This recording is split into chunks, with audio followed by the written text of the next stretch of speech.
his opinion, Zhao Qingsu started the live broadcast. Hello everyone, guess where I am now?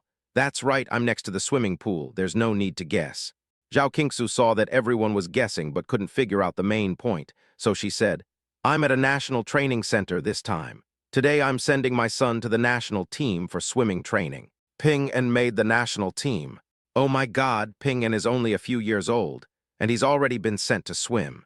The child is too young.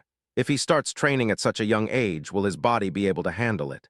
When netizens heard the news, they were so surprised that they couldn't close their mouths. These two little guys are really hardworking. Not only have they done their studies well in music, chess, calligraphy, and painting, but they also found time to shoot a movie with a box office of 10 billion yuan.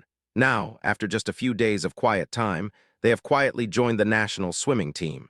Even novels like this wouldn't dare to be written like this. Is it too fast? Actually, I've already thought about the problem you mentioned before coming here. I originally thought it would be inappropriate for my child to come for swimming training now since he is too young.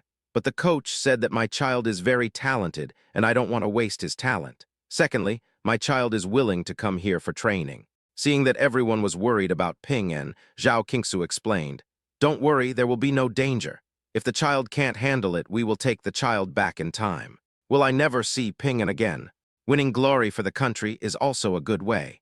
I haven't seen what the National Team Training Center looks like. Zhuer, show us. Having just arrived here, of course the first thing to do is to familiarize yourself with the environment. So Zhang Xian took a few people around the swimming training center. Finally, he took Ping En and Ru Yi to the children's dormitory with great care. Our accommodation conditions here are the best among all national teams. Single rooms are equipped with separate bathrooms, desks, wardrobes, toy racks, and snack cabinets. Wow, they are worthy of being the national team. Their accommodation conditions are much better than mine. So it's not a dormitory. There's even a snack cabinet. I don't accept it. Ping En and Ru Yi's accommodation conditions at home are much better than here. As long as they like, Su Yuan can find someone to redecorate the room at any time. And they have always been single rooms, so this place is not very attractive to them. However, after seeing the accommodation conditions in the comments, everyone was very excited. Coach, I'm only 40 years old this year. Can you train me as an older seed player, tilde tilde? Coach Zhang, I think I can work hard for this accommodation. Isn't it just swimming? If you give me such good accommodation for free, I won't have any problem drowning in the water. There is a lot of joy on the barrage. But Su Yuan and Zhao Qingsu were a little embarrassed. Coach Zhang, I know your accommodation conditions are pretty good, but our child is too young. So even if we let him come for training, can you consider sending a car to bring him here later, and then take him home after training? If Ping En was about 10 years old, Su Yuan and Zhao Qingsu would feel at ease letting him live here. But he is just a little over 4 years old. There is no way they can feel at ease with such a young child leaving home to live alone. Of course, that's no problem. It's quite troublesome to have a car to pick you up and drop you off. I'll arrange a car for you. Zhang Xian was very enthusiastic and was about to make a phone call. I can help you apply for this. No. Su Yuan waved his hand. We have several drivers at home. They are idle anyway, so picking up a child is not a big deal. Drivers, several. Zhang Xian was choked. Then let's go to the training place and take a look. Chapter 425. This name sounds familiar. After completing the formalities, in order to reassure Su Yuan and Zhao Qingsu, Zhang Xian found a place for them to watch over him and brought Ping into the youngest training team. The youngest training team here consists of children under 10 years old. The oldest has been here for 3 or 4 years. Except for Ping En, the youngest has also been here for half a year. Because of exercise, these children generally develop a little faster than ordinary children and are taller and thinner. Although the training is hard, children are children. When the coach is not around, they immediately start playing and fighting with each other, and a group of them play noisily by the water. But as soon as Zhang Xian came over, they immediately began to seriously exercise their physical fitness, or dived into the water to practice holding their breath, looking like they were trying very hard. That's enough. Let's stop exercising for now. Half of these children were brought in by their parents with a lot of effort, and the other half were recruited by Zhang Xian from various places. The children were too young and at the age when they loved to play, so training was training, and they would occasionally peek and play for fun. Zhang Xian would just turn a blind eye and not take these things to heart. He brought Ping into the swimming team and began to introduce everyone. Today, Our swimming team has a new member. His name is Su Yeachin. From now on, you will be members of the same swimming team. Everyone should get along well, train hard, and make progress together. Su Yeachin. This name sounds familiar. Why is it so small? Although they were only children under 10 years old, they were also independent people. They all looked at Ping-An curiously, with curiosity and scrutiny on their faces. Ping-An was not shy and went up to introduce himself. Hello, my name is Su Yeachin and my nickname is Ping-An. You can call me Ping-An from now on. I have joined the swimming team from today. Please give me your guidance. The children were silent. Zhang Xian smiled and continued to teach the children the basics of swimming. He had taught the previous children before, so this time he taught Ping-An alone. Have you ever learned swimming from a teacher before? He did not ask about Ping-An's detailed situation. From the videos he had watched before, it seemed that Ping-An was very good at swimming. He could even go into the water to save people at such a young age. He must have learned to swim systematically. His motto is, "You must learn to swim when you are young." To be honest, this statement is based on his experience, because the younger the child is, the better he is at swimming and the easier it is for him to learn. On the contrary, it becomes more difficult when he grows up. No, Ping-An shook his head. But we have a hot spring villa at home. Dad would take me to swim in the hot springs in the villa in winter and would also take me to the beach on the resort island for vacation. Oh, I see. Zhang Xian nodded calmly on the surface, but he was actually not calm at all. Damn, the rich people's children are already Versailles at such a young age. After knowing that Ping-An had not learned swimming systematically, Zhang Xian became even more excited. He rubbed his hands, suppressed his excitement, explained the essentials of swimming to Ping-An, and personally took Ping-An into the water. Hey, take your time. Wait, where are you going? Originally, Zhang Xian wanted to teach Ping-An like he teaches an ordinary child, and take Ping-An to swim slowly for a few laps. However, after Ping-An got into the water, he swam away quickly like a slippery little loach. Pay attention to your swimming posture. He swam after Ping-An. Ping-An looked back a little confused. Coach, is my posture wrong? Zhang Xian wanted to correct Ping-An's posture, but after a closer look he found. Yes, he taught me that. Your posture is correct. Practice it yourself. Zhang Xian silently climbed out of the water and onto the shore, urging the children to practice while he watched from the side. What? Aren't these children too young? Zhao Qingsu, who was watching the children practicing swimming not far away, couldn't help but sigh silently. When she was the same age as these children, she was still playing with dolls at home. I didn't expect that children of her age now have already started hard training. It turns out that today's children are too introverted. Didn't you say we should start from childhood? Su Yuan, who was standing next to Zhao Qingsu and holding Ruyi, actually felt sorry for these children.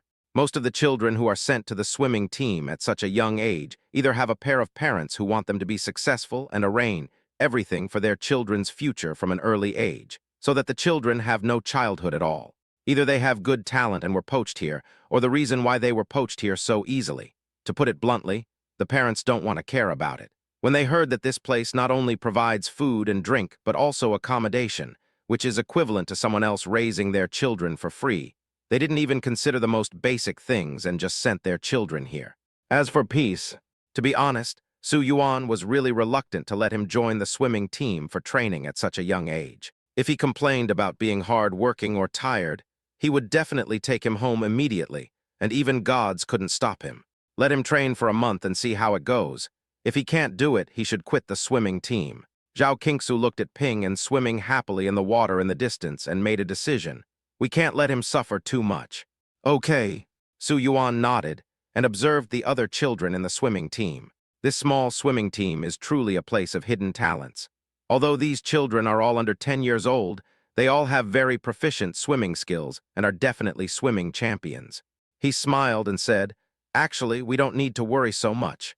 Maybe before we can get Ping-An back, he will be eliminated from the swimming team. In such a formal swimming team, it is impossible that only children come in but no children leave. Therefore, the swimming team will hold an assessment at the end of every month. If you rank last in one assessment, there is no problem. However, if you rank at the bottom for 6 consecutive months, you will be asked to drop out of the swimming team. Although Ping-An is indeed very talented in swimming, but he is just a kid after all, and the swimming team is full of kids as talented as him. It is still unknown whether he can stay. But if he fails the test, he will be very sad, right? Zhao Qingsu was a little worried that Ping An's self-esteem would be hurt. Ru Yi beside him interrupted nonchalantly. He won't be sad. If he can't win a gold medal in swimming, he can go racing. Shen Zinglin is waiting for him to play the racing driver game every day. Chapter 426, Because Your Family is Very Rich. Hasn't Lil been waiting for you to read books? Why don't you play with him recently? Zhao Qingsu looked at Ru Yi curiously. Although Shen Zingle is a little autistic, he is a very intelligent boy. The two of them usually read books together, and they complement each other. It is obvious that Ru Yi's reading level has recently surpassed Ping An. Ping An and Ru Yi were both very smart when they were young.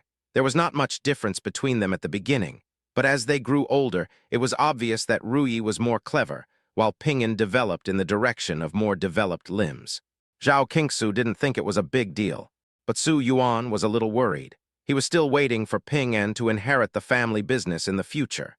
If this kid continued to develop like this, not only would he not be able to inherit the family business in the future, he would probably become a prodigal son. I didn't say I didn't want to play with him. He just stopped playing with me. When asked this question by Zhao Qingsu, Ru Yi sighed faintly with worries on her pretty face. I don't know what he's thinking. Originally, I had a pretty good relationship with him. I considered him my best friend, but that day I took a bite of his ice cream. He told me that men and women shouldn't be intimate with each other, and then he ran away. Later, I called him, but he didn't answer. Mom, am I wrong? Or he actually couldn't bear to part with his ice cream. That's too stingy. I only took a bite of his ice cream, not a lot. I just took a small bite. Ru Yi couldn't figure out this problem. Su Yuan and Zhao Qingsu looked at each other and were also very confused about Shen Zingle's behavior. Logically speaking, if the children have a good relationship, exchanging snacks with each other is not a big deal. What's wrong with Shen Zingle? You might say he is stingy, but I didn't notice that at all during the month we spent together on the island. But if you say he is not stingy, it is impossible that he would be angry just because Ru Yi took a bite of his ice cream, right? The world of children is really hard to understand. Looking at Ru Yi's expression as she waited eagerly for an answer, Su Yuan and Zhao Qingsu, as the old father and mother, suddenly felt sad. They also couldn't understand what Shen Zingle was thinking. Mommy doesn't know what happened to him, but you ate his ice cream, so next time, should you prepare some small gifts for him? Oh well. Ru Yi frowned and nodded. Okay. Today's training was very good. After training, let's go to the cafeteria to eat. After the training, Zhang Xian disbanded the team and planned to take the children to the cafeteria for dinner. After arriving at the cafeteria, the children quickly dispersed to take their own plates and eat. Only Ping An was still standing there. Zhang Xian squatted down and asked him, "Why don't you go eat? Aren't you tired at all after training for so long?" "But I want to have dinner with my parents and sister." Ping An seldom eats alone. Even when he eats in kindergarten, he eats with Ru Yi. This is the first time he has been separated from Ru Yi, and he feels particularly uncomfortable. "Oh, I forgot to tell you. Your parents have already told me that they are going out to eat first and will come to pick you up after dinner, so you can eat here today, okay?" Ping An felt a little sad when he heard that Su Yuan and Zhao Qingsu had gone to eat without any conscience. But in such an unfamiliar environment, he certainly wouldn't act like a spoiled child or cry. He just nodded obediently to show his agreement. Zhang Xian casually pulled a little boy over and said, "Yo, you, can you bring Ping An to eat with us?" "Good." The little boy who was called Zhao Yue, 2 years older than Ping An. Although he was still very young, he had become very sensible. After listening to the coach's words, he nodded without hesitation and held Ping An's hand. "I'll take you to get some food. You can get whatever you like. The food here is very good." The friendship between children is very pure and not too utilitarian. At least that's the case for Ping An. Seeing that Zhao Yue showed her friendliness towards him, he immediately started chatting with Zhao Yue. "Do you like eating in the cafeteria here? I think the food in the cafeteria is delicious, but not as delicious as the food my parents cook at home. But unfortunately, my parents don't cook often, so the two aunts at home cook for us. My parents' cooking is not good, and they basically don't cook." Zhao Yue thought for a moment. "But there are a lot of delicious food in the cafeteria. So what do you think tastes better? The braised tofu, garlic shrimp, and spicy chicken in this cafeteria. I love them all. Then my favorites are potatoes and eggplants." After the two of them finished their dishes, they returned to their seats. The table was already full of other children from the swimming team. When they saw Ping An sitting with them, their faces were filled with curiosity and some disbelief. "Shouldn't you be with Lin Kaiping and the others?" One of the children said this bluntly. Ping and didn't quite understand what he meant. Lin Kaiping, why are you with them? Because your family is very rich. Another child continued. The children from rich families don't eat in the school cafeteria. Every day an auntie prepares meals for them and sends them here. I heard that the food they eat is something we have never seen before, such as Boston lobster and top-quality braised spare ribs. Isn't your family also rich? Shouldn't you eat these rich people's food? Why are you eating with us? I... Ping-An was confused by these straightforward questions. After a while, he said, because we are all on the same swimming team, I am eating here, and I thought we were all friends. He was a little sad. The questions those kids asked him just now clearly showed that they didn't treat him as one of their own. He felt uncomfortable being excluded for no reason. It was Zhao Yue who spoke up. Just eat, why are you talking so much? Can't eating keep you guys quiet? Besides, since he eats with us, he is our friend. Do we also want to form a small group like Lin Kaiping and the others? Hurry up and eat. After that, we should go back. Zhao Yue was probably the leader of this group of kids. After he said this, everyone lowered their heads and ate in silence, and no one refuted what he said. Chapter 427, What flavor are the cookies? Chapter 427. Ping-En, on the other hand, felt a little uneasy after hearing these words. On the way home, he told Zhao Qingsu and Su Yuan about this matter.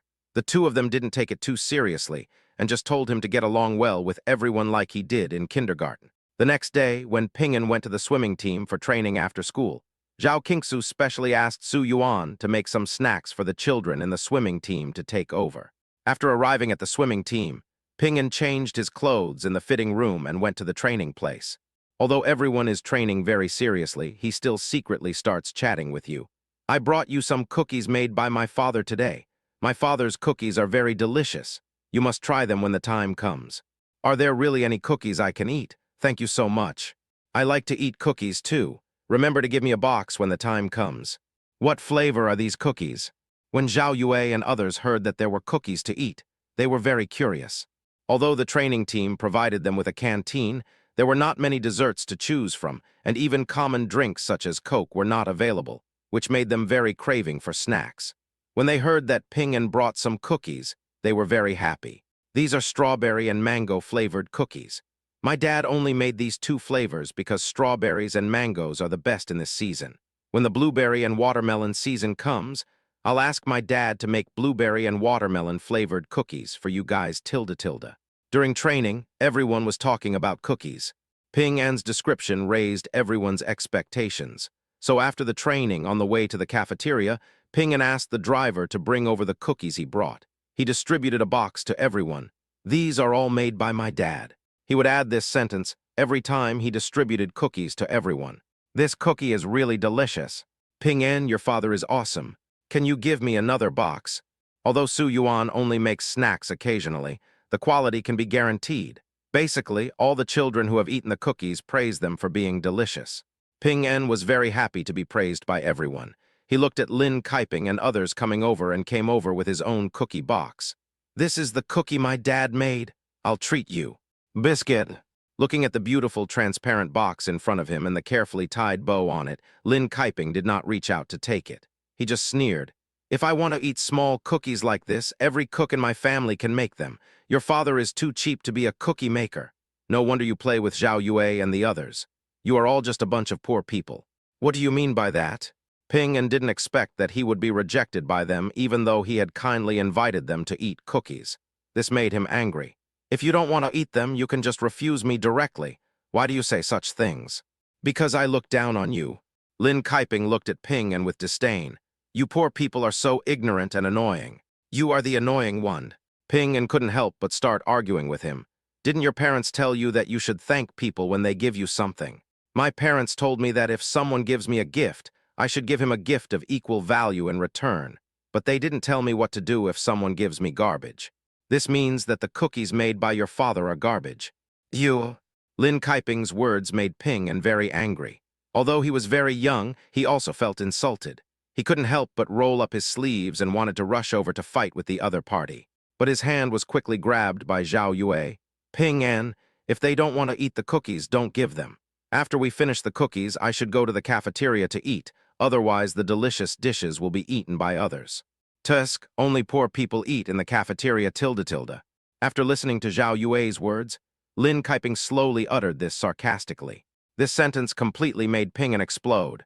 He immediately jumped up and said, "You are the poor one, your whole family is poor. Look, your tail has been stepped on, right? Otherwise, why are you so anxious, tilde tilde?"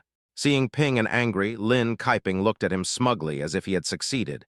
"Just admit that you are poor. What is there to be afraid of? Actually, being poor isn't scary.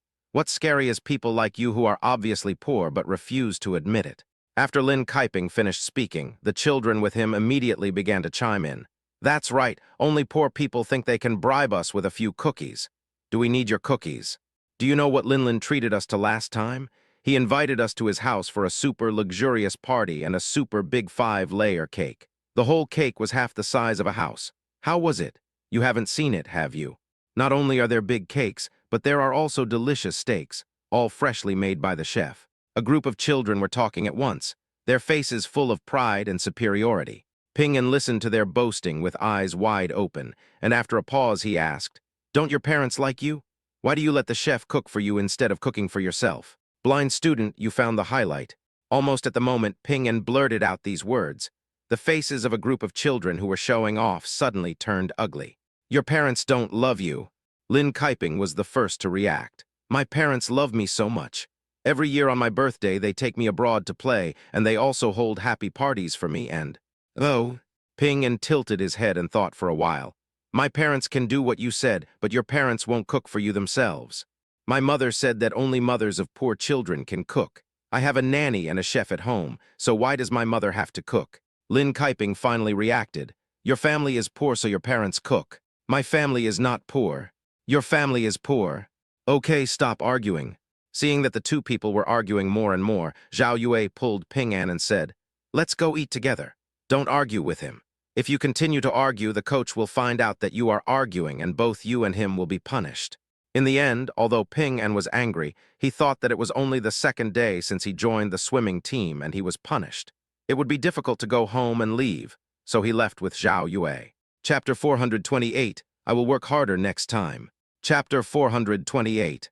After finishing his meal in the cafeteria, Ping An said goodbye to Zhao Yue and others and got on the car that came to take him home. When he got home, Zhao Qingsu was broadcasting live. There were only Ruyi and Zhao Qingsu in front of the camera. When they saw Ping An coming back, they all happily asked him about his performance in the swimming team today. Everyone was so enthusiastic that Zhao Qingsu had no choice but to pull her son, who had just returned home, in front of the camera and say, "Everyone wants to know how you were doing in the swimming team today. Tell us about it, tilde tilde." After she finished saying this, she saw that Ping An seemed to be a little depressed and immediately touched his forehead nervously. "What's wrong with you? Are you feeling unwell somewhere?" What she was most worried about was that Ping An was too young and his body couldn't handle it. "If you feel too tired, then we won't go tomorrow. Don't be embarrassed to tell Mom about this. Mom won't blame you. I'm so heartbroken. How did my poor little Ping An become like this? It really hurts me that she has to bear so much pressure at such a young age. The child is too young. Our child told me that he was tired just because he went to kindergarten every day. Your child not only has to go to kindergarten but also has to go to the swimming team for training. How can he handle it?" Seeing Ping An's pitiful appearance, everyone felt worried and suggested that Zhao Qingsu should wait until Ping An was older before sending him to the swimming team. Otherwise, he would be too young to handle it. "I'm fine, I'm not feeling unwell." Ping An shook his head, still looking unhappy. "The training was good, but there is one thing that makes me very unhappy. Didn't Mom tell me if I'm unhappy, I'll feel better if I tell her about it?" Seeing her son so unhappy, Zhao Qingsu wanted to comfort him. The fans on the barrage were even more anxious than her. "Who made our Ping An unhappy? Such a cute child can also be unhappy sometimes. I feel so bad. Don't be unhappy, Auntie will show you the Thomas turn." "I—" Amid the expectant gazes of the crowd, Ping An was stunned for a moment before he came up with the reason for his unhappiness. "Today someone said that my family is poor." "What?" Hearing Ping An say this, Zhao Qingsu was stunned for a moment, thinking that there was something wrong with her ears, so she asked again, "Did someone say something happened to our family today? Today someone from the swimming team said that our family is very poor." Ping An felt very aggrieved. They also said that only mothers of children from poor families cook. Ping An's words were like a bomb, directly blowing up the barrage in the live broadcast room. "Poverty." There are actually people who say Ping An's family is poor. There are actually people saying that Su Yuan and Zhao Qingsu are poor. What kind of moron can say such a thing? Is that person's house made of gold? He actually said that the Su family is poor. Oh my God. Let me be a poor person. I really, really want to be a poor person. I am not kidding. This is a cry from my heart. It turns out that I am not even a poor person. This incident quickly went viral, and the entire internet was shocked. Poor cooking Zhao Qingsu. Zhao Qingsu also became a typical example and became very popular on the internet. However, she had been in the circle so many times that she didn't care so much. She just smiled bitterly at Ping An and continued to ask, "What is the specific situation? Didn't Dad make me some cookies today and bring them to the swim team?" Ping An continued to feel wronged. "Some people look down on the cookies my father made and say that our family is poor. Then we won't give him cookies anymore. This kind of child has distorted values." No, he has no values at all. Don't play with this kind of child in the future, got it? I don't know whose child can be so arrogant, but when I think about the fact that the children in the swimming team are so young, their values have not yet been formed, and they are all in a confused and chaotic period. I guess they are influenced by the adults at home, and that's why they say such things. It's impossible for Zhao Qingsu to cause trouble for a child, right? Ping An accepted this explanation. Fortunately, he had a good ability to withstand pressure. The next day, Zhao Qingsu observed that his emotions had returned to normal, so she let him go to kindergarten as usual. There is no problem leaving kindergarten and going to swimming team training. But in addition to training after kindergarten classes, we also have to train on weekends. On the weekend, Su Yuan and Zhao Qingsu originally wanted to accompany Ping An to the swimming team training. But it happened to be the day when Su Yuan's parents went to the hospital for a physical examination, so they chose to go to the hospital first. However, Ruyi felt it was boring to stay alone at home, so she joined the swimming team with Ping An. "Little girl, do you want to learn how to swim?" Zhang first discovered that Ruyi had come over to watch Ping An's training, and was thinking about hooking Ruyi up as well. The two children are twins, a boy and a girl. If Ping An is talented in swimming, Ruyi must also be very talented in swimming. Ruyi glanced at Zhang Xian and said, "Uncle, I have no interest in swimming. Besides, I'm not as easy to talk to as that little fool Ping An." "What kind of children are these?" Zhang Xian, who was frowning, coughed and gave up trying to flirt with Ruyi. He reluctantly came to the swimming team, looked at the children who were training with satisfaction, and blew the whistle in his hand. "Assemble." The children quickly climbed out of the swimming pool and stood in 2 rows on the shore. "Today is the time for our monthly assessment." Zhang Xian took out a notebook and looked at the data on it. "Everyone, please work harder in this assessment. Your results are very important to you. If anyone still ranks last in this test, they will most likely be expelled from the swimming team." "Yes." After everyone answered Zhang Xian's question in unison, they began to jump into the water one by one according to the number tags on their clothes for the test. Zhang Xian was standing nearby with a stopwatch to count the results. "Lin Kaiping, you were 8 seconds slower this time than last time. Didn't you perform well? Or have you been lazy and not training hard lately?" Basically, every child's level was very stable, except for Lin Kaiping, whose performance was much worse than last time. Zhang Xian couldn't help but single him out and scolded him. "You are a child I am very optimistic about. You can't be lazy in training." "I understand, coach. I will try harder next time." Chapter 429, Don't Regret If You Do Go. Chapter 429. When the assessment was halfway through, it was also noon. Seeing that half of the people had not finished the assessment, Zhang Xian did not continue. "If there is anything this morning, let's stop here. Everyone go to the cafeteria to eat first. After eating, have a good rest. We will continue the assessment in the afternoon." "Yes." After receiving Zhang Xian's order to disperse, everyone dispersed and walked towards the cafeteria in groups of 3 or 5. "I watched your training this morning, and it was really boring." Ruyi ran to Ping An and planned to go to the cafeteria to eat with him. Ping An introduced Ruyi to Zhao Yue and others. "This is my sister, Su Yaoqing. You can call her Ruyi." "So your name is Ruyi. What a nice name. Are you bored watching us swimming today? If so, do you want to train with us? Are you and Ping An twins?" The swimming team is basically made up of little boys, without a single girl. Apart from studying, these kids usually train in the swimming team, so they rarely have the opportunity to interact with girls. Especially a beautiful little girl like Ruyi. Almost all the little boys, led by Zhao Yue, showed friendliness to Ruyi. They gathered around her, asked her questions, and had a great time chatting with her. This made Ping An feel for the first time that he was not as popular as Ruyi. It was obvious that everyone was meeting each other for the first time. They are much more enthusiastic about Rui than themselves. It's so unfair. You forget your principles for the sake of beauty. He finally understood the meaning of this idiom deeply. Rui was also very outgoing. In just the time it took to have lunch, she had already become familiar with Zhao Yue and the others. Everyone treated her as one of their own and warmly invited her to go into the water and train with them today. They also invited her to visit their dormitory at noon. There is a 2-hour break at noon, and after lunch at around 12:20, they have more than an hour to rest. Generally speaking, everyone goes back to their room to sleep. But today, because Rui came, everyone was very excited. It seemed that no one could sleep during this nap. So Zhang Xian turned a blind eye and let them play and did not force them to take a nap. Everyone came to Zhao Yue's room to play games and chat. They were having a lot of fun, but who knew that halfway through the game, there was a knock on Zhao Yue's door.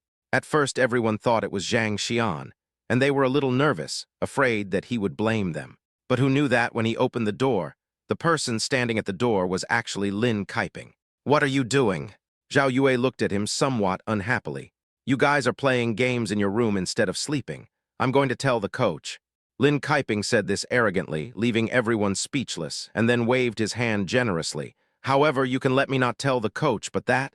You have to play with us, not with them." The you he was referring to was Rui. Rui frowned, feeling strangely called out. "Why should I play with you when I don't even know you?" Lin Kaiping was very popular among little girls in the elementary school because he was good at giving gifts to little girls. He was choked by Rui's words and said angrily, "If I want to play with you, you have to play with me." After that, he tempted Rui again. "The environment over there is much better than here, and my parents bought me a lot of imported snacks and put them in the dormitory. If you want to eat, you can eat as much as you want. Besides, we have a lot of fun toys over there. They are definitely more fun than yours." Rui shook her head unhappily and refused decisively. "No. Don't regret it if you don't go." "I won't regret it. Tian Yan, come out with me." Seeing that Rui ignored him, Lin Kaiping was very angry, but he did not force Rui and instead called Tian Yan. Tian Yan and Zhao Yue are from the same place, and they have a good relationship. However, he is rather introverted and shy. Although everyone plays together, he doesn't talk much and just watches everyone play quietly. "What's the matter?" When Tian Yan heard his name being called, he stood up timidly and asked this question softly. "I told you I have something to talk to you about. Please come out with us." Just talk about it here if you have anything to say." Zhao Yue knew that Tian Yan was rather timid, so she stood up, stood in front of Tian Yan, and showed a protective gesture. But he was quickly pushed by Tian Linkaiping. "I was talking to him, not you. Who do you think you are?" Zhao Yue didn't know what to say for a moment. "I'll go with you." Although Tian Yan is timid, he is very responsible at a young age. He doesn't want to see the two sides quarreling over him, so he took the initiative to stand up. Lin Kaiping snorted. "He said he was coming out. Why are you meddling in his business?" Soon Lin Kaiping took Tian Yan away. Zhao Yue's expression was particularly bad, and her small face was full of worry, which made Ping En and Rui curious. "What happened?" "I don't know what happened, but Lin Kaiping doesn't play well with us and looks down on us. This time he suddenly went to Tian Yan. It must be something bad. I'm afraid he will bully Tian Yan." Zhao Yue expressed her concerns. "Then why don't we just tell the coach about this?" Rui has lived in a very harmonious environment since she was a child, and incidents of bullying of other children rarely occur. So when something like this happened, her first reaction was to tell the coach. "It's useless to tell the coach about this. I told the coach the last time they bullied me. Although the coach is a very nice person, he can't control them at all. Besides, they are very good at pretending. They always act very well behaved in front of the coach." Zhao Yue shook her head and said. Rui opened her eyes wide. "There are actually people like this. Isn't that the same as the villains on TV?" "Yes, that's it." Since telling the coach was useless, Rui asked again, "Why not tell his parents?" In Rui's world, Su Yuan and Zhao Qingsu are omnipotent, and this little thing can be solved easily. But Zhao Yue shook her head even harder this time. "No, I've met Tian Yan's parents once, and his parents are almost the same as my parents. If they knew that Tian Yan had an accident in the swimming team, they would definitely beat him. He is obviously not wrong. Why do you want to hit him?" Rui widened her eyes in confusion, feeling that her young worldview had been severely shattered. "If I get bullied outside, will I get beaten again if I tell my parents?" Chapter 430, Hit Me If You Dare. Chapter 430. Because. The reason is very complicated. Zhao Yue thought seriously for a while. Because if we train in the swimming team, our accommodation and food expenses are free. If something happens in the swimming team, we will most likely be expelled from the swimming team. If we are expelled, we will have to go home, and when we go home, we have to pay for it ourselves. In short, the reasons are complicated. Zhao Yue understood it in his heart, but couldn't quite explain it to Rui. Although he was young, he understood that everyone's parents were different. Is that so? Rui tried very hard to understand, but after thinking for a long time, she could only vaguely understand it. There are bad people in this world, just like the witch in the fairy tale book. Woo! While the two were talking, Tian Yan was released by Lin Kaiping and others. Seeing Tian Yan coming back, everyone gathered around and asked, Tian Yan, what did Lin Kaiping say to you? Tian Yan, are you okay? Tian Yan, have you cried? Everyone could see that Tian Yan's eyes were red, as if she had been crying, and they all felt very distressed. I'm fine, let's continue playing. Tian Yan forced a smile and rubbed his eyes. Lin Kaiping called me over just now to let me. What do you want me to do? It made me do worse on the test this afternoon. Tian Yan sobbed and said, It doesn't matter. It doesn't matter that I didn't do well in the exam this time. There will be a ranking after each assessment. If you perform poorly all the time, you will be expelled from the swimming team. After hearing what Tian Yan said, Ping An immediately became angry. What does this mean? He did poorly on the test, so why should he let others make up for him? The last 3 in each assessment will receive special attention from the coach. This time, Lin Kaiping did not perform well in the exam, and it was obvious that the coach wanted someone to put him at the bottom. I don't know. Zhao Yue shook her head. 1 month he did very poorly on the test, and I also ranked last for him. I once heard them say that the Lin family is very rich. Lin Kaiping's father said that if he gets a good ranking in the swimming team, he will be rewarded with a lot of pocket money. It seems to be hundreds of thousands. Hundreds of thousands. Hundreds of thousands. A group of children and Ping and Rui exclaimed at the same time. The children were extremely envious. 100,000 is too much, right? That's a lot of money. It can definitely buy a lot of snacks, right? With hundreds of thousands of dollars, you can buy snacks. And I heard you can buy a house here. Can you buy a house with just a few 100,000? Isn't that too little? It's a lot. 100,000 is a lot of money. No wonder Lin Kaiping wants to find someone to cover for him. If he does poorly on the test, I heard he won't get any bonus pocket money. The Lin family is really rich. They chattered for a long time, and finally Ping An curled his lips in disdain and clenched his fists in anger. I'm so angry that I let others do such a thing just for hundreds of thousands of dollars. If he needs these hundreds of thousands of dollars, I can just give it to him directly. No, I'm too angry, too angry. So angry, so angry. Ping An was so angry that he could only mutter this sentence. He pulled Rui out of the door and said, Let's go find him and make things clear now. He did not pull anyone else present, only Rui. Although they had not been together for a long time, he vaguely understood that everyone seemed to have their own difficulties. But he is different from Rui. Anyway, if they get bullied and go home and tell their parents will definitely help them. Rui did not object. Okay, I'll go with you. No. The other children present were not in favor of doing so, but seeing Ping An and Rui's insistence, they went with him anyway. Soon everyone rushed to Lin Kaiping's dormitory. When I get the pocket money my dad gives me this time, I'm going to buy the latest Transformers for everyone to play with. In Lin Kaiping's dormitory, he kept talking about his beautiful vision for what to expect after this assessment. Everyone was very happy. We must buy the limited edition one, it's the coolest one. I want to play too then. Lin Kaiping, your father is the best. He always gives you so much pocket money. My dad said I should be on the swim team as long as I can. Lin Kaiping said with a smile. He said that if I stay in the swimming team for a few years, I can just participate in a few competitions and get a certificate to complete the task. He can also reward me with a big yacht. I will take you out to sea on the yacht. Really? A yacht? Just as everyone was surrounding Lin Kaiping, there was a knock on the door. Lin Kaiping opened the door somewhat unwillingly. Who is it? As soon as he opened the door, he saw Ping An, Ru Yi, and a group of people standing at the door. He frowned immediately. Why are you here? Have you changed your mind and want to play with me? He doesn't like to play with others. But Rui was still happy to play along. After all, Rui is prettier than all the little girls in the kindergarten he attends. I came here to tell you that you are too arrogant. Ping An clenched his fists and questioned him angrily. Did you ask Tian Yan to let you off the ball during the test on purpose? What's it to you? When Lin Kaiping saw that Zhang Xian was not there, he said arrogantly, he has already agreed to it. Who do you think you are? How dare you come and cause trouble for me? Do you believe that I will beat you up when the time comes? Hit me if you can. Ping An was so angry that he almost jumped up. Although he was a head shorter than Lin Kaiping, he was not afraid at all. Tusk, I won't hit you. If I hit you, you will definitely complain to the coach. The coach likes you so much. Lin Kaiping was not fooled, but he really hated Ping An's meddling in other people's affairs. After thinking for a while, he rolled his eyes and said, "How about this? Let's compete. If you win, I won't let Tian Yan finish last for me. But if I win, you're leaving the swim team." Aye. When Ping An heard what Lin Kaiping said, he immediately nodded and was about to agree, but was quickly covered his mouth by Rui. Rui raised an eyebrow and looked at Lin Kaiping. "Isn't your condition too disadvantageous for us? Tian Yan shouldn't have been the last one for you. Why do you have to let my brother win before letting him go? If you want to compete, you have to be fair. If you lose, you'll be kicked off the swim team too."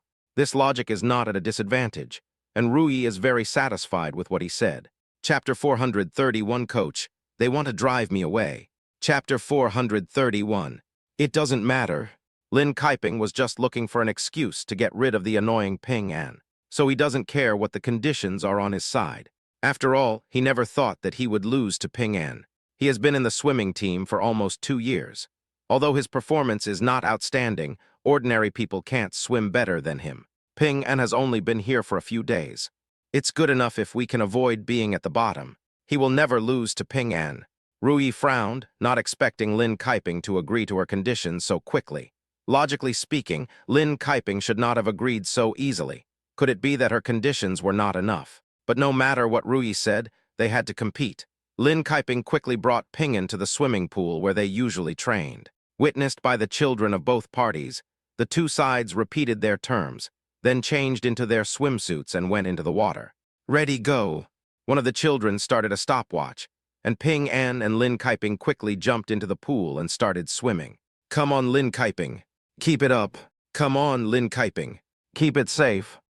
At first, the speeds of the two seemed to be similar, but as they swam, it was obvious that Ping An's speed was getting faster and faster. Finally, after 45 seconds, Ping An successfully reached the finish line. Lin Kaiping was nearly 5 seconds late to Ping An. It took him nearly 50 seconds to reach the finish line. Ping An, you scared me to death. I thought you were going to lose. I didn't expect you to win. You're so awesome. Your grades are pretty good. You're almost catching up with me. In fact, when Ping An made the bet with Lin Kaiping, everyone was quite worried, fearing that he would lose to Lin Kaiping. But now that they saw that he had won, everyone breathed a sigh of relief and had happy smiles on their faces. But Lin Kaiping was not so happy. When he came out of the water, he thought he would definitely win. But when he reached the finish line, all he saw was Ping An with a victorious smile on his face. This was a little hard for him to accept, and he subconsciously pointed at Ping An and said, "You cheated. Can you please have a bit of shame? You two started swimming at the same time, and he was the first one to get you to shore, so of course he won. How did he cheat? Did he hold you back in the water?" Rui is not easy to talk to either.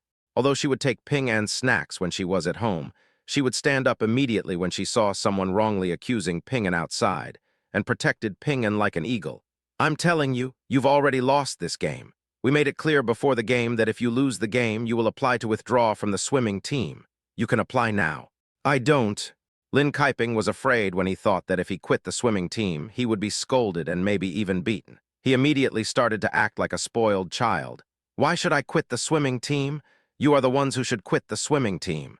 My father donated millions to the swimming team. I'll admit defeat. I won't listen. You are bullying me. I'm going to tell the coach about this." Lin Kaiping turned the tables and ran over to find Zhang Xian with his calves thumping. It just so happened that Zhang Xian heard that the children in his team had run to the training place and were walking towards this side. So at the door, he bumped into Zhang Xian. Zhang Xian saw that Lin Kaiping's expression was not right, so he quickly asked, "Lin Kaiping, what's wrong with you? Why didn't you rest in the dormitory at noon but came to the training place?" "Coach, they're kicking me out." Lin Kaiping took the initiative and started pointing at Ping An and crying. "He wants to kick me out of the swimming team." "What?" Zhang Xian looked confused and looked at Ping An. "What's going on?" "He's lying. He was the one who bullied others first. Then we made a bet that whoever lost the competition would quit the swimming team. He lost, but he refused to admit it. Ping En was really angry. How could there be such a shameless person? This was the first time he had encountered one. Zhang Xian hesitated for a moment and couldn't figure out what was going on, so he sent everyone back to their rooms to rest. Then he picked one person from the group of children who played well with Ping En and one from the group of children who played well with Zhao Yue, brought them to the office, and asked them about the whole story. You should know what happened today, right? Tell me everything and don't lie. If you lie, I would rather call your parents and take you back. Got it? Under his coercion and inducement, the two children roughly recounted what happened today, and there were not many differences. He also fully understood the ins and outs of what happened today. But it's really a headache to deal with this matter, because the parents on both sides are not people who are easy to offend. The Lin family owns a chain of supermarkets and has assets worth hundreds of millions. In order to send their children to the swimming team to gild their reputation, they donated several million to the swimming team. Not to mention peace. This kind of thing really gave him a headache. He thought it would be better not to let the parents know about this matter, and the two were just children, so if there was a conflict, it could be resolved through mediation. So he called the two children to his office, comforted them, and educated them earnestly. It's fate that you can join the same swimming team. Why do you have to make it so incompatible? Can you two just shake hands and let it go? Just consider it as giving face to your coach. Ping En thought for a moment, but he bullied Tian Yan. I know. Zhang Xian nodded and looked at Lin Kaiping. Don't bully others anymore, okay? If you bully others again, I will call your parents and take you back. Good. Lin Kaiping wiped away her tears and said, Then don't tell my father about this. You apologized to Ping An and Tian Yan, and what you did today will become a little secret between you and the coach. The coach promises not to tell your father or anyone else. How about that? Lin Kaiping rolled his eyes and finally nodded in agreement. He apologized to Ping En and Tian Yan in a very perfunctory manner. That's how the matter was resolved. Zhang Xian felt that he had solved the problem perfectly, gave himself a thumbs up for his cleverness, and continued with the assessment. But he didn't expect that the matter would become even more serious the next day. Chapter 432 Mom, look at her. Chapter 432. I heard Ping En joined the swimming team. I want to watch Ping En train too. Chi Han also heard about Ping En joining the swimming team. It happened to be the weekend, so he volunteered to go to the swimming team to watch Ping En train. So before, Ruyi was sitting alone by the swimming pool watching people train. But now Chi Han and Ruyi are sitting together by the swimming pool watching people train. Chi Han also secretly took out a bag of tomato-flavored potato chips from his bag and shook it in front of Ruyi. Look what this is. Ruyi's eyes lit up. These are potato chips. Godmother, you are the best tilde. Hey, if you promise me that you'll eat well at noon today, I'll give you half of these potato chips. Zhao Qingsu and Su Yuan intentionally controlled the amount of snacks their two children ate, for fear that they would not eat meals after finishing the snacks. So the amount of snacks they could eat every day was pitifully small. But Chi Han would secretly bring some snacks to feed the two little ones from time to time. Zhao Qingsu also knew about this, but usually turned a blind eye to it. Ruyi nodded quickly. I understand, Godmother, don't worry, I will definitely eat well. That's good. Chi Han nodded and opened the potato chips. The two of them took turns eating while watching the children train. Because there was a conflict between Ping En and Lin Kaiping yesterday, he was afraid that the two children would fight again today. So he did not leave the training swimming pool for the entire morning and watched them from the side. After observing for a whole morning, he found that Ping En and Lin Kaiping just stopped talking and did not have any conflicts again, which made him feel relieved. It was soon noon. Seeing that the children were about to go to eat, Zhang Xian also stood up and prepared to go to the cafeteria. He took a look before going to the cafeteria. Very good, Ping En is with his godmother. Lin Kaiping also ran towards a noble lady. The lady was holding a luxurious thermos bucket in her hand, and it was obvious that she was here to deliver food. They usually ate in the dormitory. Although the regulations do not allow it, it is difficult for him to say anything about such things.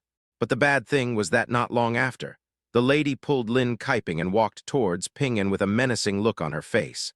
What? Come on, Ping En. Are you tired after training for the whole morning? Seeing Ping En walking towards her, Chi Han squatted down and said, Godmother saw that you were working so hard, so she made you a loving lunch. Eat the loving lunch that Godmother made for you at noon today, tilde. Godmother, where are my potato chips? Ping En brought up the potato chips as soon as he came up. I saw you and Rui eating potato chips together while I was training just now. Where's my portion? You're not concentrating at all during training. I don't care, I want chips. I'm really gone. Chi-Han spread his hands. But I can give it to you tomorrow, is that okay? That's more like it.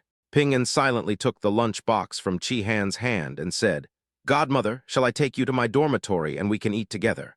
Okay. It just so happened that Chi-Han was also very interested in this place and wanted to visit it in person, so he happily took Ping-An's hand and walked with him. But after only taking 2 steps, he was stopped by a middle-aged fat woman. Stop right there. Chi-Han looked at the middle-aged woman in front of him in confusion. She was dressed very fancy, but had no taste at all.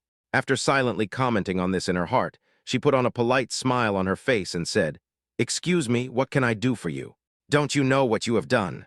The lady sneered. Is it your son who said he wanted my son to quit the swimming team? Chi-Han was completely confused. What? What did you say? It's them, right? Seeing that Chi-Han was completely unaware, the lady lowered her head and asked Lin Kaiping. Lin Kaiping pointed at Ping-An and said, Mom, he was the one who insisted that I quit the swimming team yesterday. I don't. Ping-An also thought that the matter had been resolved. Unexpectedly, Lin Kaiping did not get any benefit from Zhang Xian and told the matter to his parents again.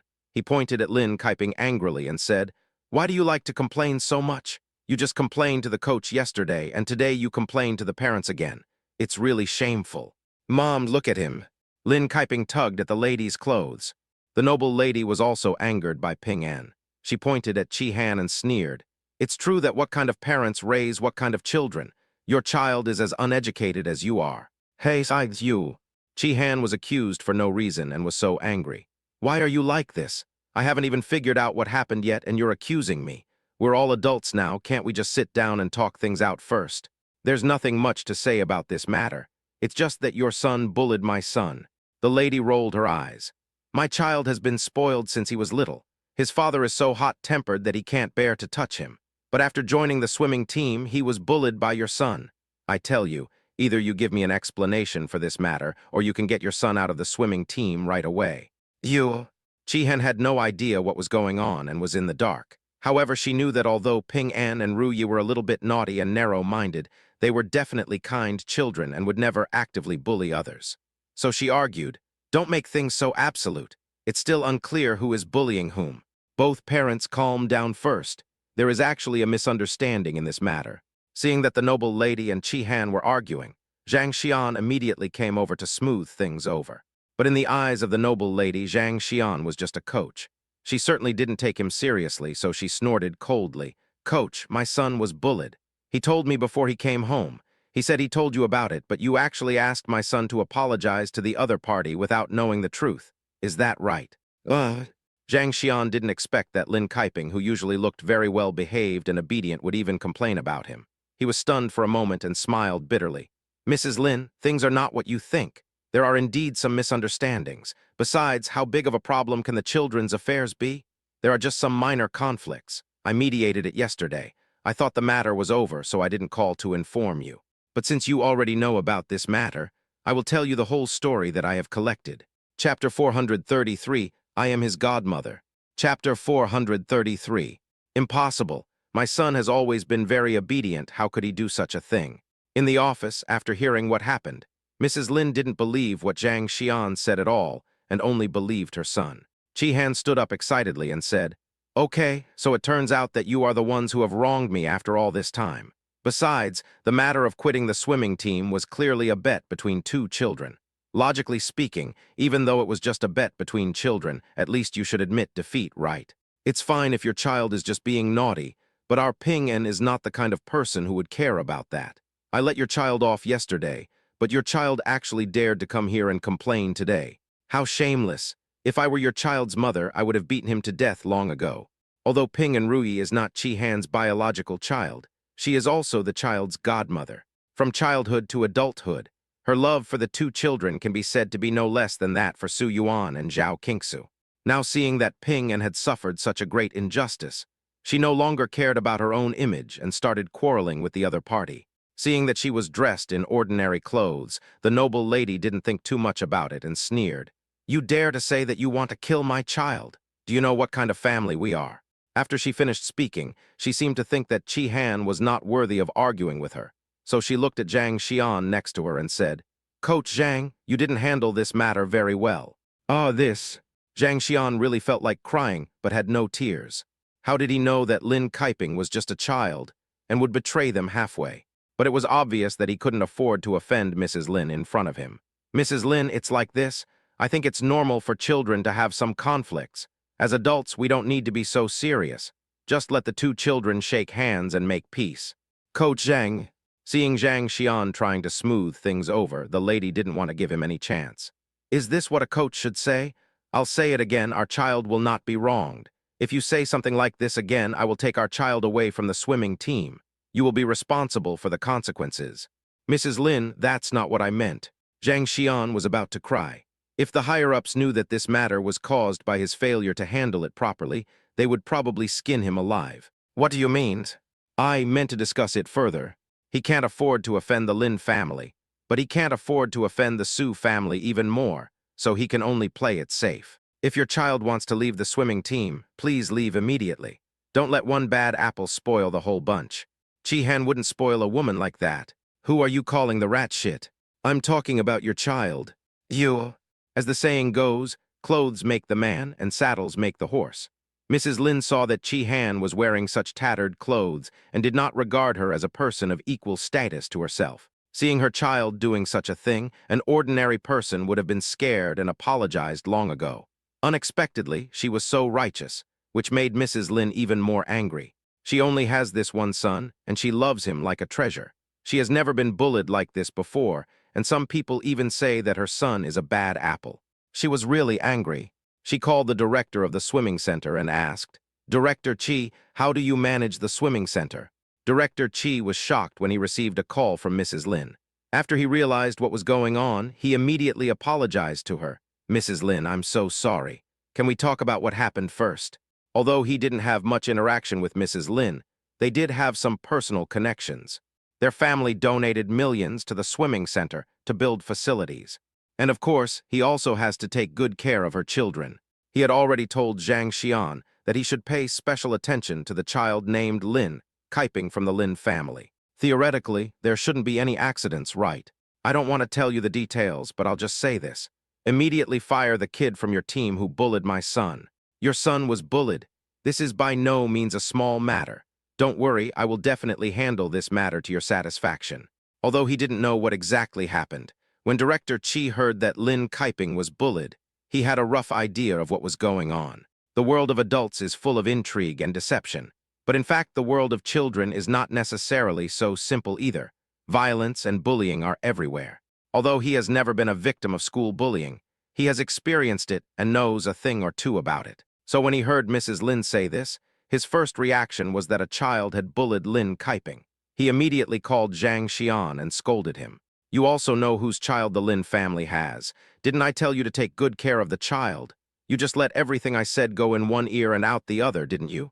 Mrs. Lin has even called me. What can I say to you? I don't care what happened. Anyway, you should comfort Mrs. Lin first. And the kid who bullied the Lin family's child should also contact the child's parents and take him back. Hurry up and do this for me." Director Chi. Zhang Xian didn't even have the chance to explain himself clearly. After he hung up the phone, he saw Mrs. Lin's arrogant face. "Did you hear what your director said just now?" "Yes, I heard it." Zhang Xian sighed. "Mrs. Lin, please wait a moment. I will contact Su Yeachen's parents right away." "Aren't his parents here?" Zhang Xian's words made Mrs. Lin stunned for a moment. She always thought Chi Han was Ping An's biological mother. "I'm his godmother." After hearing this, Chi Han explained it with a little pride, then glanced at Zhang Xian. "Coach Zhang, let me take care of calling his parents. Please wait a moment." "Okay, you say the same thing." After hearing what Chi Han said, Zhang Xian felt relieved. He really didn't know how to tell Su Yuan about this matter. According to Ping An's current status, he is a true prince. If Su Yuan blames him, he really has nothing to say. "Heck, after all this time, the person who talked to me was just a pheasant. No wonder he has no manners. Hurry and call his parents over." Mrs. Lin sneered and pulled Lin Kaiping to sit next to her. Lin Kaiping looked at Mrs. Lin aggrievedly. "Mom, you must fire him for me. Otherwise, he will definitely continue to bully me in the future." After he said that, he looked at Ping and provocatively. Mrs. Lin hugged her son distressedly. Don't worry, your mother will definitely take care of this matter for you. Even if the King of Heaven comes, he can't bully my son. Chapter 434. Dad, you're finally here. Chapter 434. What kind of children are these? Chi-Han looked at Lin Kaiping, feeling really depressed.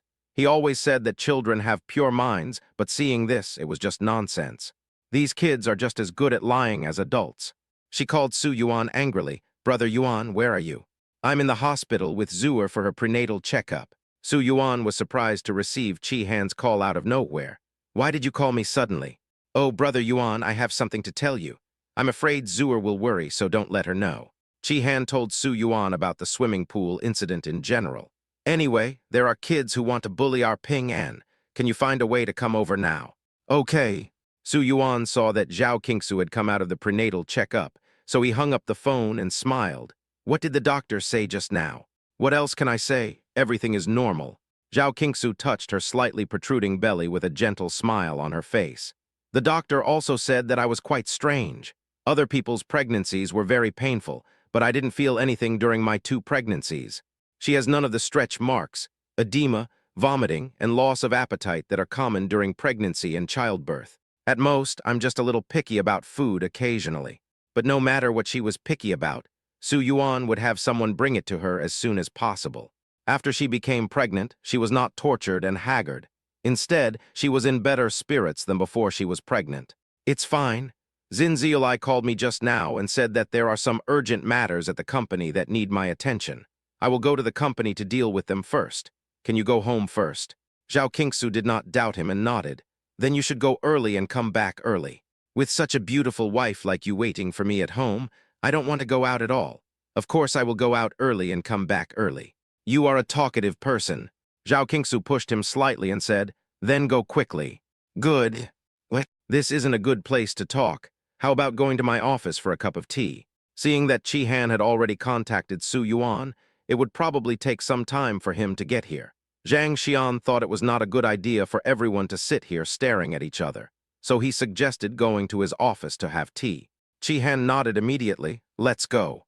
Mrs. Lin was reluctant at first, but there was not even a place to sit in the training area, so she could only sit on the stairs nearby, which made her very uncomfortable. So she snorted to indicate her agreement. Soon Zhang Xian brought them to the office, and then brought chairs for them to sit on. I'll go boil some water and make tea for you.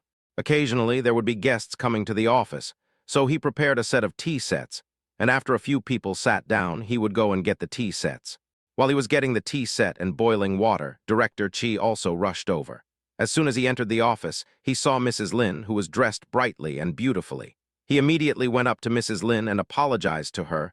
Mrs. Lin, if there is anything, can't you just call me and tell me? Why do you have to come here in person? If I hadn't come here, I wouldn't have known that my son was being bullied like this in the swimming team.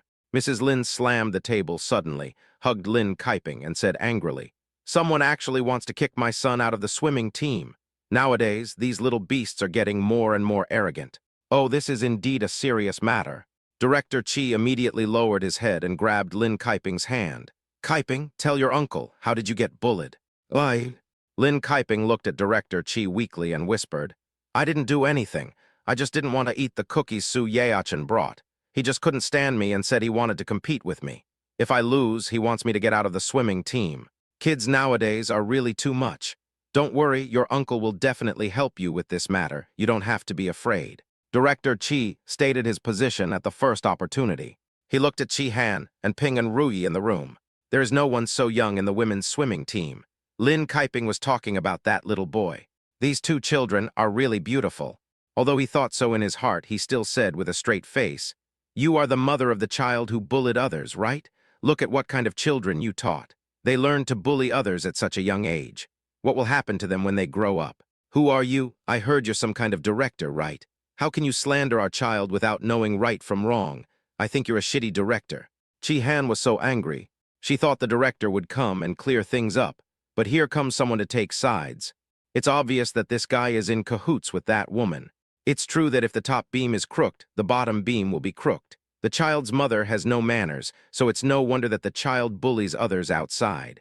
Director Chi said coldly, I tell you that our swimming team trains talents for the future of the country and cannot tolerate people like you who have no quality. I will not pursue this matter with you any further. Anyway, the child has not been hurt. You should bring your child and honestly apologize to Mrs. Lin and take your child back. Do you have eyes?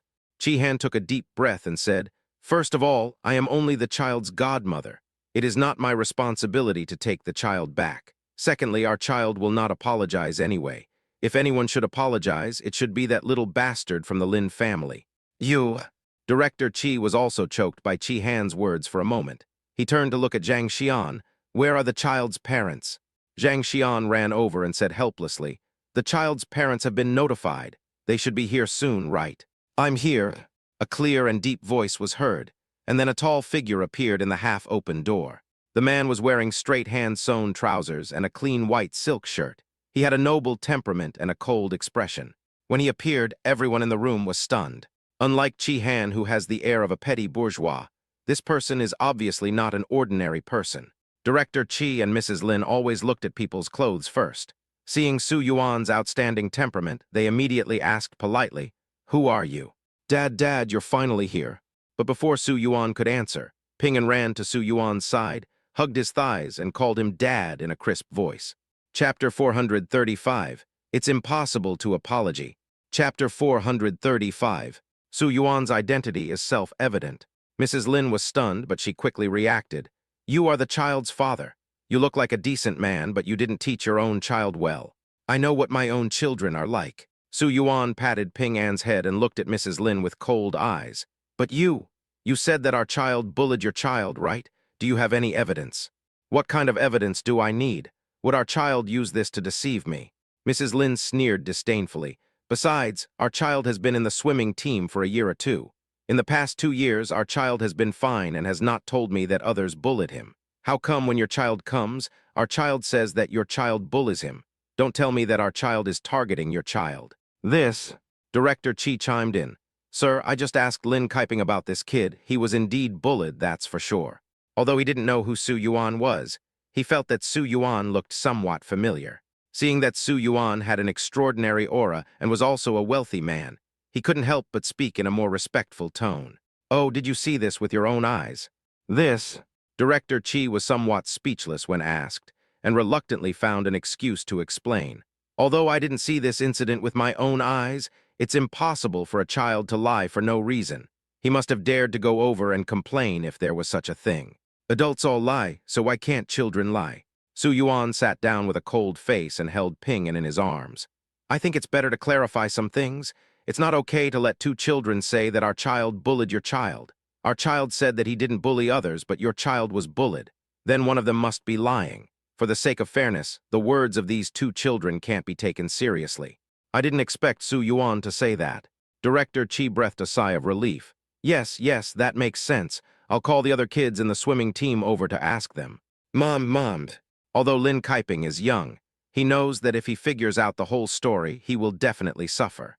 Therefore, he jumped out and cried, grabbing Mrs. Lin's clothes. "Mom, I was really bullied. This is true. You have to believe me. Mom knows, and I believe in you." Seeing her son crying, Mrs. Lin felt so distressed that she stood up suddenly. "What else is there to say? It's obviously my son who was bullied. Director Chi, you better fire that kid right away. Forget about the apology. I don't even need that one." After she finished speaking, she pulled Lin Kaiping and was about to leave. "It's been so long and my son hasn't eaten yet. I'm going to take my son to eat first. Director Chi, please take care of this matter for me." "Good. Not good." Originally, Director Chi wanted to agree to Mrs. Lin's words, and then casually smooth things over so that the matter would be over. But who knew that Su Yuan rejected it outright? Su Yuan sat there calmly, his face cold. "I don't want my son to bully others, and I don't want him to be wronged. So this matter must be investigated thoroughly. If this is my son's fault, I will apologize and take him away from the swimming team. But if your son wrongly accused my son, I will not let it go. We have to settle this matter clearly." After he finished speaking, without giving Director Chi and Mrs. Lin a chance to respond, he ordered Zhang Xian, "Go and bring all the children who know about this to the office for questioning. Also, I see you have surveillance cameras. Bring all the surveillance cameras in the corridor and at the swimming pool to me. I must get to the bottom of this matter." "Yes." Zhang Xian had been waiting for Su Yuan to say this. As soon as he heard Su Yuan's instructions, he went there quickly. He quickly called over all the children in the swimming team who knew about this. As for surveillance, he quickly called up today's surveillance from the monitoring room. Upon seeing this scene, Lin Kaiping was a little frightened. Even though he liked to bully people and tell lies, he was just a child after all. He cried and grabbed Mrs. Lin's clothes. "Mom, let's go back." Madam Lin was stunned for a moment, then said coldly, "You have been bullied. You must get to the bottom of this matter first. I'll see what they will do after the truth is revealed." "Mom, I remembered it wrongly. Maybe he didn't bully me." Lin Kaiping said this in a low voice. Mrs. Lin was stunned for a moment and raised her voice. "What did you say? Don't you know whether others bully you or not?" I forgot." While Lin Kaiping was talking to Mrs. Lin, the children over there had already told everyone everything they knew. Seeing the head coach and their parents coming over, they didn't dare to lie and told everything they knew. There is basically no difference in what they said. The truth finally came to light. Mrs. Lin's face looked very unhappy. No matter how you looked at it, it was their own children who bullied other people's children first. Su Yuan patted Ping An, looked at him gently, and encouraged him. "You did the right thing." Then he looked at Mrs. Lin coldly. "Do you have anything else to say?" Mrs. Lin looked at her son in her arms with some regret. Seeing tears on his face, she couldn't bear to blame him even if he lied. She could only force herself to argue. "Isn't it normal for children to have such things happen? They are just joking. As an adult, do you have to care about a child?" After saying that, he angrily pulled Lin Kaiping away. But someone stopped her at the door. Mrs. Lin's face suddenly changed. She turned around and looked at Su Yuan. "What are you doing? Are you going to beat anyone up because of what happened just now?" "Apologize." Su Yuan looked at her calmly. "Just apologize for this matter and it's over. I won't pursue any more." "No way I'm apologizing." Mrs. Lin raised her head proudly. "Why are you apologizing for such a small matter? You are a grown man, don't you have such a broad mind?" Chapter 436. The opportunity is given to you. Chapter 436. "Okay, I gave you a chance." Su Yuan waved his hand, signaling his bodyguards to let Madam Lin and her son leave. "You can go now." Snort. Mrs. Lin took Lin Kaiping's hand and walked away in a swagger. Director Chi wiped the sweat from his forehead and said, "Well, I'm really sorry. I didn't expect things between children to be so complicated. I want to apologize on behalf of Madam Lin. Madam Lin is not a bad person, but she is a little arrogant. I've always thought that someone who can reach your position should at least have the basic ability to distinguish right from wrong. But now it seems that you don't." Su Yuan stood up and patted Director Chi on the shoulder with a fake smile. "I see you are already in your 40s or 50s this year, and it is time for you to retire. You should retire well and go home to enjoy your life, and give your position to the young people who are smart and perceptive." This, Director Chi was completely confused by the calmness and threat in Su Yuan's tone, as his position was not under his jurisdiction. What does it mean to let him retire and go home to be taken care of, and give his position to young people? While Director Chi was thinking about this, Su Yuan was already planning to go home with Ping An and Rui. He walked ahead with peace. Chi Han held Rui and walked behind. Chi Han was still complaining. "These kids are so scheming. They are already liars at such a young age. It really proves the saying that if the upper beam is not straight, the lower beam will be crooked. Look at how arrogant the mother is." As soon as they walked out of the swimming pool, Zhang Xian caught up with them. He stopped Su Yuan and said, "I'm really sorry that this happened, Mr. Su. I know it was because of my negligence that I didn't take good care of the children in the team. I am to blame for this matter. Also, the way I handled it yesterday was inappropriate. I thought the two children just shook hands and made peace." "Coach Zhang, you said so much. I'm saying all this because I want to tell you not to let Ping An quit the swimming team. He is really a very good talent." When watching the swimming video of Lin Kaiping and Ping An just now, Zhang Xian became more certain of this. He even had a plan for Ping An's future in his mind. "Mr. Su, really, you can see Ping An's talent. I have planned it all out. After training for about a year, he can participate in the provincial-level swimming competition for infants. At the age of 7, he can participate in the Children's Group D competition. At the age of 8, he can participate in the Children's Group C competition. At the age of 9, he can participate in the Children's Group B competition. At the age of 11, he can participate in the Children's Group A competition. At the age of 13, he can participate in the Children's Group competition. When he is 15 or 16, he can participate in the Olympic Games." I guarantee that he will come back with good grades every time. Such competitions can not only train children's physical and mental strength, but also greatly improve their psychological quality. In order to keep Ping An, he racked his brains to tell him all the benefits of swimming. Su Yuan laughed out loud. He lowered his head and asked Ping An, "Don't ask me whether he is willing to stay or not. Ask him instead." Safety. Zhang Xian looked at the good seedling in front of him with eager eyes. He really couldn't bear to let it go. Ping An's scalp tingled when he looked at her. He nodded and said, "Coach, I don't have anything to do with the assessment today anyway. I'll come over for training tomorrow." Okay, then the coach is waiting for you." What? How strange. Thinking of what Su Yuan said when he left, Director Chi felt uncomfortable all over. He returned to his office and slowly made himself a cup of tea. It's not easy for him to get to where he is today. He's not the best among his peers, but he's not bad either. After all, his current position is lucrative, relaxing, and stress-free, so it can be said to be a good job. The most important thing is that his position is a stable job and cannot be pulled down by just a few words from others. Therefore, he was not happy about returning, but he really didn't take it to heart. Ring, ring, ringed. But just after he made himself a cup of tea, he suddenly heard the landline phone on his desk ringing. He didn't think too much about it and answered the phone. "Hello." A cold voice came from the other end. "Director Chi, I have sent your dismissal email to your mailbox. Please take a look at it yourself. After reading it, pack up your things and leave quickly." Dismiss. Director Chi was shocked and completely confused. "Why do you want to fire me all of a sudden? What did I do wrong? Even if you want to fire me, you have to give me a reason, right? Don't you know who you have offended?" The person on the other end said this coldly and then hung up the phone.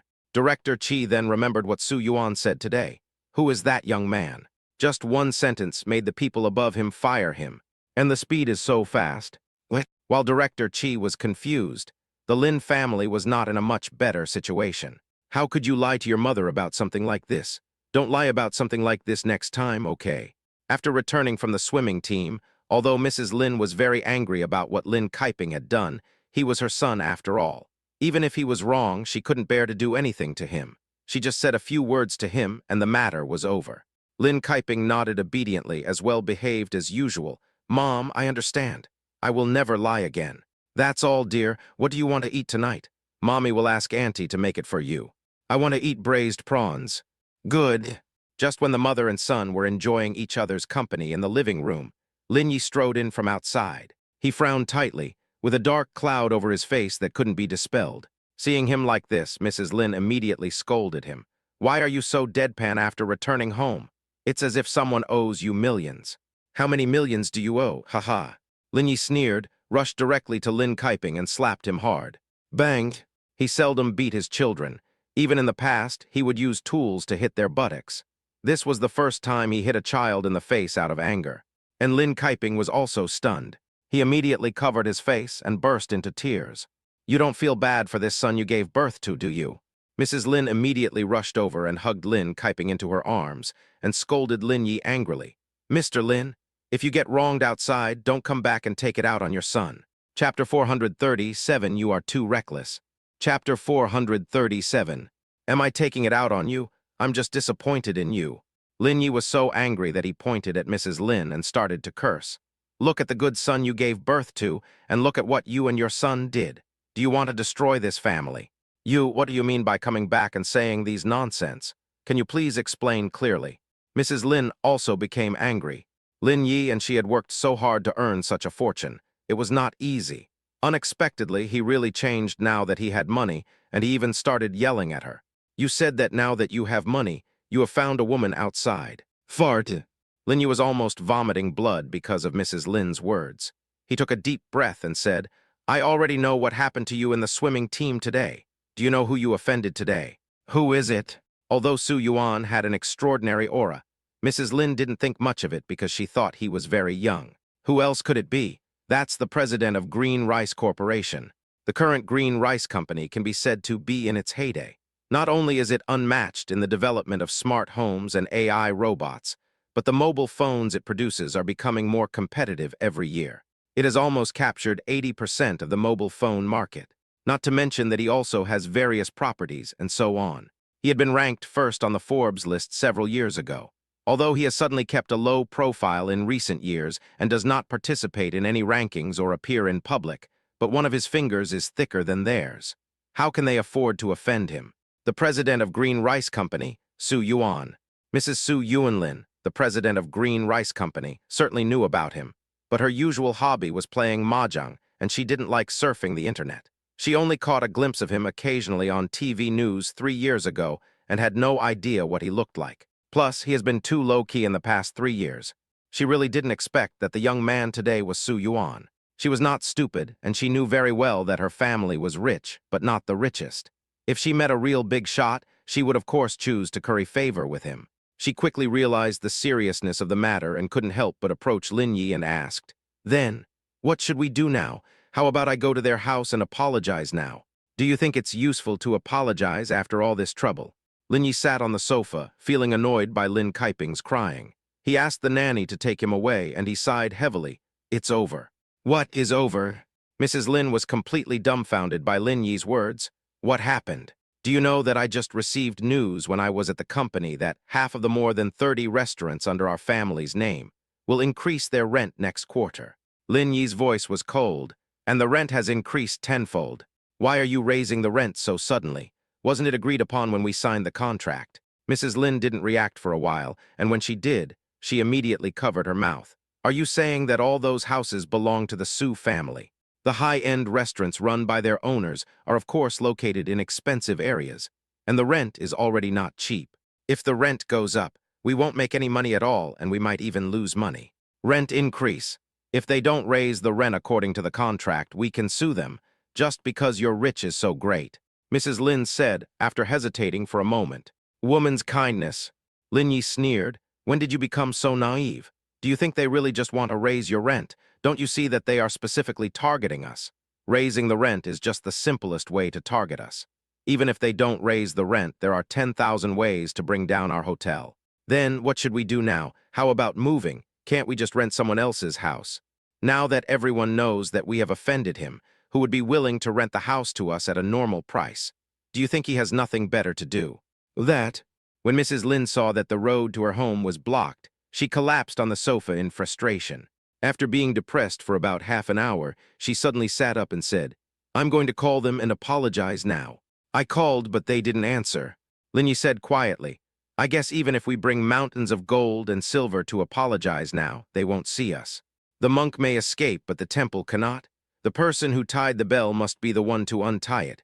Let me go find their child." "Don't do that." Lin Yi quickly stopped Mrs. Lin's behavior. "You know that the Su family is famous for spoiling their children. Our child is just going to the swimming team to get a gold medal. We don't expect him to really bring back a gold medal. At most, we can find a way to get him a gold medal. Just bring him back from the swimming team as soon as possible." "You're bringing it back now? Are you really not going to try it? If you are not afraid of death, you can give it a try." When the Lin family was in turmoil, Chi Han and Su Yuan had already returned to the villa with the two little ones. Zhao Qingsu was shocked when she saw that they all came back. "Husband, didn't you say you were going to the company to take care of something? Why are you with them? Also, Ping An, if I remember correctly, you were supposed to train until the afternoon today. Why are you back suddenly at this time?" "Oh." Chi Han stuck out his tongue. "Their swimming team is having an assessment today. They don't have any training anyway. I thought the kid would have a hard time, so I brought him back." "You are too reckless." Zhao Qingsu gave Chi Han a reproachful look. Su Yuan's on the other side explained, "I had already finished my work at the company, and I happened to run into them on the way back, so we came back together." Anyway, Su Yuan usually doesn't lie, so Zhao Qingsu didn't doubt him. Seeing that he was back, Zhao Qingsu asked someone to go to the kitchen to wash some fruits, asked Su Yuan to take care of the child, and took Chi Han upstairs to her dedicated studio. After a while, Li Miyu also rushed over. "I am so tired." Seeing that Li Miyu was about to get married, she looked a little haggard. As soon as she entered the door, she complained that she was tired, which surprised Zhao Qingsu. "Isn't marriage a happy event? Why would you be tired? Besides, she is married, okay. Your family has simple relationships, so marriage will be simple too." Li Miyu sighed. "Of course, the most important thing is that my husband is different. The one in our family is a hands-off boss. Don't I have to worry about everything?" Chapter 438, It Turns Out to Be Her. Chapter 438. "You can't exhaust yourself like this. You have dark circles under your eyes that can't be covered even with the best makeup, and your skin is dull and lifeless. Zhao Qingsu walked up to her and pinched her face, then took out a facial mask from her dressing room and gave it to her. Stop talking and put on a facial mask. You're almost getting married and you still don't pay attention to your image. Seeing that Su Yuan was not there, she didn't care about her image since they were all sisters. After washing her face, she put on the facial mask with a wry smile. After applying the mask, she couldn't wait to run to Zhao Qingsu. Zuer, where is the bridesmaid dress you designed for me? I came here specially to get the dress today. As a ready-made designer, Li Miyu originally wanted to design the wedding dress for Zhao Qingsu as well, but time was too tight. So in the end, it was decided that Zhao Qingsu would design the bridesmaid dresses. Zhao Qingsu brought the two of them into the studio, opened the cabinet, and took out 5 identical purple off-shoulder long dresses from the cabinet. These 5 items belonged to Zhao Qingsu herself, Qi Han, Jing Tian, Tian Xiangxian, and another girl, Sally. 5 of them are bridesmaids. Zhao Qingsu knew 4 of them, but I have never seen that Sally Zhao Qingsu. It is said that she is the childhood friend of the groom and also knows Li Miyu. It's so beautiful. I knew it was right to let you design this bridesmaid dress. The lavender off-shoulder long dress is very simple in style, but elegant and gentle. It neither makes people feel solemn enough nor steals the limelight from the wedding dress. It can be said to be just right. Then let's finalize the dress. Zhao Qingsu nodded and asked, "Why didn't your husband come with you today?" The person who married Li Miyu was called Bai Fei. Li Miyu has a similar family background to Li Miyu, and the two met through a blind date. Li Miyu didn't want to get married at first, but there was nothing she could do as she was getting older, and her family was urging her to get married every day. She just happened to meet Bai Fei on a blind date. He was good-looking, gentle, and gentlemanly. She thought the two of them could get along well. Later, people from both families urged them to get married. She discussed it with Bai Fei and decided to hold the wedding as soon as possible. When asked about Bai Fei, Li Miyu smiled bitterly. "It's not like I haven't told you about him before. He's just a little kid who never grows up. How could he take these things to heart? Besides, isn't he getting married soon? So all his old friends are back. We haven't seen each other for so many years. I must spend some time with them these days. I guess they should be drinking somewhere now. You still want to drink every day at this time." Zhao Qingsu thought about it. Su Yuan didn't say that he would drink every day before the wedding. Which is more important, the wedding or the brothers' matters? But, before Li Miyu had time to answer Zhao Qingsu's words, he heard his cell phone ringing. It's a VX message. "Sister Yaoyu, Brother Fei is drunk again." When Li Miyu heard that Bai Fei was drunk, he was still a little anxious. "Where is he now? How drunk is he? Send me his location and I will pick him up." "No need, Sister Yaoyu. I told you about that because I was afraid you would worry. Don't worry, as his brother for so many years, I will take good care of him. Just prepare for the wedding with peace of mind." Looking at the message sent by the other party, Li Miyu was stunned for a moment and replied with the word, "Thank you." Qi Han leaned over to look at her chat interface. "Are you really drinking? But his brother is a good person. He knew to tell you when he was drunk so that you wouldn't worry." "Yes." Li Miyu nodded with a smile that was a little bitter. But because he was wearing a facial mask, Zhao Qingsu and Qi Han didn't notice it. It was not until the wedding that Qi Han and Zhao Qingsu found out that this so-called brother was a girl. The wedding was held in a high-end hotel in Shanghai. Early in the morning, Zhao Qingsu brought the 2 little ones as well as Qi Han and Jing Tian to Li Miyu's home. In this way, the bridesmaids were almost all there. "All that's missing is Sally." Zhao Qingsu curiously asked Li Miyu why she hadn't come yet. Li Miyu said calmly, "No need to wait for her. It's up to her whether she comes or not." Zhao Qingsu was a little angry. How could someone stand someone up at a wedding? But she didn't think too much about it and just followed the process with everyone. Around 9 o'clock, the groom's bride-picking party arrived, and Li Miyu had also completed most of the preparations. According to the custom, there is a process of blocking the door. Originally, Zhao Qingsu and the others discussed it and decided not to make things too extreme. They could just give the groom a few brain teasers. If he could answer them, they would let him in. If he couldn't, they would just ask him for a red envelope. I originally thought there wouldn't be any big problems with this process, but when it came to giving the red envelopes, something went wrong. "Brother Fei, you are being led by the nose by your bride now. If you get married in the future, won't you be controlled by your wife?" A loud female voice came from outside. "Brothers, rush in with me." "That's right, let's charge." After a while, the people outside almost forcibly tore down half of the door and forced their way in. Sally, who was standing next to Bai Fei and wearing a black suit, smiled at Li Miyu and said, "Sister Yao Yu, hurry up and follow me, brother Fei tilde tilde." When they saw Sally, everyone was stunned. Li Miyu's expression wasn't very good either. But in the end, she held back and said nothing, just smiled and flew away with the groom. But Zhao Qingsu, Jing Tian, and Qi Han were stunned. Qi Han was especially dumbfounded. If I saw correctly just now, the best man is a woman, right? Although the petite girl looked really serious in a suit and tie, she didn't look like a boy at all as she had all the eyeshadow and lipstick on. But her outfit is quite eye-catching. Jing Tian took out a lipstick from her bag and touched up her makeup. She said unhappily, "It's a woman. It's the original bridesmaid Sally. She came back from studying abroad. She said she was a childhood friend of the groom. So it was her." Everyone looked at each other, and their expressions were not very good. Tian Xiangxian looked very gentle, but she was still very indignant when she encountered such a thing. It was only because Yao Yu's family urged her to marry such a person. If it were me, I would rather marry a dog than marry such a confused man. Jing Tian nudged her with his arm and said, "Today is my wedding day.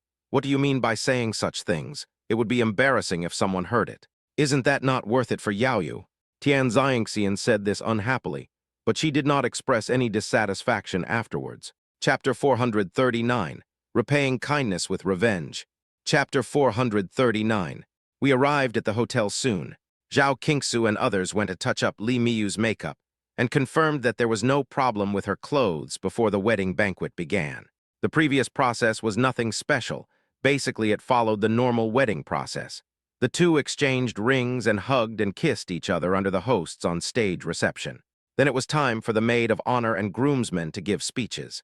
Because time was tight, the bridesmaids simply went up to say a few words of blessing to Li Miyu and then came down. As for the groomsmen, everything was normal at first. When it comes to Sally, the style of the painting changes. "Brother Fei, I have known you for more than 20 years, right? We have known each other since we were still wearing open-crotch pants. I never thought that you have grown up so much in the blink of an eye. Not only are you tall and handsome, but you have also found a wife and are getting married. As a brother, I am really happy." As she spoke, she held Bai Fei's hand. Then she took Li Miyu's hand and looked into her eyes seriously. "Sister Yao Yu, today I will hand my brother over to you. You must treat him well after you get married. He is a rare good man. If you miss this opportunity, you will never have it again." Bai Fei was obviously moved by her words and looked at her excitedly. Li Miyu said calmly, "Oh, how do you know she's a good man? Have you ever been with him?"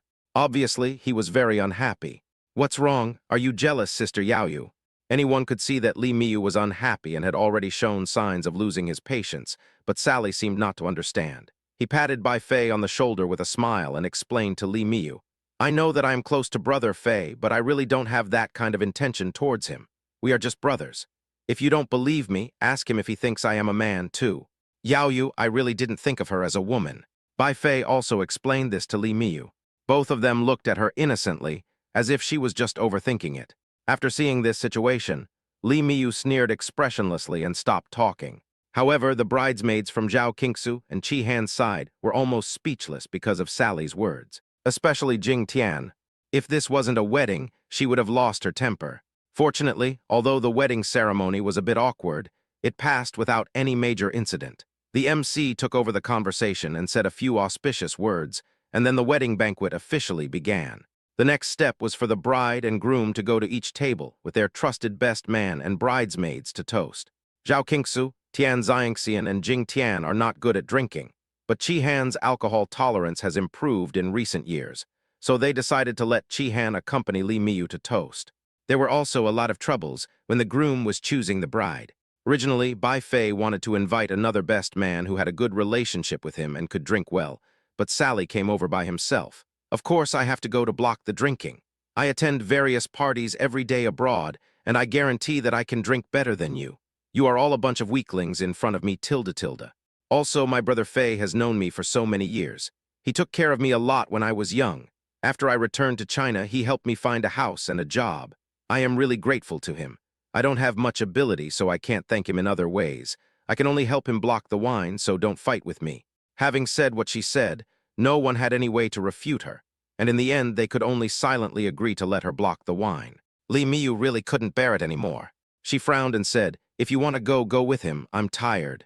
After saying that, she picked up the skirt of her toast dress and came to the bridesmaid's table and sat down directly. Even though Bai Fei was a very straight man, he realized that Li Miyu was angry, so he quickly came over to apologize to her. "Yao Yu, today is our big day.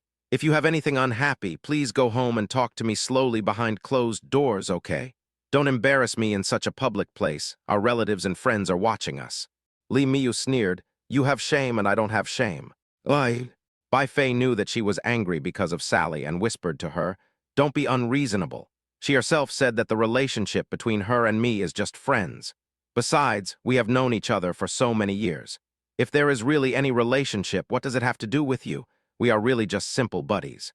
"Yes, Sister Yaoyu, you really misunderstood." Seeing that Li Miyu was angry, Bai Fei came over to comfort her and Sally followed. She said openly, "Did what I said just now make you unhappy? I don't usually play with girls. My friends are all brothers, so I am not that thoughtful and I don't speak with restraint. If what I said just now made you unhappy, please don't take it to heart. I solemnly apologize to you here." Bai Fei saw that Sally had apologized and quickly pulled Li Miyu's hand. "Yaoyu, she has already apologized, so please don't be angry, okay? Let's have a toast." Zhao Qingsu found the situation really awkward, so she pulled Li Miyu and pushed her, telling her to go and toast with Bai Fei. Sally wanted to go along, but Zhao Qingsu grabbed her hand and said, "Your name is Sally, right? I think you're special and I want to get to know you. We just happen to have an empty seat at this table. How about you sit down and have a few drinks with us and chat?" "Okay." Sally looked at Bai Fei and Li Miyu leaving, and although he was a little anxious to follow them, he stayed after hearing what Zhao Qingsu said. She sat carelessly in the seat that Li Miyu had just sat in, and fixed her eyes on the two little ones. "Ah, this is so cute, right? How can there be such a cute child, tilde. She had noticed the two little ones when they appeared just now, and a large group of people ran over to take photos with them and play with them. But she didn't have time to come at that time. Seeing the two little ones sitting opposite her, she was so happy that she stood up quickly, walked to Ping An and picked him up. "What's your name?" "Safety." Although Ping An was not shy and was not afraid of crowds, he still felt a little disgusted when someone approached him and hugged him, so he said his name reluctantly. "So your name is Ping An. It's a nice name, but it's a bit too rustic. I want Sally. How about giving you an English name too?" Chapter 440, You Are Quite Thoughtful. Chapter 440, English Name. Why would I want an English name? Ping An tilted his head. "Sister, aren't you Chinese?" "Sister, of course I did. I chose an English name because it sounds nice." "What's so good about English names? That's called worshipping foreigners." Ping An looked at her seriously with a straight face. "So I just want my own Chinese name." Forehead. I didn't expect that such a young child could have such his own opinions. Sally was stunned for a moment, but she quickly changed her strategy and approached Ping An affectionately, wanting to kiss him on the face. "You are so cute, tilde, can you give me a kiss?" "Sister, you should drink some water first." Seeing that Sally's mouth was approaching without any warning, Ping An quickly and tactfully picked up a glass of water from the side and put it in front of her. The glass of water just blocked her way, preventing Sally from kissing her. Sally was stunned for a moment but didn't think too much about it. She just picked up the cup and took a sip. Then she said, "Little guy, you don't have a girlfriend yet, right? Now that I've drunk your water, I'm yours. In order to repay you for giving me water, can I marry you?" Most children wouldn't refuse. Sally often jokes with children like this and can quickly get closer to them.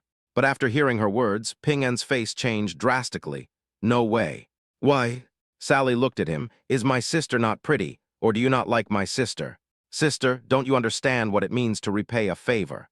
Ping An jumped off her and took a few steps back before he finished his words in one breath. "A beautiful sister repaying a favor is called giving yourself to her. This is called repaying kindness with enmity.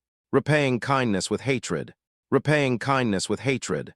As soon as the four big words came out, everyone present showed a gloating smile, while Sally's face turned ugly. Zhao Qingsu took the initiative to go over and smooth things over. She looked at her with a half-smile and repeated to her what she had just said to Li Miyu. "I'm really sorry. Our child is still young and can speak without restraint. If he has offended you in any way, please don't hold it against him. I'd like to apologize to you first." "No, it's okay." Sally forced a smile. "It's just a kid's joke, I'm not that petty." "That's good." Zhao Qingsu smiled and raised her glass. "Have a drink. Consider it my apology to you." "Okay, drink one." Sally didn't dare to offend Zhao Qingsu, so she drank with Zhao Qingsu openly. However, after drinking, she quickly found an excuse to leave. Jing Tian snorted coldly. She ran fast, but this matter is someone else's family affair, so it's not easy for us to interfere. Who said that? At some point, Su Yuan, Wang Kong, and others appeared behind, and there was a handsome guy next to Wang Kong. She is of the same type as Su Yuan, but her temperament is a little worse. But he is still a handsome guy. Who is this person? Looking at this strange, handsome guy. No one had ever seen him before and looked at him in confusion. Su Yuan smiled and said, "This is the person I asked Master Kong to find for me. Just wait and see." "Honey, what are you doing?" Zhao Qingsu had just complained to Su Yuan on the phone about Li Miyu's matter, but she didn't expect that he would act so quickly. Su Yuan smiled slightly and took a sip of the red wine in his glass. "Of course, I will give him a taste of his own medicine. You are quite thoughtful. My wife's worries are my worries. My wife just complained to me. How could I not care about such a thing?" After Su Yuan finished speaking, he nodded at the handsome boy and said, "You should know what to do, right?" "Yes." The handsome guy nodded respectfully to Su Yuan and walked towards the newlyweds who were toasting. Although there were some minor frictions between Li Miyu and Bai Fei because of Sally just now, because Sally was tripped by Zhao Qingsu, the process of toasting between the two was relatively smooth. But halfway through the toast, Sally ran over to stir up trouble again. Li Miyu's face suddenly darkened. Bai Fei was caught in the middle and was a little embarrassed. Finally, he decided to pretend that he didn't see Li Miyu's expression, and it would not be too late to coax her when he returned. "Your alcohol tolerance is too low, right? You've only had a few drinks and your face has already turned red.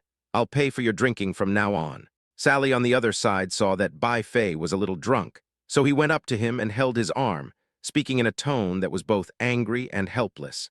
"If you don't know, you would think she is the queen." Chi Han was very angry and went up to argue with Sally. But a gentle voice sounded first. "Yao Yu, it's only been a few years since we last met and you're getting married. Happy wedding."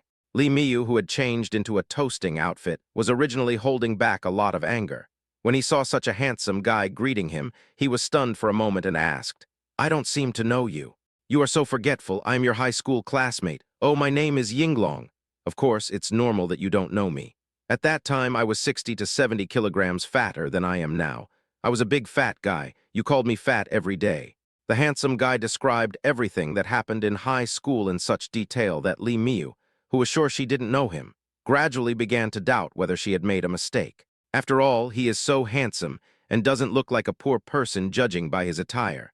Why would such a person suddenly want to chat with me out of nowhere? "It's you. Sorry, I didn't recognize you at first. Thank you for coming to my wedding today." Li Miyu greeted him and had a drink with him. Originally, I thought Yinglong would leave tactfully after drinking, but I didn't expect that he had no intention of leaving at all. Instead, after finishing the drink, he took the opportunity to pull Li Miyu to chat with her. "Yao Yu, I haven't seen you for so many years. Can we catch up when we are free?" You won't reject me, right?" Under the watchful eyes of the crowd, Li Miyu couldn't help but give Yinglong face, so he nodded and said, "Okay, let's have dinner together when we are free. I knew you wouldn't refuse me." As if he had succeeded, Yinglong winked at Li Miyu, and seeing that Bai Fei beside him seemed to have a bad look on his face, he deliberately said to him, "You are the groom, right? Congratulations, I really envy you for marrying such a beautiful girl like Yao Yu. I just want to find Yao Yu to reminisce about the past. Please don't think too much." Chapter 441, I know my limits, but what about you? Chapter 441. Bai Fei frowned, always feeling that there was something wrong with his high school classmate Li Miyu, but he couldn't tell what was wrong. Today is his wedding, and the guests who came are either relatives, friends, or colleagues and acquaintances. It is not easy for him to express his dissatisfaction with them here. He can only swallow his anger and nod stiffly to pretend to be generous. But Sally next to him suddenly covered her mouth and laughed. She shook Bai Fei's arm and said, "Brother, I told you that my sister-in-law is beautiful, but you still don't believe me. Look, my sister-in-law has been gone for so many years, and there are still high school classmates who can't forget her. You must cherish my sister-in-law, otherwise she will be snatched away by someone sooner or later, and you will regret it then." Bai Fei's originally calm expression suddenly became a little distorted because of Sally's words. He tried his best to endure it for a while, then pulled Li Miyu's hand and came to the side. "I think you should distance yourself from that high school classmate of yours." Bai Fei looked at Li Miyu seriously. "He hasn't seen you for so many years, and he's so enthusiastic towards you the moment you meet. It's obvious that he has bad intentions towards you. Seeing that Bai Fei cared so much about this matter, Li Miyu was still very happy in his heart. But when he saw Sally not far away, his face suddenly darkened. Don't talk nonsense, I'm married. What can there be between him and me? Don't think that people can't do anything to you just because you're married. Can't you get a divorce just because you're married? Bai Fei was a little annoyed. Anyway, I don't want to tell you this kind of thing over and over again. It's boring, just know your limits. I know my limits, what about you? Li Miyu sneered and asked back. Haven't I done enough? Ever since I've been with you, I've cleared out all the women in my phone. There's no one else except my relatives. Whenever I'm free, I'll text you, call you, and go out to eat and go shopping with you. What have I done? Bai Fei felt that he had given Li Miyu enough sense of security, and he really didn't know what else she was dissatisfied with. Yeah, Li Miyu raised the corner of his mouth. But I remember that just 2 days before the wedding, you were drinking with your good brother. After you got drunk, you went to her house, right? Is that Sally you're talking about? Bai Fei was stunned for a moment, then he reacted suddenly. However, he was more impatient after he reacted. Why are you so petty? Sally is different. I don't even think of her as a woman. Besides, I have known her for more than 10 years. If there is anything between us, is it your turn? My friends only see Sally as a buddy. With her personality, who would think of her as a woman? Didn't you see that she was wearing men's clothes when she came to the wedding today? Anyway, I have explained everything about Sally and I to you. It's up to you whether you believe it or not. Anyway, today is our wedding, so don't act unreasonably at the wedding and save some face for me. After Bai Fei finished speaking, he left quickly. Li Miyu was so angry at his words. Bai Fei, you are awesome. After saying that, he found that Yinglong was not far away and immediately walked over there. Hi, tilde. Isn't it, buddy? Then can't she have a male confidant? Hey, what brought you here? Yinglong was also here to complete a mission. He was thinking about how to get close to Li Miyu, but he didn't expect to see her coming towards him on her own initiative. He was immediately delighted, but he remained polite and reserved on the surface. Where's your husband? Why don't I see him? Today we are getting married, and there are many relatives and friends from his side, so he went out to drink with his friends. Didn't you say you wanted to catch up with me? It just so happens that I am free. Let's go find a place to have a drink, tilde. My pleasure. The two found a table and sat down. After drinking a little, they started chatting about some common topics. To be honest, Li Miyu was not very interested. She chatted with Yinglong perfunctorily for a few words, then changed the subject. By the way, I have something I want you to help me with. I wonder if you... What is it? It's very difficult to talk about this matter. Li Miyu leaned close to Yinglong's ear and whispered a few words, a little embarrassed. If possible, I don't want to trouble you, but my husband already knows all the opposite sex around me, and there is really no suitable one. I have no choice but to find you. I know it's very abrupt for me to ask you for help with this matter. I can give you some mental damages. Need not. Yinglong refused directly. Someone has already given money. You gave money? What money? Li Miyu's face was filled with confusion. I was invited here by Mr. Su. Seeing that there was no one around, Yinglong told Li Miyu about Su Yuan's situation. Mr. Su has already paid in advance, and the balance will be paid after the matter is completed. So I will do whatever you ask me to do, and I will definitely cooperate with you to the utmost. Don't worry about this. So that's how it is. Unexpectedly, Yinglong was invited by Su Yuan, which made Li Miyu's spirits suddenly lifted. At the same time, she subconsciously looked in the direction of Zhao Qingsu, full of gratitude. It must be Zhao Qingsu's idea for Su Yuan to invite Yinglong over. They are good sisters indeed. After finalizing this matter, Li Miyu immediately started chatting with Yinglong without any reservations. The intimacy between the two soon attracted strange looks from others. After all, at the wedding, the bride was chatting happily with a strange, handsome guy, which seemed wrong no matter how you looked at it. Someone came up to Li Miyu and deliberately asked who Yinglong was. I thought Li Miyu would feel guilty, but unexpectedly, Li Miyu put his hand on Yinglong's shoulder and said, "This is my confidant." Yinglong smiled and nodded in cooperation. Seeing that Li Miyu was so open and frank, they were too embarrassed to say anything, so they ran over and told Bai Fei about it. Brother Fei, my sister-in-law, and that guy are too close. I think something is wrong. That's right, Brother Fei, go and have a look. Sister-in-law just said that he was her confidant. We can't say anything. The words of these people were rather tactful, but the meaning of their words was enough for Bai Fei to imagine. He stood up suddenly and said, I'll go take a look. Brother Fei, I'll go with you. Sally, who was sitting next to him and drinking with him, also stood up and glared at the people who had just spoken. Sister-in-law is so beautiful, it's normal for her to have suitors. Why are you so nosy? We all know what kind of person sister-in-law is. What you said will make Brother Fei think too much. Don't be so nosy next time. Chapter 442, No one provoked him. Chapter 442. After she finished speaking, she went after Bai Fei. When Bai Fei walked towards Li Miyu and Yinglong in a menacing manner, they were talking about where to go for a drink and reminisce the past tomorrow. You're going to drink on your first day of marriage. Have you forgotten that we're going on our honeymoon? It's the groom, please sit down quickly. Yinglong had probably seen big scenes before, so he wasn't panicked at all when he saw Bai Fei coming towards him aggressively, looking like he wanted to hit someone. After all, if you get beaten, it's considered a work-related injury. What are you sitting for? Do I know you well? There is a saying that goes, don't hit a smiling person.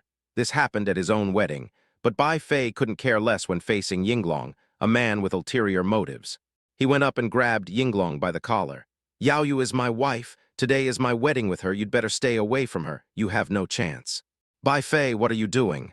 Seeing that Bai Fei seemed to be about to hit someone, Li Miyu quickly grabbed his arm and said, don't mess around. Yinglong, on the other hand, looked calm and surprised. Brother Fei, what are you doing? I don't quite understand what you mean. You don't think I have any thoughts about Yao Yu, do you? Isn't it? Bai Fei sneered. We are both men. We know each other's feelings very well. There is no need to pretend all the time, right? Brother Fei, you really misunderstood. We are both men, but I really don't have any feelings for Yao Yu. Yinglong blinked his eyes, looking very innocent. But Bai Fei was getting angrier and angrier. Are you considered a man? Of course I am a man, but no one in this world has made a hard and fast rule that men must like women, right? Yinglong's next sentence stunned Bai Fei. Bai Fei was stunned for a moment and looked at him suspiciously. Really? Of course it's true. Yinglong broke free from his arms and showed him the photos he had prepared long ago. Do you see any women in my phone? There are no women in your phone, but... Don't say but. Yinglong hugged Li Miyu's shoulders with a half-smile. Yao Yu and I are really just friends. I was fat in high school, so no one wanted to play with me and they always bullied me. Only Yao Yu was kind and treated me well, so after I returned to China, I was closer to her than to others. I really regarded her as my friend. Also, I don't want to disturb you on the first day of your wedding, but when I was chatting with Yao Yu just now, I heard that you were going out for drinks with your friends tomorrow night. I thought to myself, if you go out to drink with others, wouldn't Yao Yu be bored alone? So I wanted to invite her and some classmates to come out for a get-together. I don't think you'd be so stingy as to not let Yao Yu go out, right? Bai Fei was so angry at what he said that he had no place to vent it. It's impossible that he goes out to play, but doesn't allow Li Miyu to go out to attend the class reunion, right? But he always felt uncomfortable in his heart. Brother Fei, don't be angry about this kind of thing. Your sister-in-law should have her own space. Sally over there saw this and came up to act as a peacemaker, but she quickly changed the subject and looked at Li Miyu with a reproachful look. Sister-in-law, you are really something. You should have made it clear to Brother Fei when you had a friend. It's not Brother Fei's fault. You made him misunderstand, but it's not a big deal. It's okay once the misunderstanding is clarified. Yes, it's fine once the misunderstanding is cleared up. Yinglong also stood up with a smile and took the initiative to raise his glass to toast Bai Fei. Brother Fei, I toast you. That's how the wedding went. After the wedding, she was smart enough not to mention anything about Yinglong at night and spent her wedding night happily with Bai Fei. I just secretly sent a message to Zhao Qingsu in the bathroom at night. Zhuer, you are so awesome. I just said that to my husband casually. You should thank him for this. Brother Yuan only helped me because of you. Li Miyu smiled with eyes curved. Thank you anyway. The revolution has not yet succeeded, comrades. We still need to work hard. Okay. In fact, after Li Miyu and Bai Fei quarreled several times about Sally, they realized that there was no point in quarreling at all, because he didn't realize that anything was wrong. He didn't take Sally's matter to heart at all. If you ask him to put himself in someone else's shoes, he will find it easy to say. But if you find someone to provoke him, then the outcome will be different. In fact, she had wanted to do this for a long time, but had never found a suitable person. Unexpectedly, Su Yuan and Zhao Qingsu solved this problem for her directly. They are really good modern girlfriends. After getting up the next day, Li Miyu spent the whole day with Bai Fei in his new home. In the evening, after he went out for drinks with his friends, he leisurely changed his clothes and put on makeup, and went out to dinner with Yinglong. The two didn't talk much along the way. Li Miyu resisted the urge to send a message to Bai Fei and happily browsed through his phone with his head down. However, this method really worked. Every time Bai Fei went out to party with friends, he would always reply very slowly when she sent him messages, or simply not reply at all. She was so angry every time, but she could do nothing about it. But this time, knowing that she was drinking outside with her so-called confidant, he took the initiative to send her several messages, all asking her where she was and what she was doing. She couldn't help but not reply every time. It was not until 8 o'clock in the evening that she slowly handed the phone to Yinglong. "You should know how to reply to the message, right?" "I know, sis." Yinglong took the phone and replied to Bai Fei in a few words. "Brother Fei, Yao Yu got drunk at my place, but don't worry about her. I will take good care of her." After saying that, he returned the phone to Li Miyu.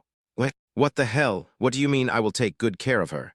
Does his wife still need someone to take care of her? Do you think his husband is just a decoration?" Bai Fei was so angry after receiving the reply that he almost smashed his phone on the spot, but he finally held back and quickly made a call. Originally, he wanted to drive over and pick the person up now, but who knew that Li Miyu didn't answer the phone at all? "This is too much." Bai Fei was so angry that he smashed a wine bottle on the spot and ran out angrily to find someone. A group of brothers looked at him and were confused when they saw him suddenly get so angry. Did someone offend him? No one messes with him. Then why is he suddenly so angry? Who knows? Go over and ask. "Let me go." Sally volunteered to go over.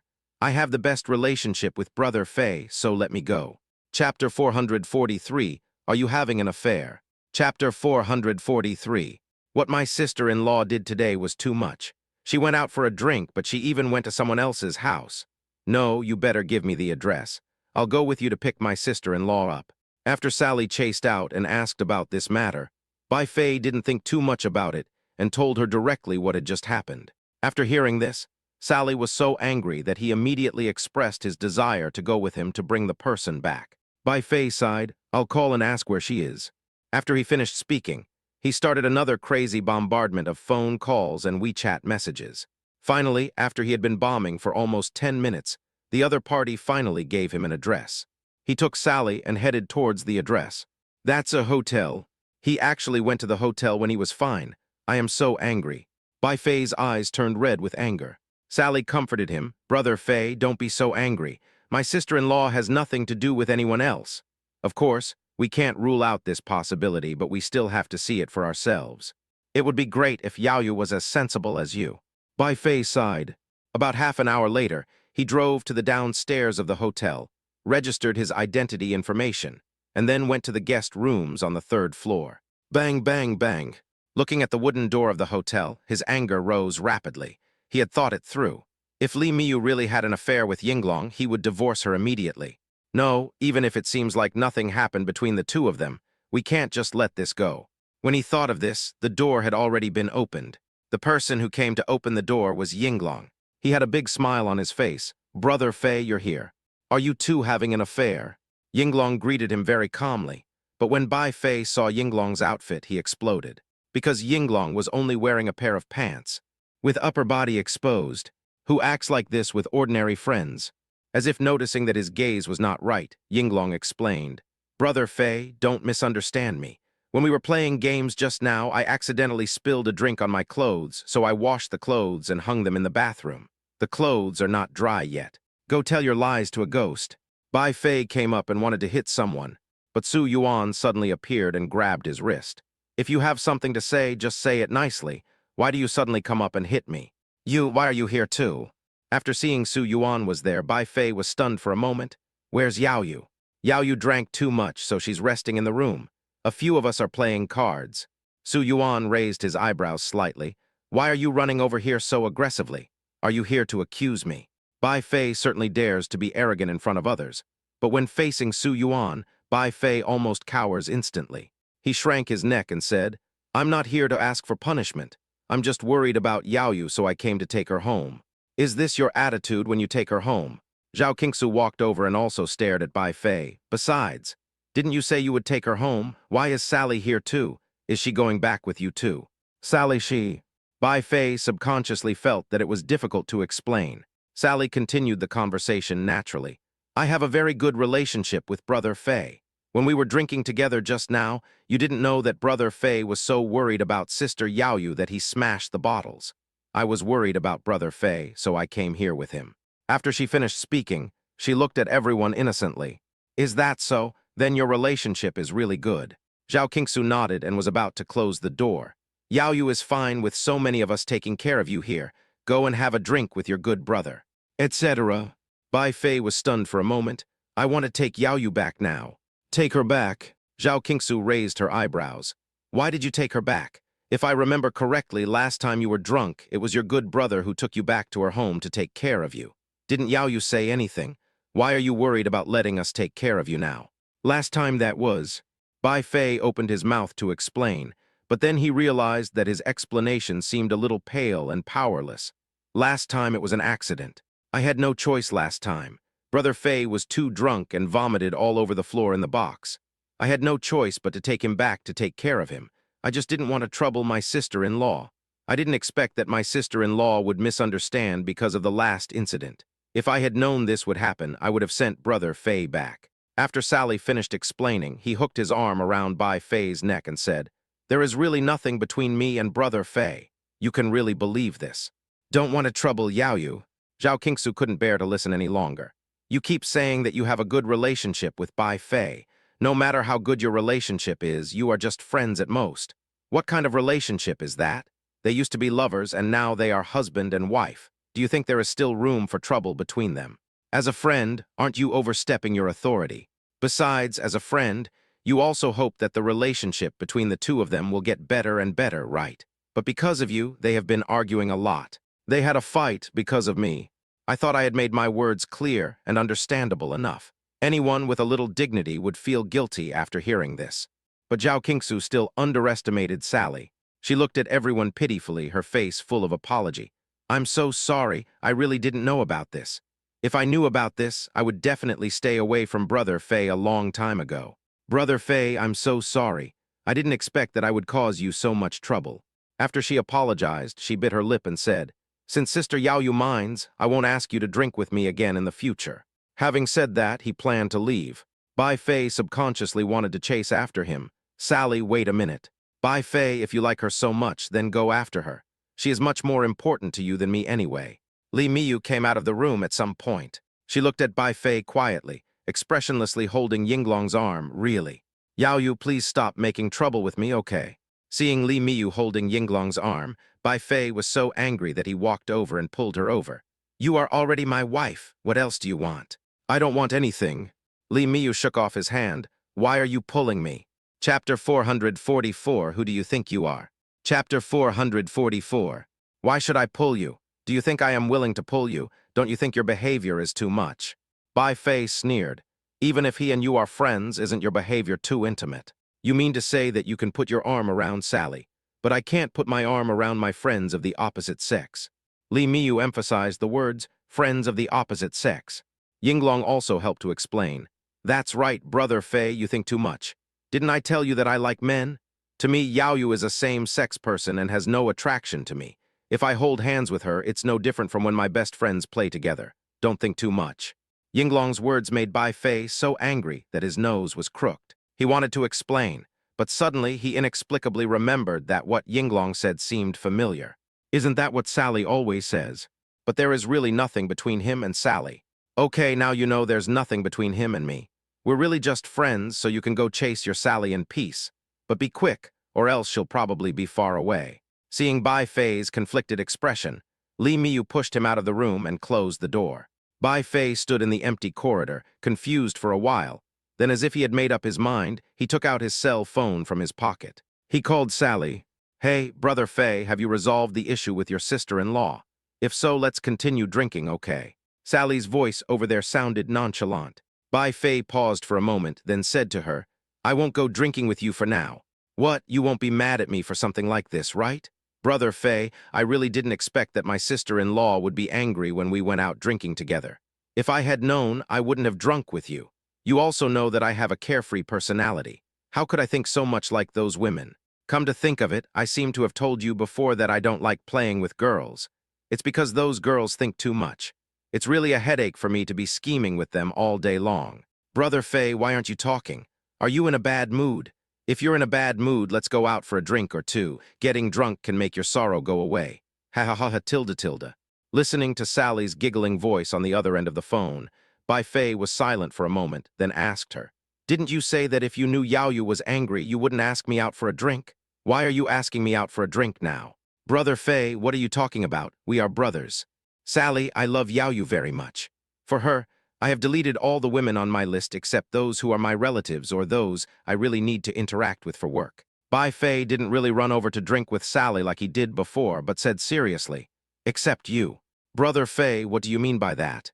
"I want to say that we should stop associating with each other in the future. You have many brothers of the opposite sex, so one less of me won't make a difference to you. But I only have Yao Yu as my wife. It's my fault that I made Yao Yu sad because of you." "Sorry." After saying these words to Sally, Bai Fei hung up the phone, first deleted the phone number, and finally deleted the WeChat account. After completing a series of actions in one go, he reluctantly knocked on the door again. It was Li Miyu who opened the door. She still looked at him expressionlessly. "Why don't you go after your friend? What if your friend gets angry and dies on the way?" "Yao Yu, I have deleted her." Bai Fei took out his phone and showed it to Li Miyu like he was showing off his treasure. "Look, I have deleted her phone number and WeChat ID. Feel free to check them, wife." "Oh." Seeing Li Miyu's cold attitude, Bai Fei felt a little aggrieved. "Wife, I have already deleted her, so please don't be angry with me because of this, okay?" "Okay, I'm not mad at you for this." "That kindness." Seeing that Li Miyu didn't say anything for a long time, Bai Fei felt even more aggrieved. "I deleted Sally and you didn't say anything at all. How about I give you an award?" "That's not necessary." Bai Fei coughed and said, "Wife, what about your confidant? Do you still plan to keep him?" "Wife, can you just delete him? I know I was wrong." Seeing that there was no one at the door, Bai Fei carried Li Miyu to the corner and rubbed against her to act coquettishly. "I am really jealous. I am almost dying of jealousy."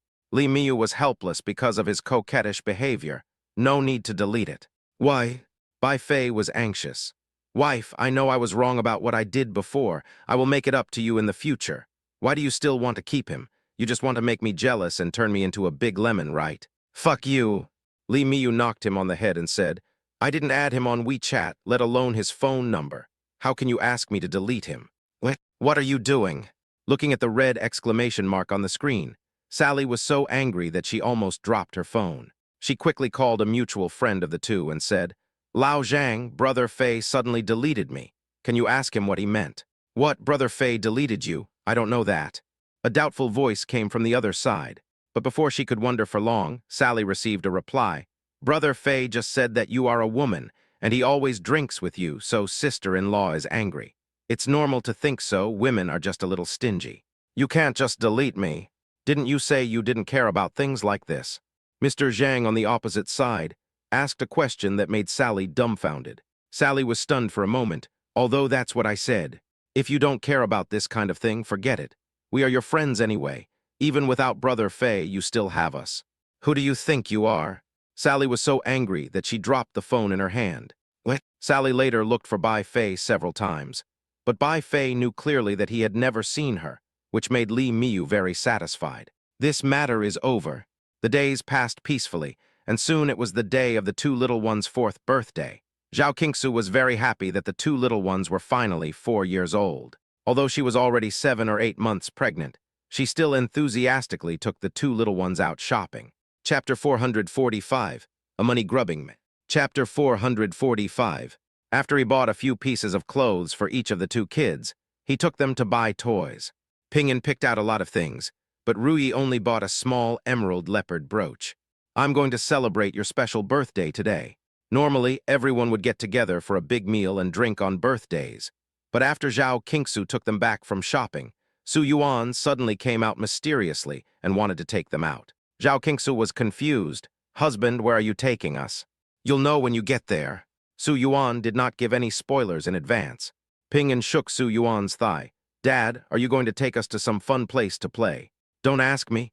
Dad is always so secretive when he does things. He won't tell you at all. It's useless to ask me," Rui said seriously with a stern face. Su Yuan touched her hair and said, "Rui is still smart."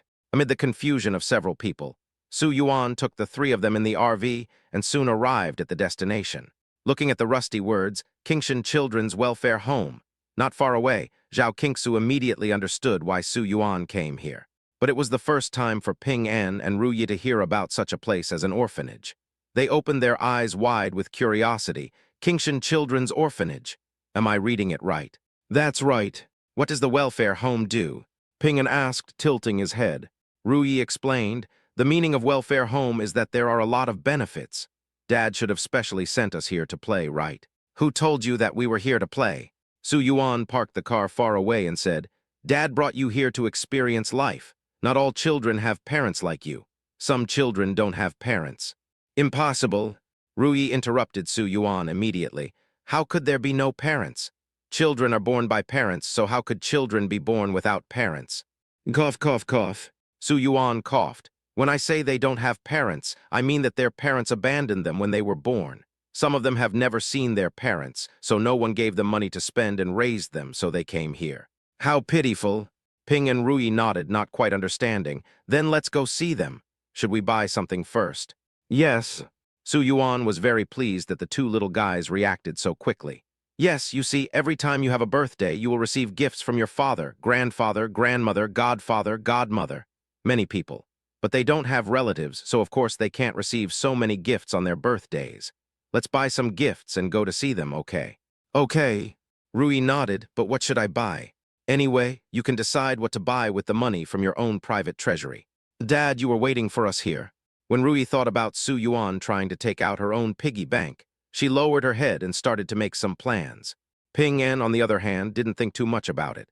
He nodded and generously decided to spend all his savings to buy gifts. Dad, Mom, use all my money to buy potato chips. Potato chips. Su Yuan was stunned for a moment. You just give them potato chips. Zhao Qingsu was also a little amused. You only have potato chips on your mind. I think potato chips are the best, so of course I'll give them away. Ping An counted on his fingers. Is my money enough to buy a few thousand bags of potato chips? Enough for each of them to get several bags. I think they will be very happy if I give them potato chips. You just want to eat some potato chips? No. Su Yuan pinched his nose and said, You have a lot more toys than you want and you don't play with many of them anymore. How about we donate them? Well, can I leave behind a few of my favorites? Sure.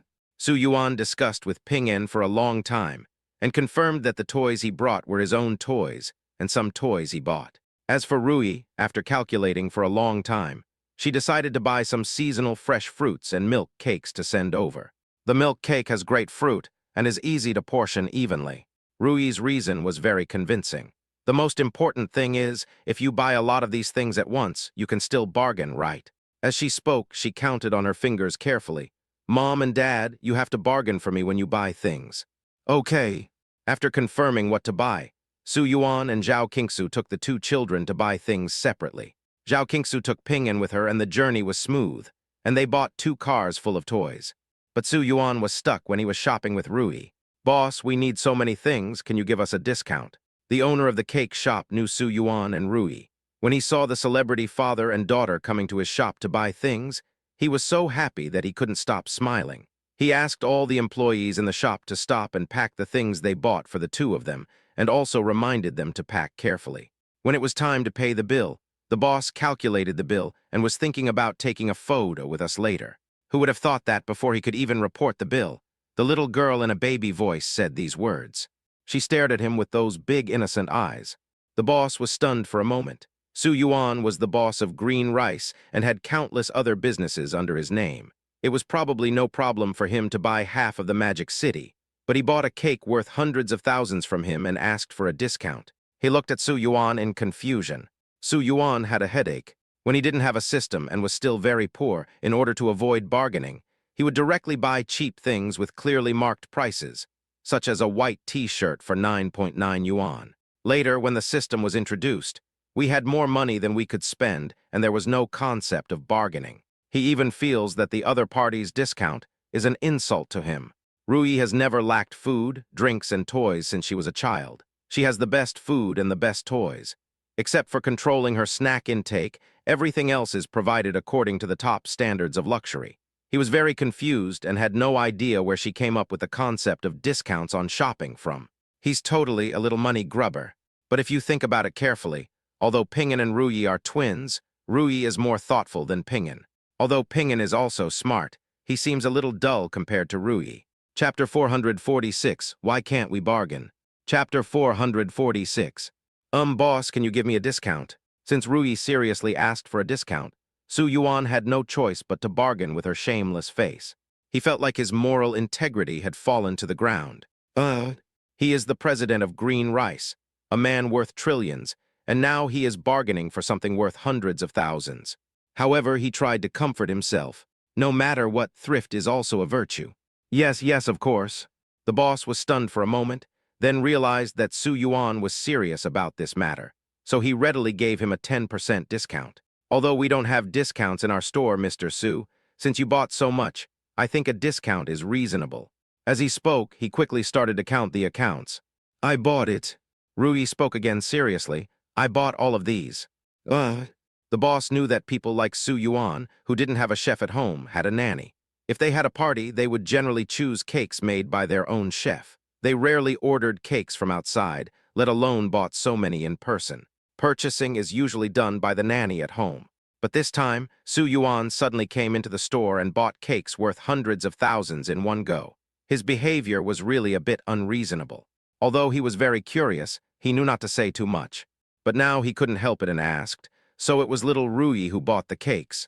Why did the little kid buy so many cakes? Did he want to have a party? No, today is my birthday. My dad said he would take me to the orphanage to see other children, so I came here to buy a cake for them. So that's how it is. After listening to Ruyi, the boss couldn't help but give her a thumbs up and praised her. This little girl is really kind. Thank you, boss. Ruyi smiled with her eyes curved. Boss, can you give me a birthday discount because it's my birthday? Well, the child is so cute. Of course, it's only right to give him a birthday discount. The boss said readily, then I'll give you a 20% discount. I bought so many cakes from you at once. I am considered a big customer of your company, right? You should give me some gifts, right? Okay, then can I give you 10 more mango mill fuels? Thank you, boss. Ruyi was satisfied now. I don't want these 10 mango lasagnas, just give me cash. The boss looked at Su Yuan in bewilderment, his eyes filled with shock. Is this the child you taught? Su Yuan shook his head slightly, his eyes filled with helplessness. This was definitely not what he taught. After buying the cake and coming out of the store, Su Yuan took Ruyi into the fruit store and asked, what kind of fruit do you plan to buy? We've already bought so many cakes, we definitely can't finish them all in one go. As for fruits, let's buy some that can last longer. I think apples are good and they're in season right now. Ruyi talked for a long time and ran to the counter. Boss, give me 300 boxes of apples. So it's Ruyi tilde. The owner of the fruit shop was a woman. There was not much business at this time, and she was sitting behind the counter, browsing on her phone. Just happened to come across Ruyi's video.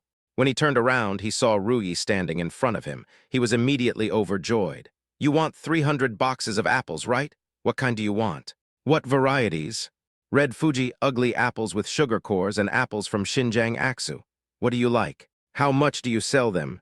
Red Fuji apples are 68 per box, ugly apples are 89 per box, and Aksu apples are 99 per box. Which one is the best? Ugly apples are the sweetest, with rock candy hearts. That would require 300 boxes of ugly apples. Okay. The lady boss happily went to calculate the bill, and then revealed the price. A total of 26,700. After she finished speaking, she waited for Su Yuan to pay with a smile, and did not forget to praise and envy Su Yuan. Mr. Su, Ruyi is really smart. When my child was 4 years old, he couldn't speak clearly, but Ruyi is only 4 years old and can already buy things by herself. This child is really smart. I hope my child can be half as smart as Ruyi. No, I will be satisfied if my child is only 1/10 as smart as Ruyi. I don't know how you teach your child. The child is too sensible. You pay. While Su Yuan was dealing with the proprietress, he looked down at Ruyi. But when I looked down, I saw Ruyi holding her mobile phone and opening a calculator, as if she was doing some calculations. He immediately felt ashamed. He thought, would he bargain for an apple worth just over 20,000 yuan? Swipe the card. Fearing that Ruyi would continue to bargain, Su Yuan immediately took out his card and handed it to the proprietress. Dad, what are you doing? Seeing Su Yuan paid, Ruyi looked at him unhappily. I agreed to pay.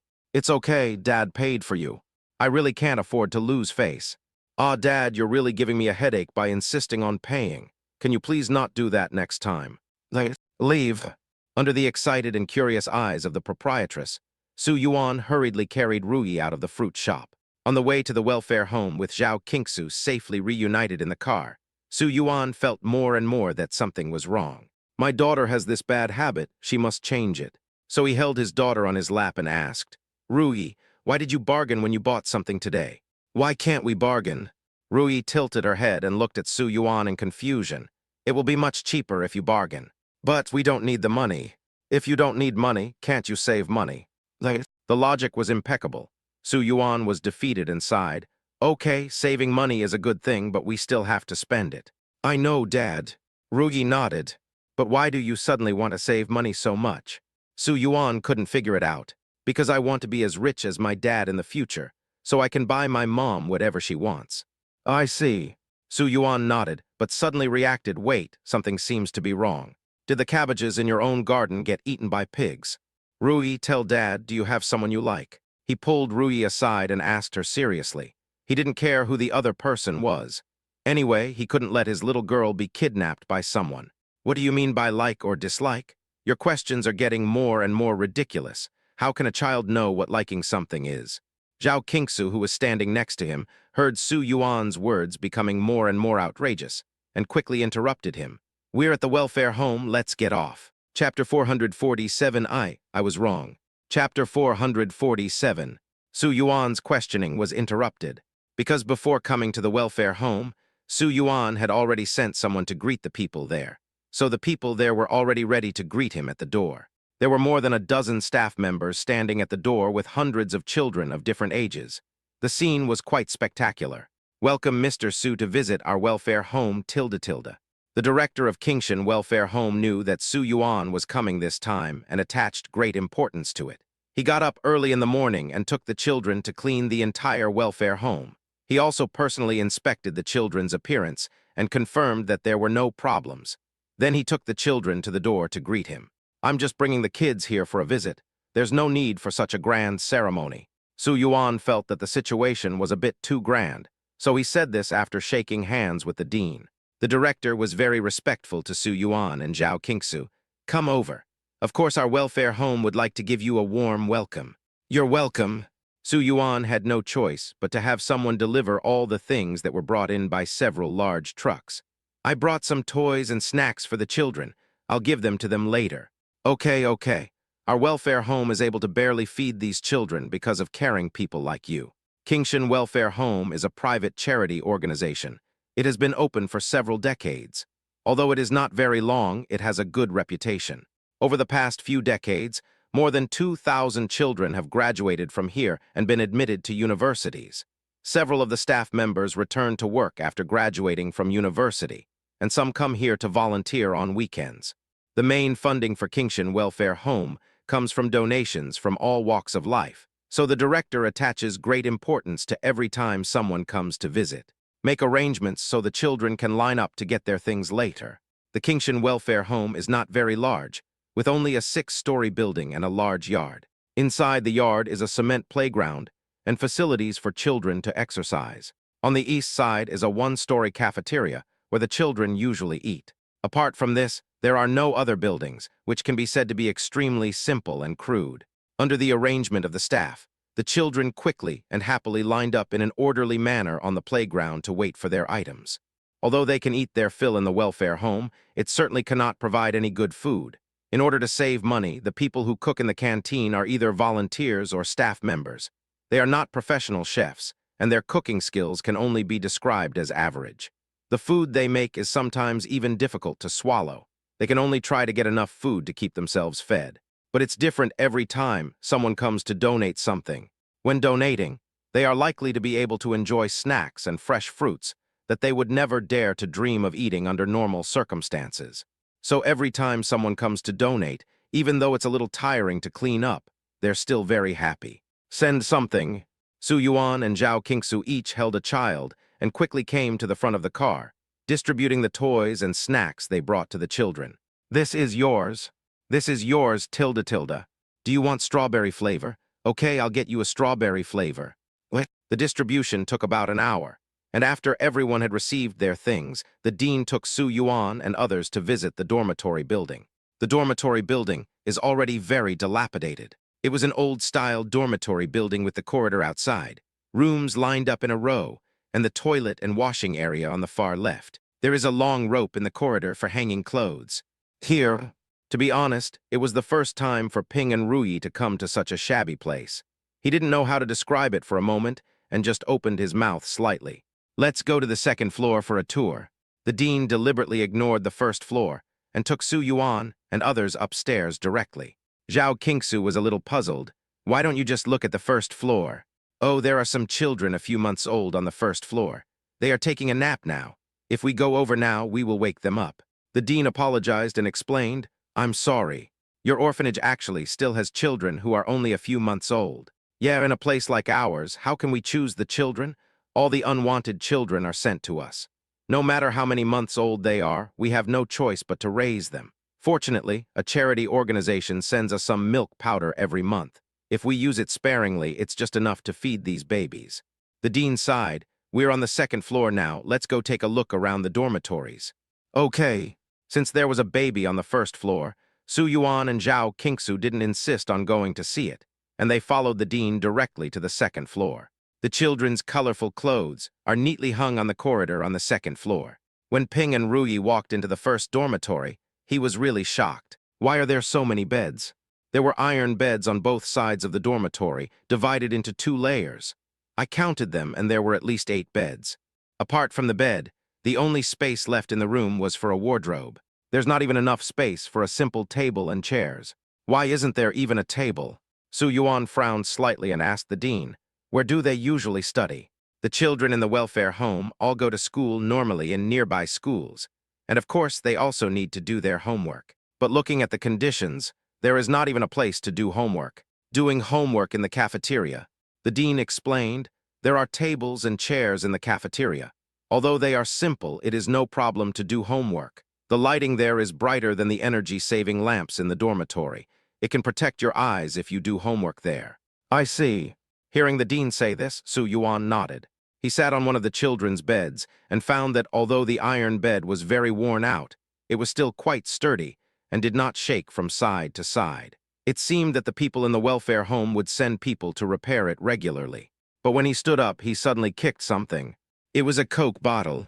There are a few stones in the bottle. Upon seeing this thing, a staff member behind the dean was stunned for a moment, and then shouted, Li Jiao, didn't I tell you to throw away all the garbage when we were cleaning this morning? Why did you leave a Coke bottle? Take it and throw it away for me.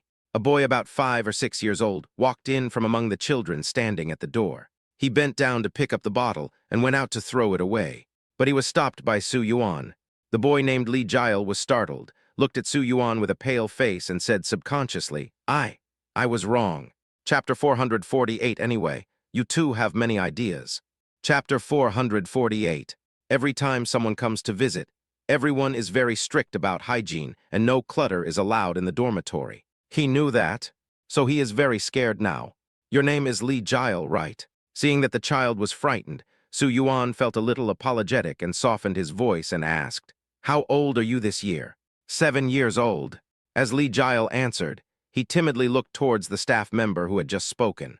The staff member was a little anxious. Just tell me whatever Mr. Su asks. Good. He nodded and looked at Su Yuan again. Can you show me the bottle in your hand? Su Yuan stretched out his hand toward him.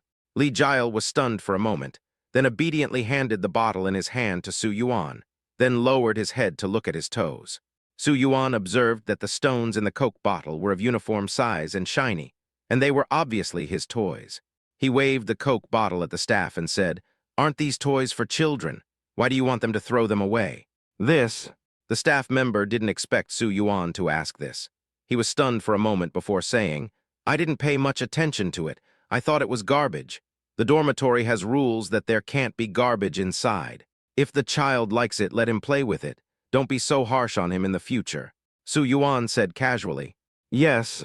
The staff member nodded silently, turned around and took Li Jiao out. After Li Jiao left, Zhao Qingsu asked curiously, Has the management here always been so strict? It's a bit inhumane that they don't even leave toys like this for children. It's not okay to be strict. The director of Kingshan Welfare Home sighed, closed the door, and then quietly said to Su Yuan and the others, "Not counting the children who go to high school and college, our welfare home has a permanent population of about 268 people, of which 102 are children under the age of 8 who cannot be left alone. Excluding the volunteers and caring people from all walks of life who come here during festivals and weekends, there are only 16 people who stay in the welfare home, including me. We have 16 people. We not only have to take care of the daily eating, drinking, defecating, and urinating of these 268 children, but we also have to watch them and ensure their safety. It's okay for older children, but we are most afraid of those who are 6 or 7 years old. Children of this age are the most active and can't sit still all day long. We can't watch them all the time, so toys that may cause danger are treated as garbage and are not allowed to be kept." After hearing what the director said, Su Yuan and Zhao Qingsu were silent for a moment. They also knew that life in Kingshan Welfare Home was indeed very difficult. "We can't let the children live such a hard life." Su Yuan stood up and walked out of the dormitory with the director of Kingshan Welfare Home. He took a quick look at the surrounding environment and said, "There are residential houses around here. We can give them some money to demolish them, expand the welfare home, and rebuild a dormitory building and a cafeteria. Also, the children's education cannot be neglected. We need to build a library. There are also supporting infrastructure, playgrounds, exercise equipment, etc." Mr. Su, are you serious? To be honest, it is unrealistic to say that the director of Kingshan Welfare Home did not have any suspicion of playing the victim based on what he said just now. If he didn't play the victim, where would the donations come from? After all, there are few people who donate for no reason. In order for these children in the welfare home to survive, he plays the victim and does not shiver. Originally, he thought that since Su Yuan brought the children here to visit, he would play a sympathetic role and donate a few million to the welfare home. A few million is enough for them to live a worry-free life for several years. But no one expected that Su Yuan actually changed the configuration of the entire welfare home at once. To equip all these facilities, it would cost at least tens of millions. My father never lies, so of course what he said is true. Rui took Su Yuan's hand and shook it. "Dad, they don't have anything delicious. How about we go back and buy some delicious food for them? I bought it but couldn't finish it in a while." Su Yuan tapped her nose and said, Okay, I'll listen to you.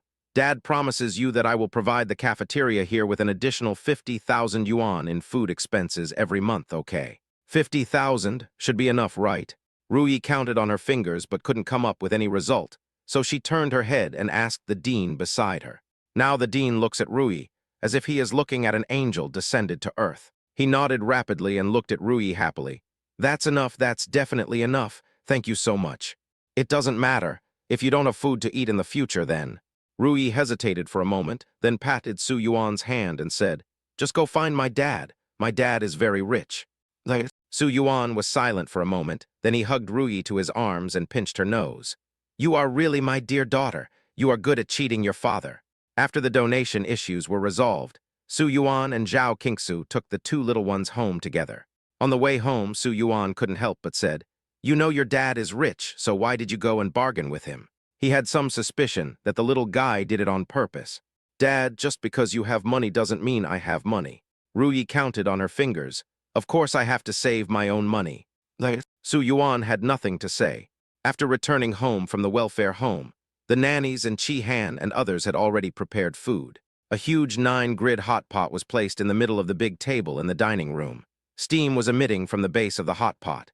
There was a red butter base, a red tomato base, a fragrant mushroom soup, and a light clear soup pot. The table was also filled with various vegetables and meats waiting to be cooked. The entire table was filled with a dazzling array of items. In addition to Su Yuan's parents and Zhao Qingsu's parents, Chi Han, Jingshan, Li Miyu, and the 2 children from the Shen family were all there. They were busy with the dressing bowl. When they saw Su Yuan and Zhao Qingsu bringing the 2 little ones back, a group of people immediately blamed them. "What's wrong with you? It's the 2 little guys' birthday today, and you're still taking them around everywhere. Everyone is waiting for you to celebrate their birthdays. Take them out to play, it won't delay dinner." Su Yuan smiled slightly, not caring about everyone's blame, and just looked at Zhao Qingsu next to him. The 2 looked at each other and smiled. "Well, you 2 have a lot of ideas anyway." Chi Han came over and told the nanny Tian Yu to push the cake up, while he put 2 cute birthday hats on the heads of the 2 little ones. Chapter 449. Where did you get it from? Chapter 449. Everyone gathered together to sing the birthday song, then cut the cake, and then took out the prepared gifts and gave them to the two little ones. The two little ones were holding a huge pile of presents, and they couldn't open them all. Su Yuan asked Nanny Tian Yu and Zhao Su to collect all the gifts and put them in the room, and then he took the two little ones to eat together. We chatted, ate, and had a few drinks. The children ate quickly and went to the living room to play after finishing. Shen Zinglin and Ping and went to play games together. They got along very well, and when they met each other, they would run around crazy all over the hall. Rui on this side pulled Shen Zingle to her room. Which gift did you give me? She dug through a pile of gifts. That. Shen Zingle pointed to the pink box at the bottom. Here, let me see what it is. Excitedly taking out the pink box from a pile of gifts, Rui carefully unwrapped the box and found a hardcover limited edition fairy tale book lying quietly inside the box. She took out the fairy tale book and looked at Shen Zingle. Did you pick this yourself? My mom picked it out. Oh, I like that too. Rui said sweetly. Aunt Shen has good taste. Why don't I think so? Shen Zingle couldn't stand Rui's flattery anymore. I don't think it looks good. Originally, he wanted to pick another book, but his mother insisted that this one was good and forced him to choose this one. It also specially uses a pink packaging. He still thought the gift packaging for Ping and was beautiful.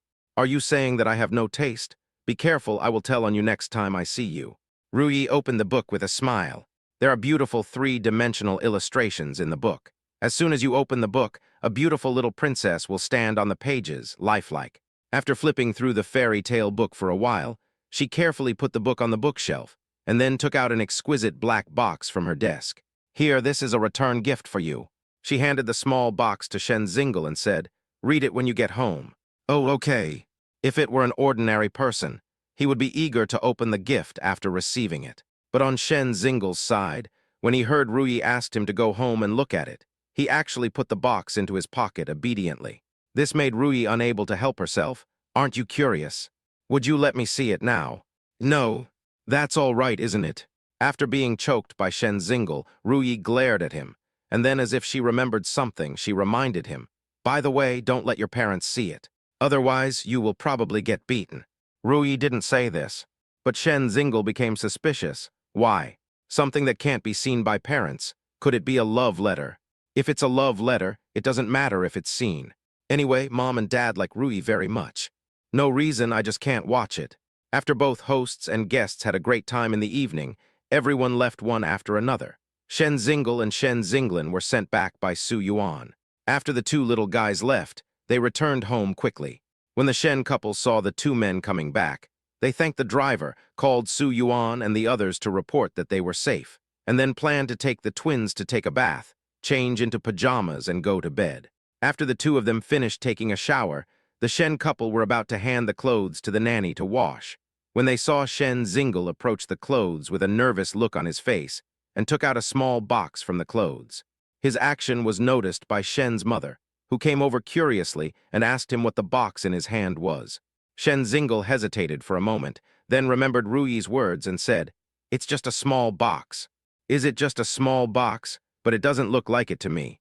Mother Shen stretched out her hand and said, Let me see. Although the small box looked black and seemed quite ordinary, Mother Shen was a person who bought a lot of jewelry. No matter how she looked at it, the box looked like a jewelry box. Although she gave her child a lot of pocket money on a regular basis, it was impossible for the child to save enough money to buy jewelry. Besides, his behavior is too abnormal, isn't it? Don't worry too much, Mom is just taking a look. Seeing that Shen Zingle was somewhat reluctant, Shen's mother continued softly, I promise. But, Shen Zingle took out the box reluctantly and whispered, But I haven't even seen what this is. You haven't even seen it yourself. Mother Shen was stunned for a moment. Shen Zinglin came over curiously. What is that? What is that? I want to see it too. Under the curious eyes of several people, Shen Ma opened the box. But as soon as I opened it, I was stunned. A beautiful emerald leopard brooch lay quietly in the box. This brooch doesn't look like a cheap item. It must be worth at least hundreds of thousands. Where did he come from? So beautiful. Shen Zinglin thought the thing was very nice and didn't realize how expensive it was. So she reached out to grab it and play with it. But Shen's mother dodged it with her quick eyes and hands. Where did you get this from? Did you get it from the Su family? This is the situation she fears the most. The child has no idea of the value of this thing. He or she may simply think that this thing is fun, so he or she takes it to play with it. But what should Su Yuan and the others think? The first time, Mom didn't tell you, so you took someone else's things. Mom doesn't blame you, but you have to promise Mom that you won't secretly take things from other people's homes in the future, okay? Mother Shen was having a headache. She didn't know what was going on with her own child. She had no interest in anything except studying before, and she didn't know why she took someone else's jewelry for no apparent reason. How can I explain this? I didn't take it. Shen Zingle didn't want to talk at all, but when he saw that Mother Shen was about to run over to call the Su family, he felt that this was not a good idea, so he spoke quickly. Where did you get it from if it wasn't you? Mother Shen asked tentatively, did you pick that up? Mother Shen knew her own son very well, and he would not take other people's things for no reason. So as soon as Shen Zingle denied it, she believed him. This thing is too valuable. Even if Su Yuan and Zhao Qingsu are rich, they would not rashly give such an expensive gift to a child. Apart from picking it up, she really couldn't think of any other reason. No, Rui gave it to me. Shen Zingle finally understood why Rui didn't let him show this thing to his parents. Chapter 450, yesterday was my birth. Chapter 450. How could Rui, who is fine, give you this? Something's wrong. Not to mention whether he would give such a valuable thing to a child. The question is, it was clearly her birthday, so why did he give something to her child? But my son doesn't look like he's lying.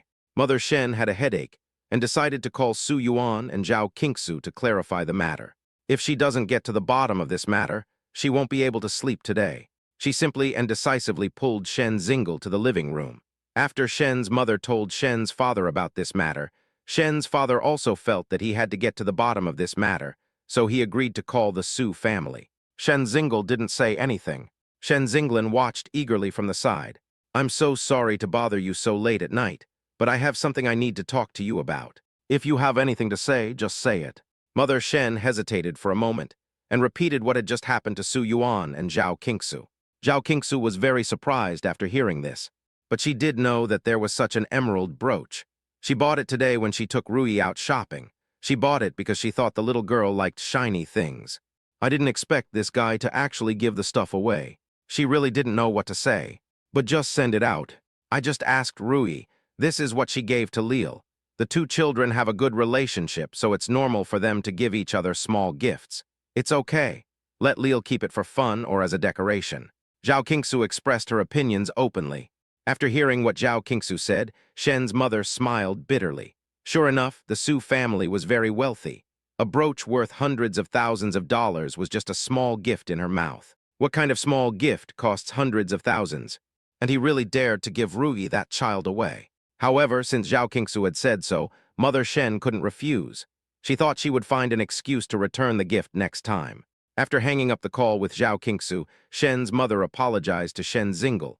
I'm sorry, Leal, I misunderstood you just now. Shen Zingle shook her head and said nothing, just staring at the emerald brooch in her hand. Mother Shen hesitated for a moment, put the brooch into a box and handed it to him. Since it is a small gift from Rui, you should keep it. However, this gift is very expensive, so don't damage it. Shen Zingle nodded. Shen Zinglin next to him was unhappy. Rui is so biased. We are all playing together, why does Leal have a gift but I don't? He pouted his lips high. Seeing him like this, Shen's mother burst out laughing. You run around with Ping and every day. It's good enough that he doesn't annoy you to death, and you still want a gift. But I didn't. Go ask Ping'an for it. Mother Shen said casually, and only realized she had said something wrong after she finished speaking. I was just joking with you. You are not allowed to ask him for it. Mom will buy you any gift you want. That's more like it. What? Because of the gift issue, Shen Zinglin still felt unhappy after thinking about it. As soon as the weekend came, she couldn't wait to run to Rui to ask for an explanation. However, after he arrived at the Su family, Zhao Qingsu told him helplessly that Ping and Rui's kindergarten had organized a visit to the zoo today, but everyone had already left. Hearing that Ping and Rui was not there, Shen Zinglin wanted to leave but was stopped by Zhao Qingsu. They should be back at noon. You can wait at my house. Auntie will wash some fruit for you, okay? But, come in. If you're worried, you can call your mother. Zhao Qingsu smiled gently. Her smile was gentle and warm, which inexplicably made Shen Zinglin like it very much, so he nodded and agreed. Seeing that Shen Zinglan agreed to stay, Zhao Qingsu took him to the living room. While asking Tian Yu to wash some fruit, she turned on the TV and played his favorite cartoon. After the cartoon started, Zhao Qingsu was afraid that he would be bored, so she ran over to chat with him. "Why did you think of looking for Rui today? Don't you usually look for Ping'an?" "I wanted to ask her why she didn't give me a present but gave it to my brother. That's not fair." Shen Zinglan angrily counted on her fingers and accused Rui of her behavior. "This is called favoring one and losing the other, being ungrateful, and forgetting one's principles for the sake of beauty." Seeing that he was so angry that he said a lot of idioms, Zhao Qingsu laughed dumbly. "Then you can wait for Rui to come back and ask her. Actually, Auntie is also very curious." The two of them were actually chatting happily. After chatting for more than 2 hours, Shen Zinglan was so sleepy that she took a nap, and Ping and Rui was sent back by the school bus. As soon as she got out of the car, she chattered to Zhao Qingsu about what she had seen today. Mom, I saw a really big lion today. It looks a lot like our Li Guo." "Well, do you like it?" "Of course I like it." Rui nodded vigorously, looking at Zhao Qingsu with bright eyes. "Mom, our backyard is so big, even bigger than the action park. How about raising a lion in the backyard?" When Zhao Qingsu heard this, she slipped and almost died on the spot. She turned her head, "What's wrong, Mom?" "Nothing." Zhao Qingsu paused for a moment. "You just said that you wanted to keep a lion at home. Are you serious?" "Of course I'm serious." "What a bold idea." After 3 seconds of silence, Zhao Qingsu looked at her gently. "Let's not talk about this for now. Lanlin is here to play with you. Go check on him." "Really? That's great, tilde. As soon as she heard that Shen Zinglan was coming, Rui put down her backpack and ran to the living room. However, after she ran to the living room, she found that Shen Zinglan was the only one there watching cartoons. "Where's Leal?"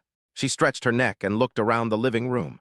Only Shen Zinglan was there, so she asked immediately. Shen Zinglan, who felt the pain of being ignored for the first time, was angry. He approached Rui and said, "It was me who came to you, not him. Of course he didn't come." "Oh." When she heard that Shen Zinglan didn't come, Rui sat on the sofa without any interest, picked up a strawberry from the fruit bowl and started to eat it. "What do you want from me?" "It's about the gift." Shen Zinglan glared at Rui. "Why don't you give me a gift?" "So it was because of this matter." Rui curled her lips and asked, "Whose birthday was yesterday?" "Your birthday." "Yeah, it's my birthday. Why should I give you a present?" "Can." Shen Zinglan subconsciously wanted to refute, but couldn't find any fault for a moment, and her eyes widened in anger. Chapter 451. Of course I have to fulfill my daughter's wish. Chapter 451. After making Shen Zinglan angry for a while, Rui saw that he was speechless, so she turned around and went to the yard to play with Li Guo. After Zhao Qingsu gave birth to 2 puppies, she raised Li Guo in the yard, and the 4 little cuties he picked up were also given to others to raise. When Li Guo was picked up, he was already quite old. In the past 2 years, he seemed to be in poor spirits. Zhao Qingsu took him to the pet hospital, and the pet doctor said that he was in good health, just old. The 2 little ones liked Li Guo very much, but they were young and didn't know the seriousness of the matter, so they always pulled Li Guo's hair. Li Guo was almost bald because of them. So in order to protect Li Guo, Zhao Qingsu didn't dare let the 2 little ones always go to find Li Guo and kept weakening his presence. It was not until the 2 little ones were older and more sensible that Zhao Qingsu allowed them to play with Li Guo often. But unfortunately, Li Guo is now a completely old dog. He just sleeps in his nest every day, occasionally crawling out to bask in the sun on the lawn, and can only eat mashed meat for meals. Even so, he still eats very little every day, and he is visibly losing weight. When Rui has nothing to do, she will squat and watch it eat. When Rui is watching, he will eat a few more bites.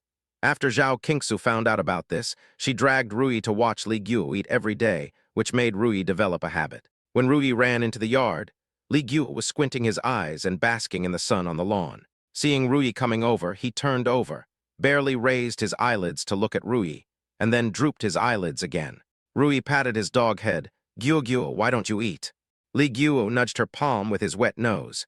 She giggled because of the tickling and finally ran over and moved the food bowl in front of Li Guo. "Eat quickly, don't play tricks." Li Guo reluctantly lowered his head and slowly licked the minced meat in the bowl. Seeing it eating so obediently, Rui patted his head with satisfaction and talked to him to herself. Guo, can I make a wish for you?" Li Guo tilted his head to look at her and seemed to understand something. Rui continued, Li Guo, it's too boring for you to be alone in the backyard. I think I can raise something to keep you company. Ouch. Li Guo thought about it and realized that this was the truth, so he agreed decisively. Then how about we raise a lion? Ouch. Li Guo, who was eating listlessly in the rice bowl, suddenly looked up and shook his head frantically in protest. Rui laughed and she stroked the dog's head again. Look, you like lions too, right? Otherwise, why would you be so excited? Ouch. Okay, I'll go talk to Mom now. No, Mom will definitely not agree, but Dad will definitely agree. Although Rui knew that her family was not short of money, she was clear that her mother would not satisfy her in everything. But Dad is different. Li Guo looked at Rui running away with resentment, wailed, and lay down on the grass. Shen Zinglin and Ping'an were running around in the living room. Rui passed by and glanced at them, then looked for Zhao Qingsu. She found her in the kitchen, not knowing what she was doing. She quickly trudged to the study upstairs with her short legs. Su Yuan was looking at company documents in the study. As soon as he saw Rui coming in, he immediately hugged her to his knees happily and tapped her little nose with a smile. Little baby, why are you looking for Daddy? Dad, can I have a pet? Rui was a little hesitant. This made Su Yuan chuckle. Isn't it just raising a pet? Of course, what do you want to raise? A cat? Almost like a cat. Like a cat? Su Yuan was a little confused. What are some pets that are similar to cats? Lion. But the next second, Rui's answer almost made Su Yuan choke to death. He looked at the little cutie in his arms and twitched his lips. Seriously. Of course, there are some in the zoo. Let's buy one and keep it in the yard for Li Guo to keep company. Rui was afraid that Su Yuan would not agree and began to provide evidence. I just talked to Li Guo about this matter, and Li Guo has already agreed. If you don't believe me, go ask him. Su Yuan sighed quietly. Rui, Li Guo is already so old, and his life is already difficult. Do you still want him to become food for the lions? Dad tilde. Rui stretched out her soft and fragrant little hands, hugged Su Yuan's neck, and began to act coquettishly. Okay, Dad tilde. If there was anything Su Yuan couldn't stand, it must be Zhao Qingsu's coquettishness. Basically, as long as she acted coquettishly, he would agree to anything. Now there is one more, Rui. What a troublesome little cotton-padded jacket. However, I must agree to my little girl's request if I can. What? We're going on a trip to Dubai. Zhao Qingsu was very confused when she heard Su Yuan say this. Why do you suddenly want to travel to Dubai? Dubai is quite far away, so if you want to go there, you have to take a plane. Su Yuan has never been interested in going abroad and generally doesn't go abroad very often, unless she asks to go on vacation or something like that. It's nothing. Doesn't Rui want to raise a lion? There is no wildlife park in our country where you can get close to lions. There is one in Dubai. I heard that there are some rich people who raise many lions. I will take Rui there to have a look. Are you spoiling her too much? Zhao Qingsu was in a lot of trouble. It was just a joke from the child. She saw it when she went to the zoo today and wanted it. She might have forgotten about it after she woke up from a sleep. Of course, I have to fulfill my daughter's wish. Su Yuan hugged Zhao Qingsu's slightly bulging belly. There's one more, isn't there another one in your belly? I'll take him to see the world. Screw you. Zhao Qingsu gave him a reproachful look and said, Then I'll go pack my luggage and leave tomorrow.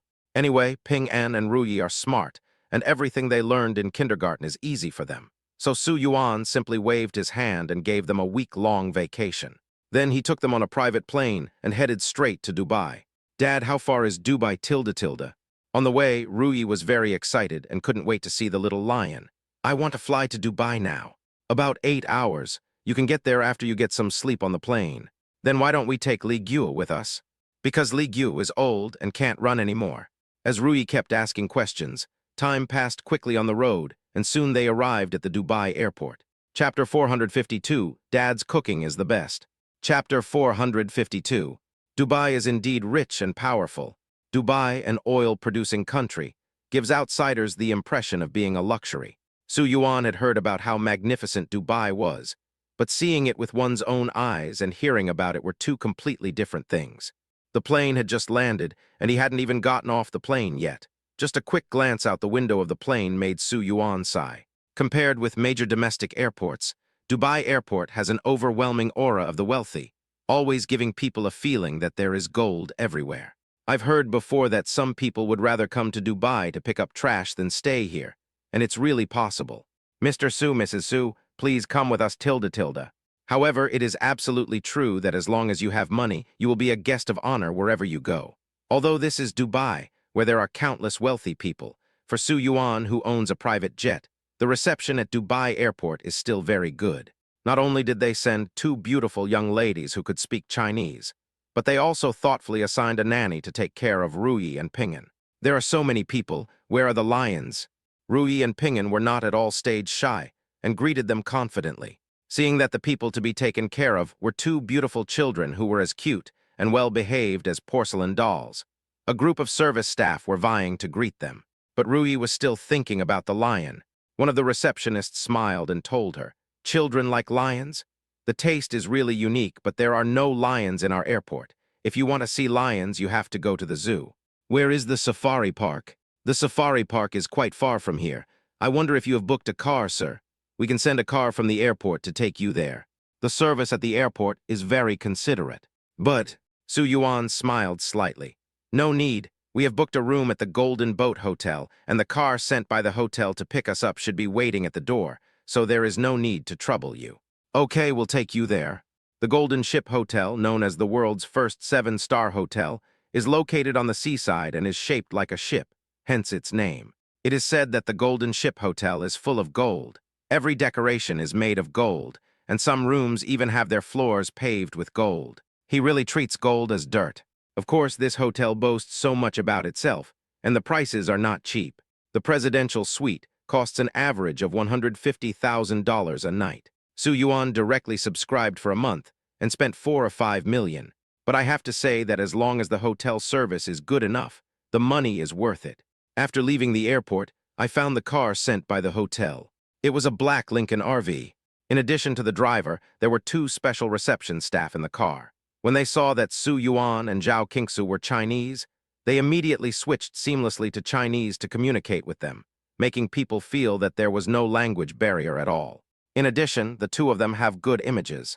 As expected, this kind of hotel is very strict in the selection of talents. To receive guests of their level, it is estimated that, when applying, not only a good image of relevant majors is required, but also the applicant must be able to speak at least 5 or 6 languages. Such talents are not easy to find. We got on the RV and soon arrived at the Golden Ship Hotel. The Golden Ship Hotel is located in a towering position with a broad view. At a glance, the golden ripples on the water and the hotel complement each other and blend into one, making it a feast for the eyes. Even the 2 little kids, Rui and Ping'an, thought she was beautiful and stared at her with their eyes wide open. The receptionist asked someone to come over to pick up the luggage and said to them with a smile, "The scenery of our hotel is famous for its beauty. The room you are staying in has a wide view. It will be even better to enjoy the beautiful scenery from the floor to ceiling windows in the room. Then let's go upstairs." Surrounded by a group of people, they soon arrived at the presidential suite on the 15th floor.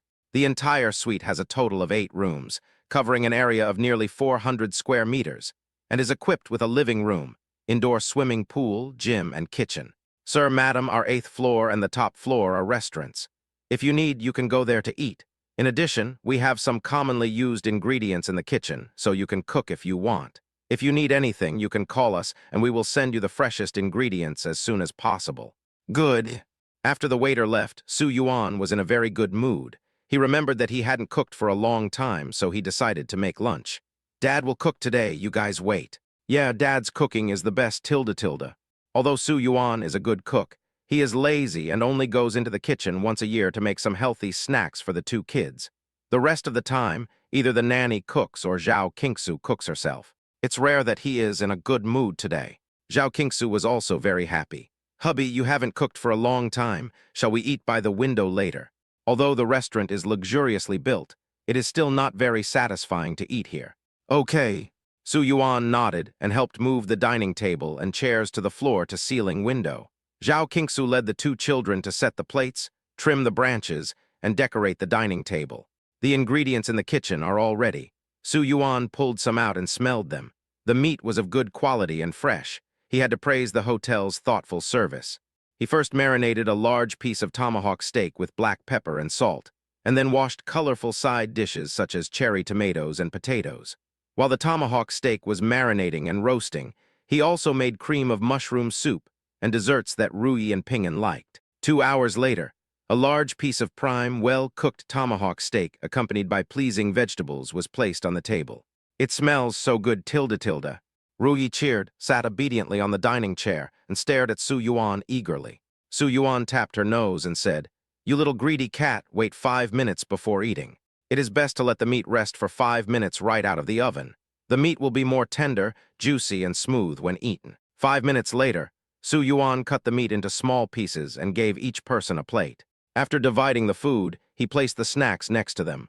In front of the floor-to-ceiling windows on the 15th floor, the family had a happy lunch with a vast and magnificent view outside. After lunch, Su Yuan originally wanted to take Zhao Qingsu to rest in the hotel for a day. After all, they had been on the plane for such a long time, and she was now a double, so of course she needed to have a good rest. But Ping and Ruyi couldn't sit still, and insisted on going out to play. Zhao Qingsu also helped persuade them. "I didn't walk much from beginning to end, and I slept on the plane. I'm not tired at all. Let's go out and play." Chapter 453, Can We Touch Him? Chapter 453. As Ruyi requested, their first stop was the Kemisu Wildlife Park. This is the largest wildlife park in Dubai. Here you can not only see many rare and endangered birds, but also various large-scale wild scenes built based on their living habits. What's more interesting is that it is different from ordinary zoos. Ordinary zoos keep animals in cages for people to watch. But the wildlife park here has professionals driving animal sightseeing cars to take people to the animals' territories to see various animals. There are many animals that you can even get close to, including lions. Therefore, the Kemisu Zoo is very famous, and it was to this zoo that Su Yuan brought Ruyi. "We will be able to see the little lion soon. Are you happy?" After buying tickets at the zoo entrance, several people boarded the sightseeing bus. Because the bus would not move until a certain number of people were present, they were the first to arrive, so they had to wait on the bus for a while. The tour guide who led them found it rare to see a family of 4 with such good looks, especially the 2 little ones, who were as cute as fair skin and snow. He loved them so much. "You should be Chinese, right? Can I take a photo with you?" he asked in English. Sure. Anyway, they were out for fun, and not many people here knew them, so Su Yuan agreed to take pictures. The tour guide was also very considerate. After taking 2 quick photos, he put away his phone, fearing that they would be bored, so he chatted with them. "There are really few Chinese people coming here. I've basically never seen one, especially someone as good-looking as you." He asked curiously, "You are so good-looking, what do you do? Are you a big star?" "Just some business." Su Yuan smiled slightly. "Oh, so you are a businessman. You must be a successful businessman, right? Your family is so well-maintained, especially the wife. You don't look like she has given birth to 2 children. She looks like a girl in her early 20s. As they were talking, another group of people came on the sightseeing bus. It should be a big family with 3 children, a lively group of people. Obviously, they noticed Su Yuan and Zhao Qingsu's family of 4 at the first moment, and couldn't help but be amazed. What a fairy couple they are. Not only are they good-looking, but their children are also really pretty. I rarely see such pretty children. Yeah, those 2 kids are really cute. It's obvious that these 2 people are of high status. Look at the bag the child is carrying, a limited edition LV bag. I can't even bear to carry such an expensive bag myself, but I actually let the child carry it. It's too heartbreaking. You're just being frivolous. To be honest, if I had such a beautiful child, I would buy them a whole LV store, not just a small LV bag. You're just bragging. They are a family of 4, and the other people are a large family. Everyone is chatting happily and having a good time. The tour guide drove them forward, and the first place they passed was a bird habitat. We followed a winding river and saw all kinds of colorful birds flying across the sky along the way. Large eagle birds, some with wings half a meter long and brown patterns, suddenly flew by with great momentum. There is a little phoenix bird with a long, gorgeous tail, but a small body. It looks very beautiful when it is stationary, but it looks a little shaky when it flies, which makes it look very funny. There are also birds with clear calls and complicated names. Basically, Su Yuan and Zhao Qingsu had never heard of most of the birds, but it must be said that compared with ordinary zoos, this wildlife park deserves its reputation, and the environment is really great. There are many ferocious birds here. Won't they fight if they are put together? As long as they are well fed, except for a few raptors that are naturally aggressive and have a strong sense of territory, the rest of the birds are relatively gentle in nature. If it is not the breeding season, they generally will not fight. So that's how it is. After the bird park, there is the zoo. It was here that Ruyi saw the lion she had always dreamed of. On a vast grassland, there lived several huge lions. They had just eaten and were lying lazily on the grass, basking in the sun and licking their paws.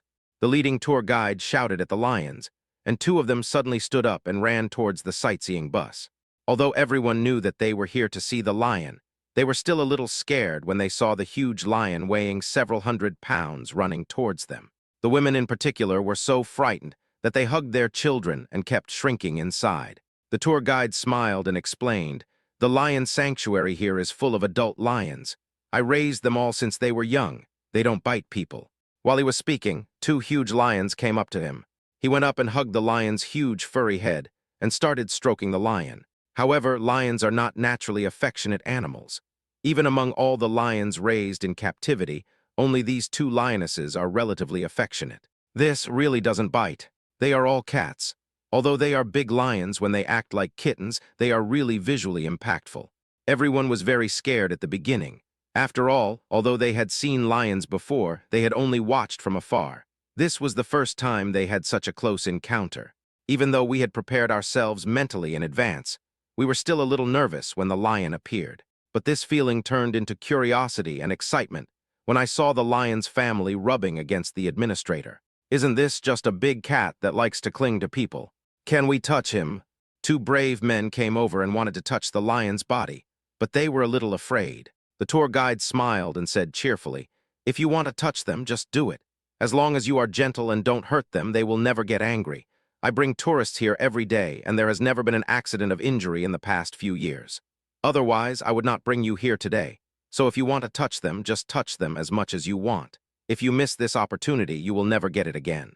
Hearing the tour guide's confident statement, the two men immediately reached out their hands and touched the lion. Chapter 454, The Zoo Buys a Lion. Chapter 454. Oh, I didn't expect this lion to not hurt anyone. It feels good to the touch, but the hair is a little rough. You must not take a bath regularly, right? As expected, they are all cats, and they all act the same when they act cute. Several men touched and commented on her, making the atmosphere less tense than before. The lions seemed to be familiar with these strangers and came over to rub against them. However, only the big men over there dared to touch it. The rest of the women held their children quietly in their arms and just huddled back and watched from a distance. Even though the tour guide had assured them that the lions would not dare to hurt people, they still did not dare to go forward. This lion is really well raised. It would be great if we could raise it like this in our country. It's a pity that we are not allowed to raise it in our country. Su Yuan, Zhao Qingsu, and Ping and Ruyi sat at the back of the car and did not move forward. Each of them held a little kid in their arms. I want to touch it too. It was quite interesting to watch the people in front interacting with the lion, which piqued Zhao Qingsu's interest. She craned her neck, just a gentle touch. "You are not allowed to go." Su Yuan held her body down. "You are pregnant now, how can you touch something like this?" Even if he could break the lion's neck with one hand, he would not worry about its safety. However, this lion did not take a bath for years and must be dirty. There was no telling how many bacteria were on its body. Of course, it was best to be careful with the child. "I just touched it. If I say you are not allowed to go, you are not allowed to go." Su Yuan held her hand and kissed the back of her white hand. "If you want to touch it, I'll bring you here again next year. It's not good to come here every year. We don't have much to do anyway, so making sure you have fun is more important than anything else." "You..." While the two were talking, they didn't notice Ruyi quietly jumping down from the gap. By the time they reacted, Ruyi had already run to the lion's face with his short legs. She was short and small like a fancy little carrot, and when she stood next to the lion, she formed a huge contrast. "Hello, can I touch you?" Ruyi came up to the lion and carefully stretched out her chubby little hand. The lion stared at her for a few seconds, and then lowered its head docilely. "So good, Tilda." Ruyi was immediately happy and stroked her head like she stroked Li Guo. She stroked her head a few times and said, "Are you happy here? Why don't you live at my house? I'll ask Mom and Dad to buy you back." "This kid is so brave. I think this little girl is a tiger. How come she doesn't seem to be afraid at all? Our child is almost scared to death." This child is indeed not an ordinary person. There were 2 or 3 children who came with them. All of them were under 10 years old. Although they were excited and said they wanted to see a lion before they came, after actually seeing the big lion, they basically hid in their parents' arms and dared not come out. only sticking out their heads to look at the lion curiously. Unexpectedly, the soft and sweet little girl actually ran to the lion and asked to pet it. This guy is really timid. You like lions so much. The tour guide saw that Ruyi liked the lion very much and asked to take the lion home. He couldn't help but like her even more and couldn't help teasing her. But lions will bite when they are hungry. They might eat you one day. Then can't I just not let her go hungry? Ruyi patted her chest seriously and said, I have plenty of money in my little treasury. I just need to buy her a lot of meat every day. I guarantee she won't go hungry. Then do you know how many pounds of meat a lion eats a day?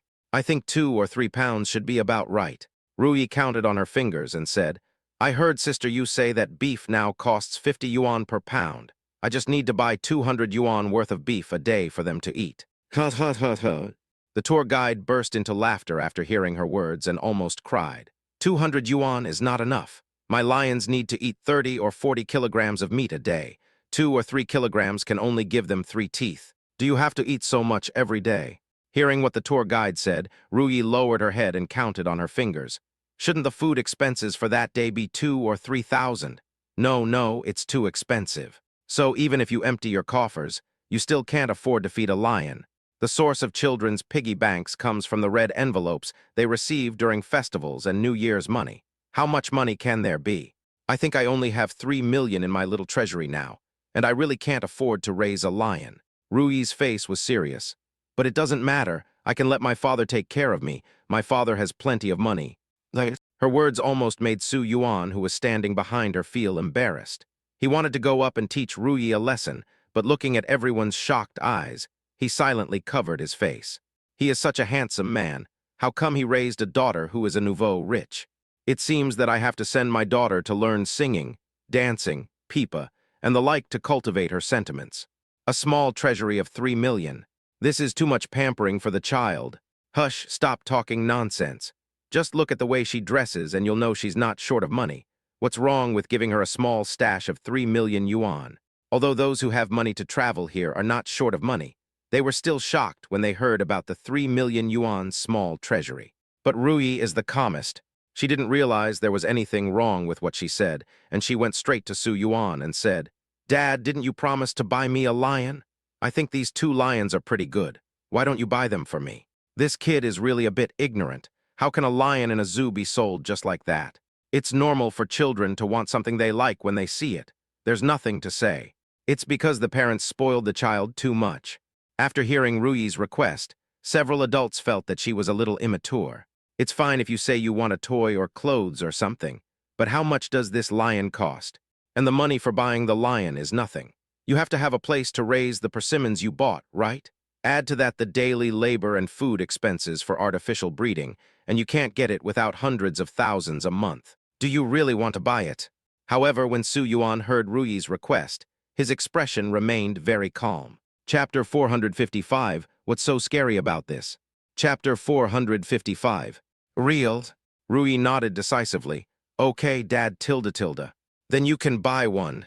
Su Yuan nodded, turned around and asked the stunned tour guide, How much is a lion here? He didn't ask whether the lions were for sale, but directly asked how much each lion cost. Anyway, the purpose of opening a zoo is to make money. As long as the money is enough, there is no reason not to sell it. This matter, the tour guide was completely confused by Su Yuan's calm expression.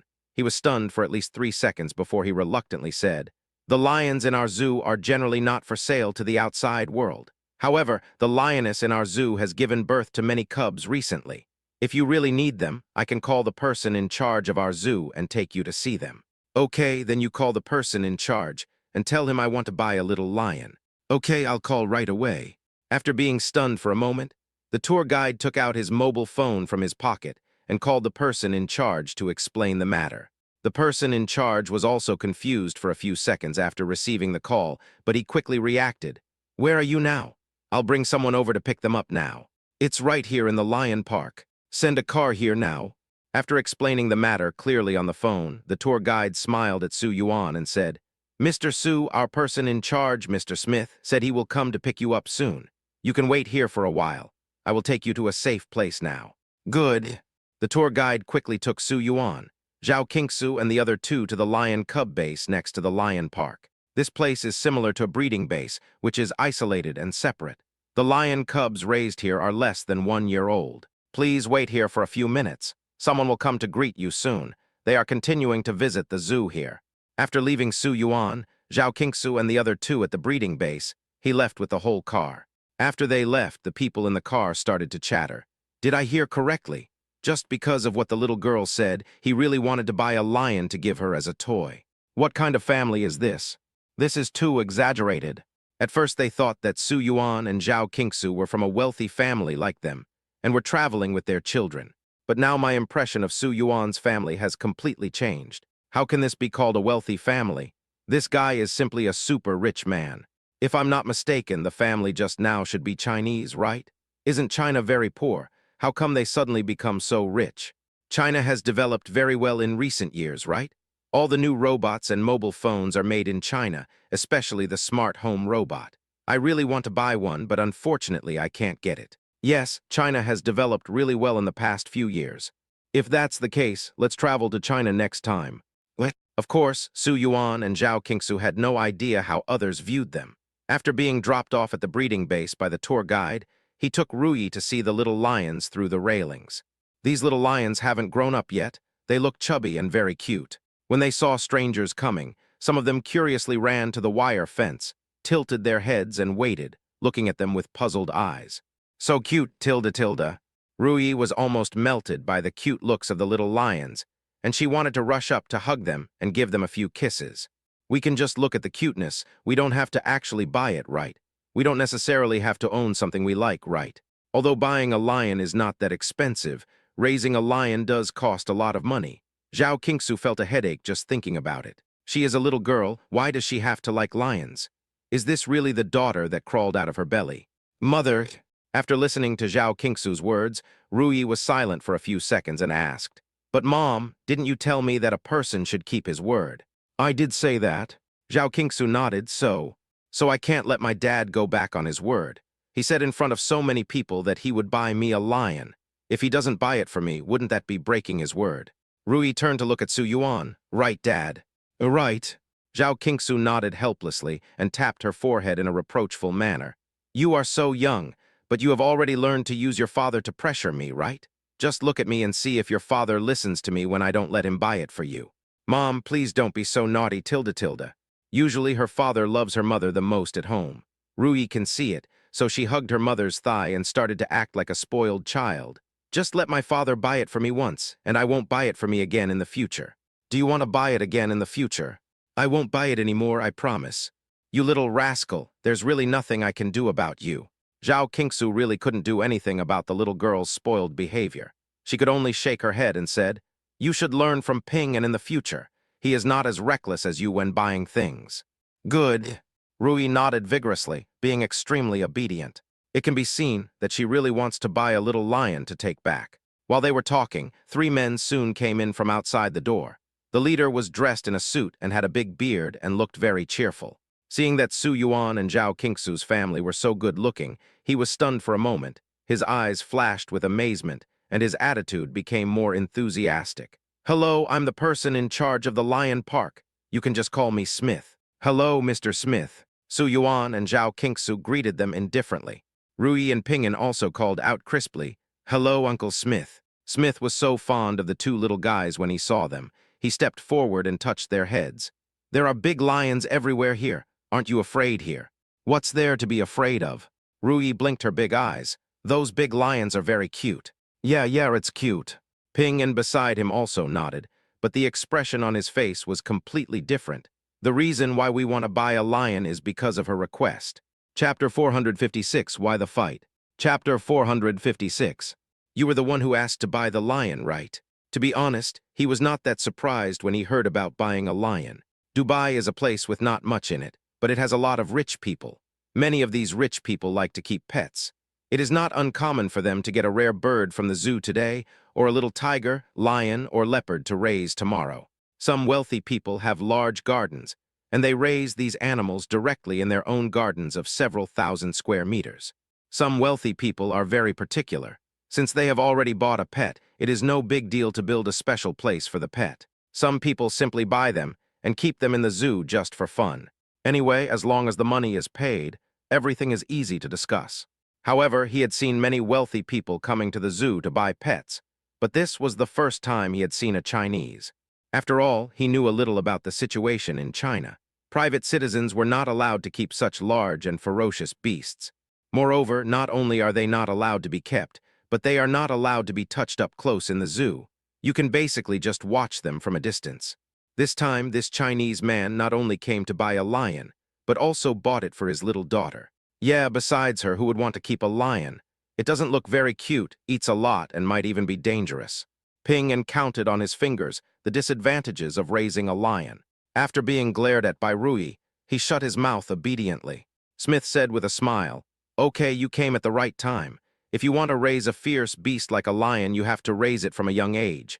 We just happen to have 3 lion cubs that were born not long ago. They have good personalities. You can pick whichever one you like. The price is a little expensive." "The price is negotiable." Su Yuan smiled slightly. He knew that something like a lion must not be cheap. But the point is that he is not short of money. "Okay, then I'll take you in to have a look." Smith politely opened the door with the key and led a few people to the interior of the breeding base. The internal environment is surprisingly quite good.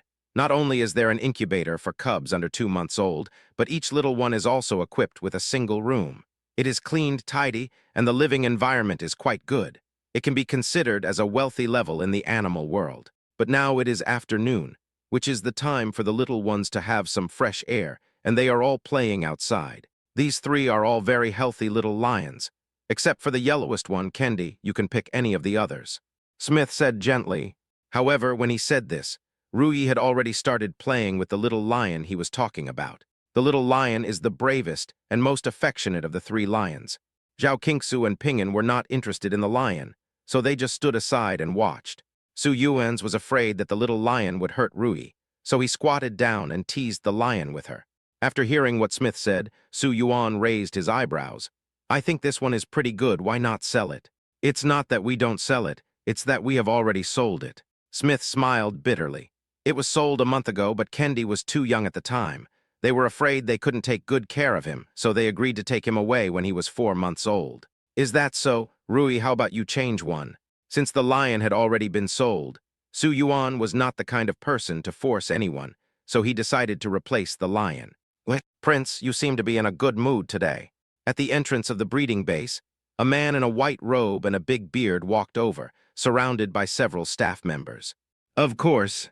Dylier smiled slightly, lowered his eyes slightly, and looked at the beautiful little girl in his arms. The little girl seemed to be about 5 or 6 years old, with short yellow curly hair and dark skin, but as delicate as a doll, especially her big eyes, which were incredibly big, and her eyeballs were as black as grapes. "It's an extremely beautiful child. Dad, can we take Kendi home now?" The little girl in her arms bit her chubby hand and said, "I want Kendi and Jace to live together. Jess is a Doberman Pinscher." "That won't do." Dahlier shook his head. "Kendi and Jace can't be together." "Why?" "Because they are different species, they will fight." "Why the fight?" Faced with the little guy who asked 100,000 questions in the same way, Deary had a headache and had to divert the little guy's attention. By chance, he saw that there seemed to be someone inside the breeding base. He squinted his eyes and took a look. They were a family of 4. He couldn't tell which country they were from, but they were elegant and good-looking. Judging from their dress, manners, and temperament, they didn't look like ordinary people. He immediately said to the little girl in his arms, "Look, someone is playing with Kendi." "Really?" The little girl's attention was also drawn to her. She found that the person playing with Kendi was actually a beautiful little girl about her age. Her eyes immediately lit up. "Daddy, Daddy, can I play with her? She looks really interesting. Last week when I was in kindergarten, I caught a very beautiful bug from a leaf and scared them all to tears. It was meaningless. I said, what's there to be afraid of about bugs? I also have a little lion. If you saw the little lion, wouldn't you be scared silly? They all say girls can't keep lions." Seeing the sad expression on his daughter's pretty face, Dylier smiled and said, "Okay, let's go and take a look now." Soon, several people walked over. When the person in charge, Smith, saw Dylier coming, he was stunned for a moment, then rushed over and saluted enthusiastically. "Prince Dylier, you brought the little princess here. Are you here to see Kendi? Kendi has grown very well recently. She can eat, sleep, and play. She is very cute. If you are in a hurry, it's okay to take her home after 3 months." Yeah. Dylier nodded and put the little girl in his arms on the ground. Go see Kendi. I haven't seen you for a week. Kendi must miss you. Kendi. As soon as the little guy was put down, he ran towards Kendi and hugged his neck. Kendi also rubbed against her as if he knew her. It seems that Kendi really already has an owner. Why don't you change one? Su Yuan looked at Rui's expression and felt a little lost and helpless. If this lion belongs to that prince, he can negotiate with the other party to see if he is willing to give it up. But it just so happens that the owner of this lion is also a little girl. It's impossible for him to steal someone else's daughter's pet just for his own daughter, right? Chapter 457, Are You Really Not Buying It? Chapter 457, All right. Rui is not a domineering person. Seeing that Kendi really has a master, he turned his attention to the other two little lions. But the other two little lions didn't have very good personalities and were very afraid of people. She tried for a long time but couldn't touch the little lions. This made her feel a little discouraged. The little princess over there seemed to see that Rui was unhappy, so she took the initiative to bring Kendi to her and asked, Do you like the little lion too? Yes. Rui touched Kendi's ear and said, I like Kendi very much, but it's a pity that it's yours. It's okay, we can play with Kendi. Really? Really? Anyway, my house has a big yard. You can come to my house to play, and you can bring Kendi with you. While the two children were chatting, Dylier also started chatting with Su Yuan. Dylier looked at Su Yuan and Zhao Qingsu. Where are you from? An island country. He could only tell that Su Yuan and Zhao Qingsu were Asians. But he didn't know which country he was from, so he walked over and started chatting with Su Yuan out of curiosity. No matter where you are, people are always attracted by appearance, and Diriye is no exception. So when he spoke to Su Yuan, his tone was not that of a prince who was superior to others, but rather like that of a friend. Su Yuan was free anyway, so he chatted with him. He's not from the island country, he's from China. Oh, China, I know it. It's that huge country, a mysterious ancient country in the east. I heard it's very beautiful, but it's a pity that I've never been there. In fact, there are many interesting places in our country. If you have time, you can come and visit them. Su Yuan made a casual, polite remark, but who knew that the other person's eyes would light up immediately. Are you inviting me to visit your country? Of course, that's great, but you have to host me when the time comes. Oh, sure. Although the other party misunderstood his meaning, he would not mind taking the other party out to play if the other party really came to play with him. Well, I'll invite you to my house for dinner tonight. Dylier had a good impression of Su Yuan.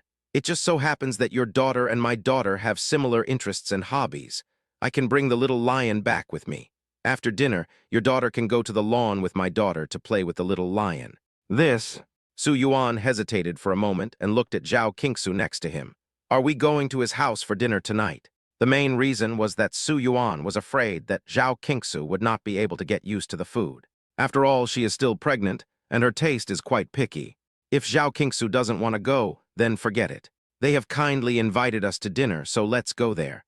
We can also try the local dishes. The food cooked by locals like them should be very authentic, much better than the restaurants we go to over there. The two asked and answered each other, and the conversation was natural. But Dylier on the side was stunned. I invited you to have dinner at my place. Why did you ask your wife's opinion? In Dubai, the status of women is quite low.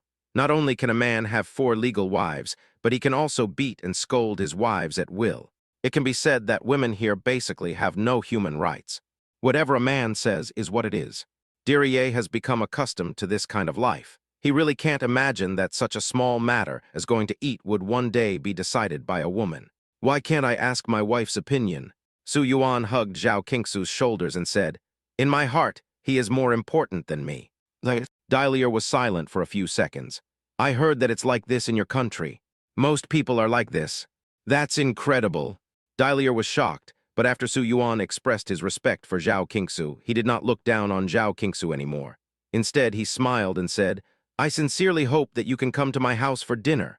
How about 7 o'clock tonight? Can. Then remember to bring your children with you.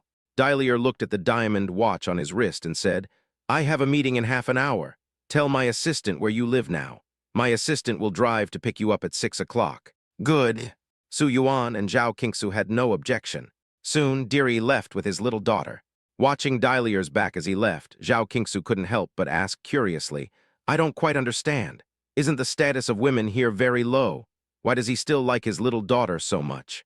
You don't know this.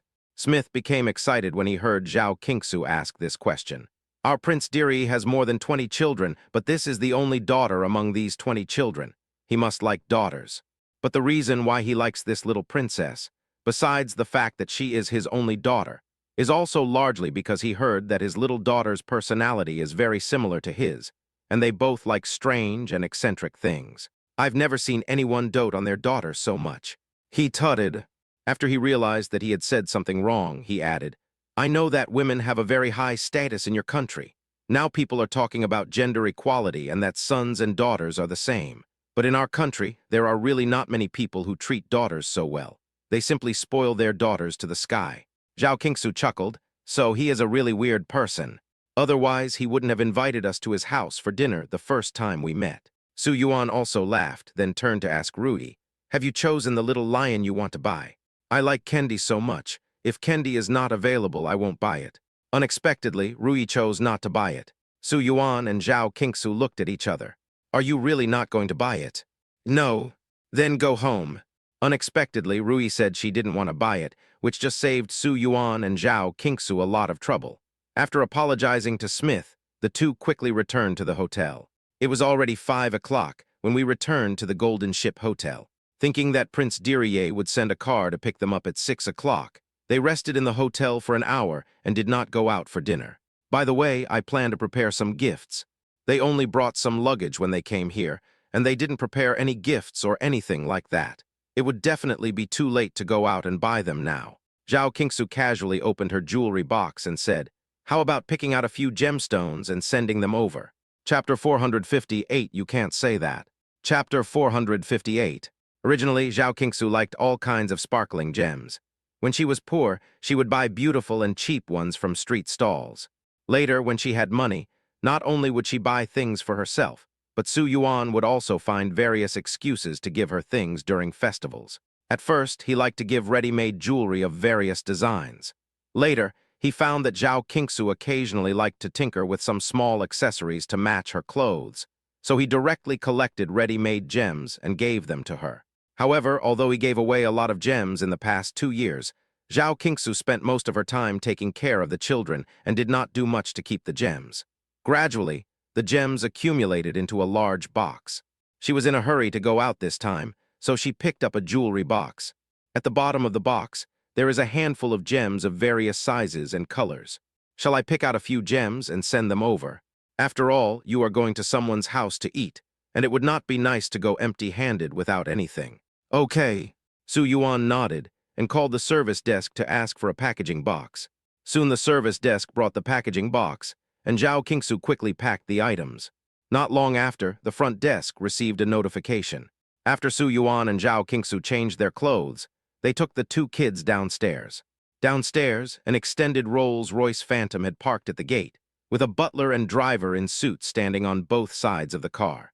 As soon as they saw Su Yuan's family of 4 coming out, they immediately came forward to greet them. The leading man said politely, Mr. Su, Mrs. Su, our prince asked me to come and pick you and the young masters and young ladies up for dinner. Dinner is ready. Please get in the car. I have to say that there is a difference between professionally trained and amateurs. This demeanor, this feeling, is all that of a wealthy family. In comparison, the 2 nannies at home, Tian Yu and Zhao Su, are far inferior. After getting in the car, Su Yuan couldn't help but say to Zhao Qingsu, Wife, how about I ask a housekeeper to come over after we get back? It seems that the big families now all have butlers and the like. Zhao Qingsu pushed Su Yuan in annoyance and said, Why do we need a housekeeper? Isn't our family doing well now? If you have a housekeeper, you don't have to worry about many things. Then I will be a useless little guy at home. Isn't my wife a famous designer? The wedding dresses you designed are very popular now. Many people spend a lot of money just for a piece of handmade dress by you. Don't you plan to concentrate on your career? No, the clothes I make are for you to wear, not for others. Zhao Qingsu chuckled and touched the suit Su Yuan was wearing. I made this suit for you last year, right? It's a little old now. I'll make you 2 more suits when I get back. I happened to get some inspiration when I watched the Fashion Week some time ago. I'm sure you'll like it when I make it. How can I not like what my wife does? The children are still here. Don't say such cheesy things. Although they were already an old couple, Zhao Qingsu couldn't help blushing when she heard Su Yuan say these words. and gently pushed Su Yuan's arm. Why can't we tell you when we're here? Ping En looked at the two of them in confusion. Ruyi simply covered her ears and said, Mom and Dad, I didn't hear anything. Please continue talking. What? Hearing the laughter of a family of 4 coming from the back of the car, the butler sitting in the passenger seat raised his eyebrows in surprise. Although they had heard from people around their prince that this couple from China were very different before they came to pick them up, they didn't expect them to be so different. This kind of conversation was the first time he heard it. After all, he has 3 wives. Whatever he says at home is the law and they are always respectful to him. Whatever he says is the truth. Does he need to discuss with them when hiring a housekeeper? He couldn't even imagine such a thing. But, although he was shocked, he didn't dare to say anything when he thought that they were distinguished guests invited by his prince himself to dinner. What? This place is so huge. Soon, the car stopped in front of a super luxurious villa. The villa was decorated in a magnificent and shiny style, almost like a palace. There were many servants at the door. As soon as he got off the car, Ping En couldn't help but sigh. After hearing his words, the butler next to him could not hide the pride in his eyes, although he did not show it obviously. The villa where our prince lives has a history of more than 300 years. It is the largest villa in our country. More than 300 years of history? That's not right. I remember Dubai only became prosperous after 1970, so it's only been 40 to 50 years. More than 300 years ago, this place was just a small fishing port. How could there be such a luxurious villa? It definitely doesn't have a 300-year history. After hearing what the housekeeper said, Ruyi immediately refuted. Although this was not very polite, Su Yuan and Zhao Qingsu were focusing on something else. Ruyi, how do you know all this? The main thing is that they, as parents, don't really understand. Of course, it was Lil who told me. I called him the night before I came to Dubai, and he told me all this, and told me not to be cheated when I go to Dubai. When Ruyi said this, there was an inexplicable sense of pride in her tone. Su Yuan and Zhao Qingsu smiled bitterly when they heard the tone. Children nowadays really can't be underestimated. Although this villa is only about 40 years old, it is indeed the largest villa in our country. The housekeeper coughed when Ruyi choked him, and then said with a straight face, the entire villa covers an area of. So this is the largest villa in your country. I was wondering why it was so big. It's almost as big as my house. Ping En took over the conversation. The butler looked quite satisfied with the previous words, but when he heard the second sentence, he was stunned. What do you mean? Almost catching up with his family. It's not good for a child to brag so much at such a young age. I don't know how his parents educated him. You can't say that. Perhaps sensing the unfriendly gaze from the housekeeper, Su Yuan was a little unhappy, so he continued calmly. You can't say that. Although this villa is about the same size as ours, the decoration is far inferior to ours. Dad, now that you mention it, I also think our house looks better. It's too bright here. Ruyi took over and held Su Yuan's hand. Dad, I'm hungry. Can I go in and eat? Chapter 459, It's Not About Money. Chapter 459, PLZ Follow Me. Originally, the butler wanted to be Versailles, but he didn't expect that the other party was even more Versailles than him. He made himself look awkward, so he bent down, stretched out his hand, and invited several people into the villa gate. I walked in through the gate and walked for about 5 minutes before arriving in front of the villa. The first figure to appear was a small figure wearing a pink princess dress. It was the little girl I met at the zoo this afternoon. You're here, Tilda. I've been waiting for you for a long time. As soon as the girl ran over, she held Ruyi's hand and said, we agreed to play together. Did Kendi bring it here? I brought it here, but he seems to be carsick. He has been sleeping since he came back. Daddy said we can't disturb him now. We can only go to see it after we finish eating, so I have been looking forward to eating quickly. The two little girls had a great conversation. Ping En looked at it eagerly and went over as well. This is my brother, safe and sound. Ruyi introduced Ping En, looked at her curiously and asked, I don't even know your name yet. They all call me Sally. Okay, then we'll be good friends from now on. Come in and eat. Oh, Princess Sally. The housekeeper saw Sally running around and hurried forward to stop her. You can't be so rude to the guests. Fine. The Prince Diri, whom I met in the afternoon, walked out of the living room. He changed into a white robe and looked much gentler. After coming out, he waved to the housekeeper. Go to the kitchen and see how the food is prepared. We'll eat later. Yes. The housekeeper looked at Sally helplessly and obediently went to the kitchen. Prince Dahlia patted Sally's head and said, I have spoiled this child since she was young, so she is a little rude. Please forgive me. It's okay, it's just a kid. Zhao Qingsu chuckled and handed over the small box in her hand. It's just a small token of my appreciation. Please accept it. Thanks. Dai didn't act pretentiously and accepted the small box directly. However, he obviously didn't take the gift from Zhao Qingsu seriously and thought it was just a small trinket. After all, there are a lot of people who have given these fancy but worthless trinkets as gifts recently. After handing the small box to the servant beside him, Dai directly invited Su Yuan and the other three into the living room. Like the exterior of the villa, the interior is also very luxurious. There are many servants inside the villa, and everyone wears the same uniform. Unlike Su Yuan's home, everyone here seems to have their own work to do. It's really a big family. Zhao Qingsu sighed casually and sat down at the dining table. The dining table here is, of course, extremely luxurious. It is at least 3 or 4 meters long.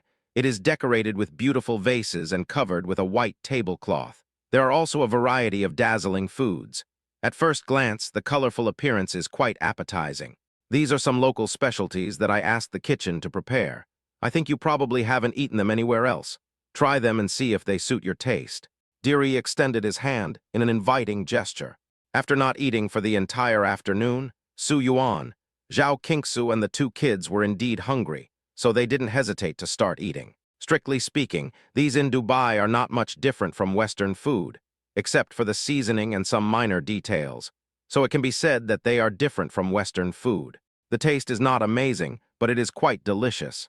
The 2 little ones also enjoyed their meal happily at the table. In your country, are you really only allowed to marry one wife? While eating, Prince Deary took the initiative to chat with Su Yuan and Zhao Qingsu about the customs and culture of China. He suddenly asked such a question, and asked it without any context, which surprised Su Yuan and Zhao Qingsu. Why do you ask? Oh, I just want to know. Anyway, there was nothing to hide, so Su Yuan told the truth. Theoretically, there is only one legal wife. If you have an improper relationship with a woman other than your wife, you will be despised. Is that so? Dai thought for a moment.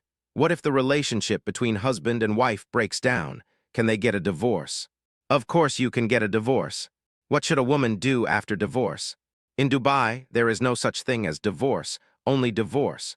Women who are divorced by their husbands usually end up in a miserable state. Because the status of women in Dubai is very low and few women have proper jobs, divorced women are forced to return to their parents' home.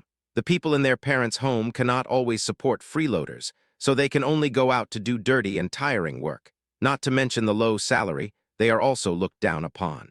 After the divorce, continue to live a normal life after the divorce.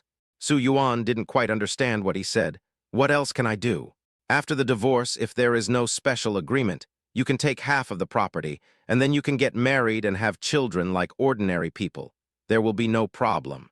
Zhao Qingsu smiled slightly. I see, China is really friendly to women. Dai finished speaking, smiled, and suddenly said something surprising. How about this? I marry my little daughter Sai Li to your family. The prince in front of them suddenly said this, which made Su Yuan and Zhao Qingsu almost spit out the food in their mouths. They could never imagine that the prince asked so many roundabout questions just because he wanted to marry his daughter off. But based on their understanding of these royal families, aren't they only concerned about marrying well? Why do you suddenly want to marry your daughter so far away? That's China, thousands of miles away. Don't worry, I know some of your Chinese rules. Marrying a daughter requires a dowry. I have already prepared cash, oil fields, jewelry, and villas for my daughter. If you need anything else, just ask. I will not refuse anything I have. Looking at the expressions of Su Yuan and Zhao Qingsu, Dai thought they were unwilling and immediately added this sentence.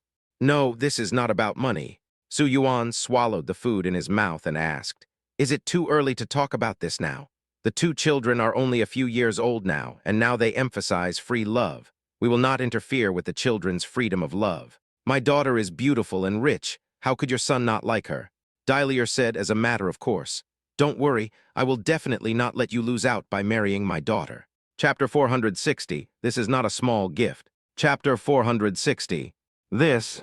Dai's words made Su Yuan laugh and cry. He asked, We have only met twice.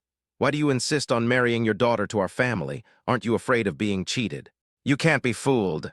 Dai pointed to his eyes and said, I have my eyes on, I can observe. In fact, I have heard that China is a monogamous country. Many countries are monogamous, but I don't believe that monogamy will lead to a good life. Dahlia began to sigh faintly, but after meeting you, my understanding of China has been refreshed. I don't trust other men in China, but I believe you are true love. Isn't there a saying in your country that goes like this? Like father, like son. You are very good, and I believe your son is also very good. After all this time, this is the reason. Su Yuan and Zhao Qingsu looked at each other and saw the word speechless in each other's eyes. As long as you treat my daughter well, you can set any conditions you want. I promise to keep my word. Dahlia must have made up his mind to marry his daughter into their family, as he could even say such words. The reason why he said this was that he could see that Su Yuan and Zhao Qingsu were not ordinary people. That would be impossible if there is not enough room for benefits. But his idea was still too low level. Su Yuan refused very straightforwardly. I still say the same thing, the children are too young now. It's too early to talk about such things. And I say again that my son is in a free love relationship. I will not interfere with who he likes, and I will not interfere with who he wants to marry when the time comes. So no matter what conditions you put forward, I can't do anything about it. Are you serious? After hearing Su Yuan's words, Dahlia was stunned for a moment. Of course I'm serious. Zhao Qingsu smiled slightly. Children and grandchildren have their own blessings, let the children go. Since you don't want to, I won't force you. Let's not talk about this anymore. I heard that people in your country love to drink tea. Someone just happened to give me a few kilograms of top-quality tea. I haven't had time to drink it yet. I'll have someone make some tea for you to taste. Seeing that Su Yuan and Zhao Qingsu refused very straightforwardly, Dahlia also changed the subject. After dinner, the three of them went to the hall to drink tea. After finishing their meal, the three children were taken care of and went to play on the grass.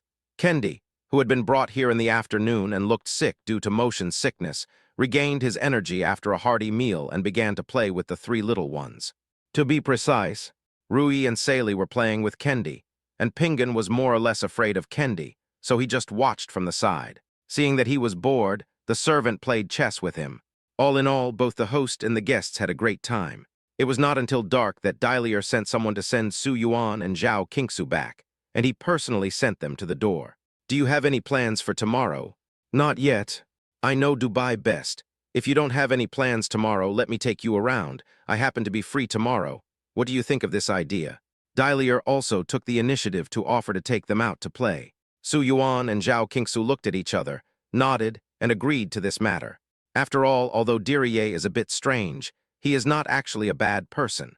What's more, he is very familiar with Dubai, so it would be more fun to let him lead the way. You said this prince is really strange. Although the status of women in Dubai is really low, he really loves his little daughter. On the way back, Zhao Qingsu felt a little sad when she thought about what Dilly said at the dinner table today. After all, it can be seen that he is really planning for his little daughter. Knowing that women have a low status in Dubai, he is willing to send her to China. It's normal for people to have a preference for the things they like. Su Yuan came up to Zhao Qingsu and kissed her gently on the cheek. Just like I have no reason to prefer you, I like you no matter what you are like tilde. You're so corny. Zhao Qingsu sighed, pushed him, and said, actually, that little princess is really cute. She will definitely be a beauty when she grows up. In fact, if she marries Ping An. Not bad. Stop. I don't want our child to marry a foreign wife. It will be troublesome for her to go back to her parents' home during the holidays. Unexpectedly, it was Su Yuan who expressed opposition to this marriage. Dad, you're lying. Didn't you just tell us to fall in love freely? Pingan and Ruyi were tired from playing in the afternoon, so they were drowsy after getting in the car and didn't talk much. But when Pingan heard that Su Yuan opposed this marriage, he suddenly raised his head. Allowing you to fall in love freely does not mean you can let yourself go. You can choose anyone from your own country. But what if I really like Sally? Are you serious? I lied to you. Su Yuan, who was ready to break Ping An's legs, curled his lips and patted him lightly on the butt. How dare you play tricks on your father? I think you don't want to live anymore. Never mind. He is my own son after all. You will have no snacks tomorrow. Dad, I was wrong. Ping An quickly admitted his mistake. Su Yuan was murderous and heartbreaking. Your snacks are gone, Ruyi's double portion. Dad, what? Prince. After seeing off Su Yuan and Zhao Qingsu, it was getting late, so Dahlia left Sai Li in the care of the nanny and went to take a hot bath. When I came out of the shower, I found the housekeeper standing in my room. He was a little puzzled. Why are you running into my room so late instead of sleeping? Under normal circumstances, The housekeeper should be sleeping at this time. He wouldn't come if it wasn't something important. That's right. The housekeeper took out the small box that Su Yuan and Zhao Qingsu had brought when they came to eat today and said, "You need to take a look at this. Isn't it just a small gift? Do with it as you please." There were too many people giving gifts. For Dylier, the surprise of opening gifts had long been lost, and he really had no interest in it. Usually, such small gifts were handled by the butler. The more expensive ones were kept in the warehouse, and the cheaper ones were simply distributed to the servants. This is no small gift. The butler smiled bitterly and opened the small box. "Look, what's so good about this?" Originally, Deary was disdainful of these things, but after seeing what was in the box, he was stunned. Chapter 461, This Tastes Good. Let me give you a taste. Chapter 461. A gem lay quietly in the box. It was not big, about half the size of an egg, but it was extremely pure and a pure blue color, quiet and noble. Even Deary, who was used to seeing